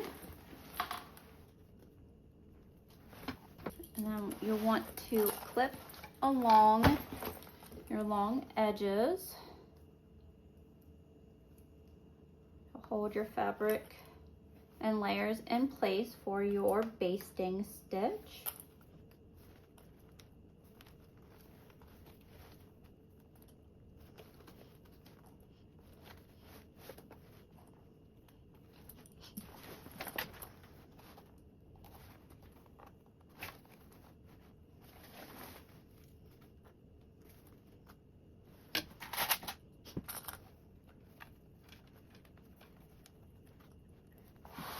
And then repeat on your other side. And then you want to flatten out your join seams.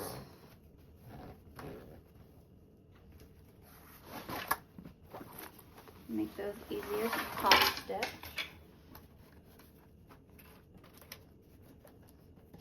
And then you can also flip your bag over just to ensure that your panels are straight and fully aligned. Now we're going to top stitch across our two joined seams first. So across that separating zipper. I'll switch you to a closer camera angle so you can see. I'm going to top stitch with a 1/8 seam allowance.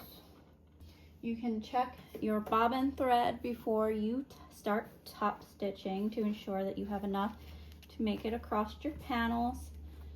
This is also a good time to go slow, especially since there's a lot of bag, so it can get heavy. Give you time to maneuver your bag as you're sewing.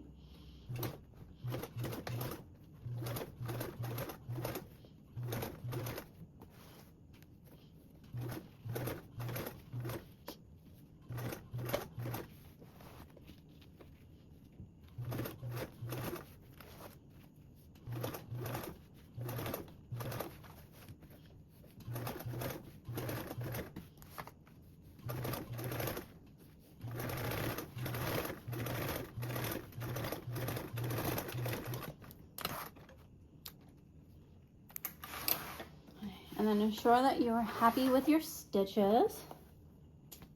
And repeat on the other side. I'm gonna fold that panel down so that there's less to move. And then top stitch with a 1/8 seam allowance.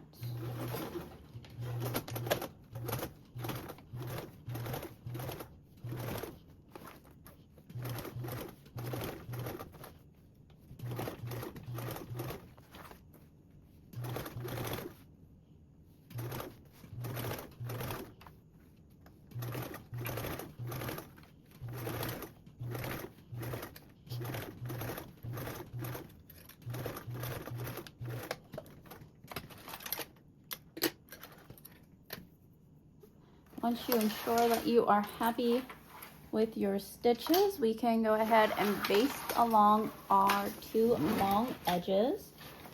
This is where it helps to roll your bag, if you're able to. Depending on your fabrics, you might not be able to, and that's where that chair would come in handy. Now basting along our sides with a 1/8.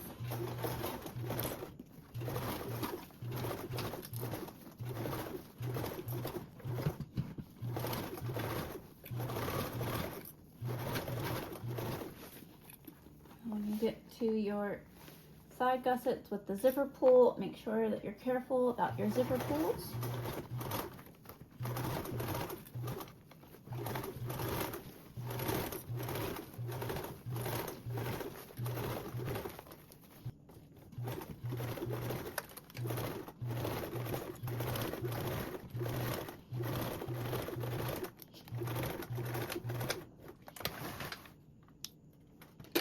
And now repeat on the other side for your basting stitch.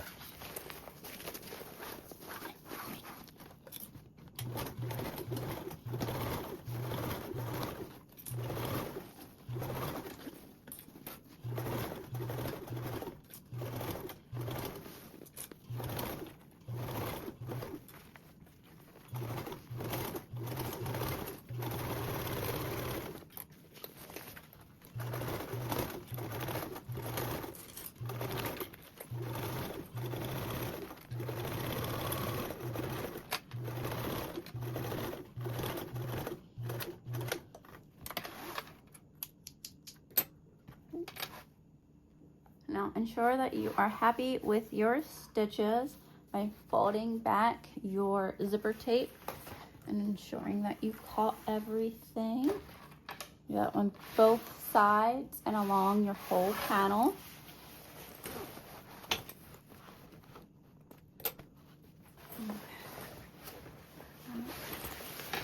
Now, again, I'm going to roll my panel to help with sewing. Now, when you're in the home stretch, especially if you did not do the clip covers, because you won't need to do the step after the binding.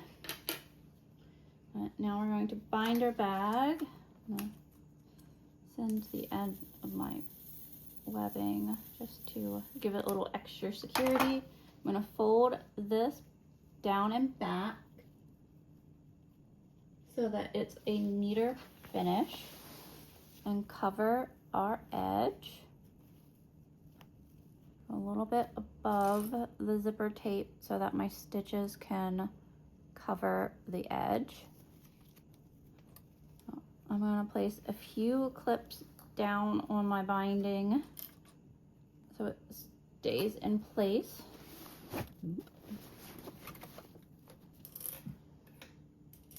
Now, remember to go slow and maneuver your bag.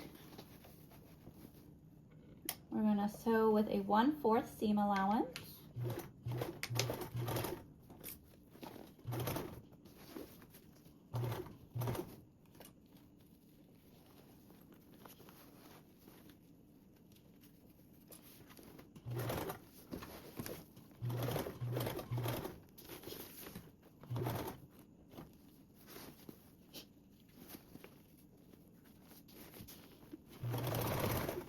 And I'm just going to work in small increments, making sure that my binding is underneath my project and then folding over and holding in place.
And then once you get closer to the end, again, you're going to want to make sure that you leave some overhang so you can fold back. I'm going to singe that. I'm going to fold it down, cover your edge. I'm going to use a clip to keep that in place.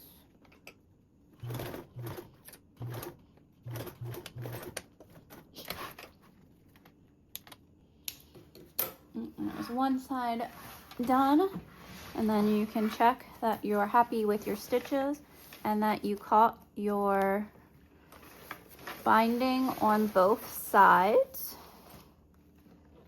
before moving on to the other side and repeating that process.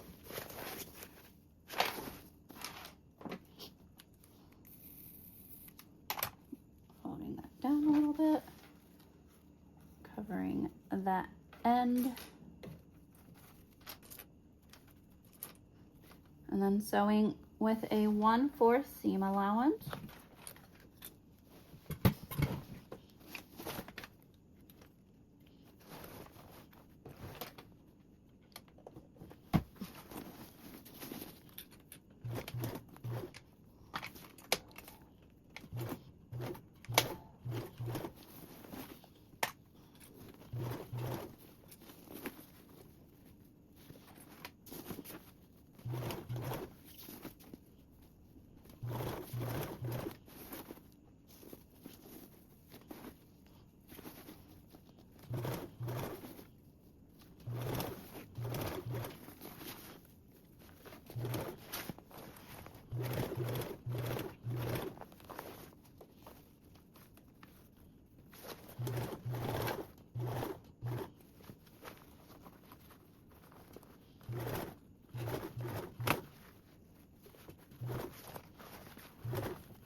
Once you start getting closer to the end, again, you're going to want to leave a little bit of an overhang so that you can fold it back.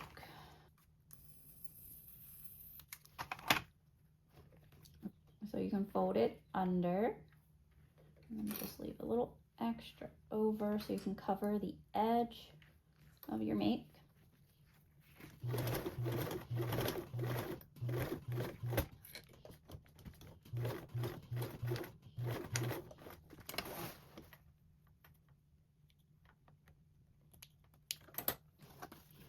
Now there's that, and then again you'll check to make sure that you are happy with your stitches along your binding and that you also caught both of your sides.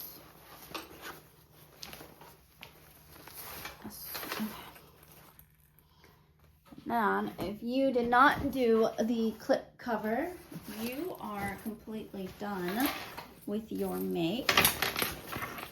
You can zip up and admire it. Now, if you did a clip cover, you'll want to make your placements on the right side of your outer fabric. So, measuring from the side 7/8. So measuring from our side 7/8 and then down 3/4. So 3/4 down, and then 7/8 in, just from the edges of our fabric.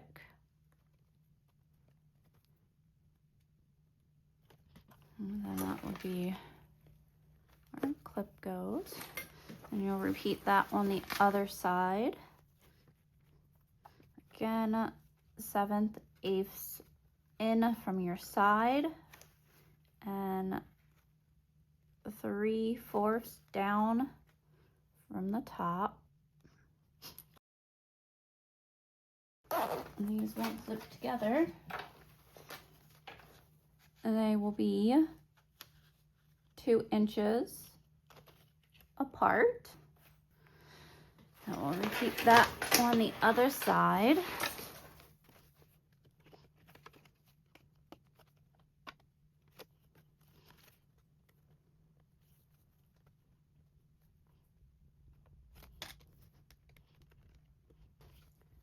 Two inches apart once my zipper was actually zipped. And we can punch through our female snaps. So you can use a punch to make your markings or a dowel. I'm going to use my dowel because of the size of my snaps. Works with my fabric. Now you want to take your cap and put it on the interior part of your bag so that your female snap is on the outside.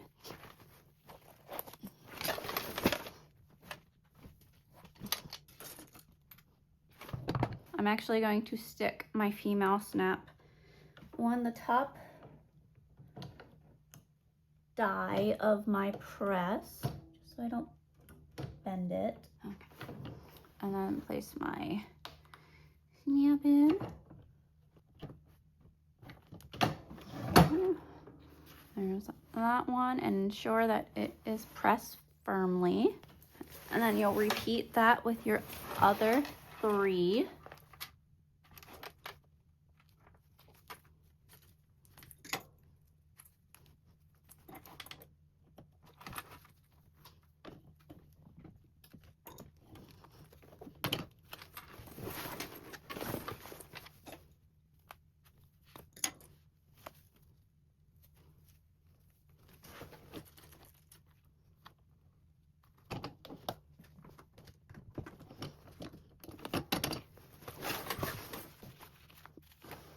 Final one, and then you are all done your bag, and you can see your beautiful work.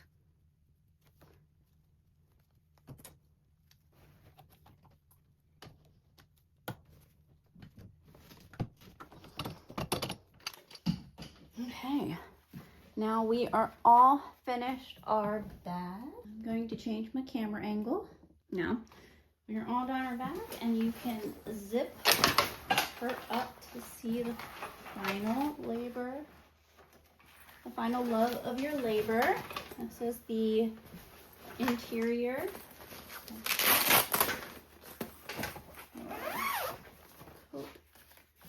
Your suit compartment.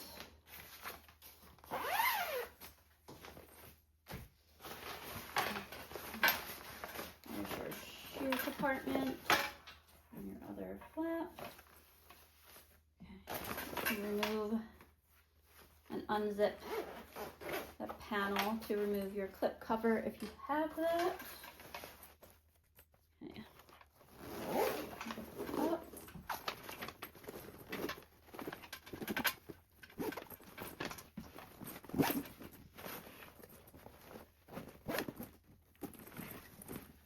Now this is what the inside would look like.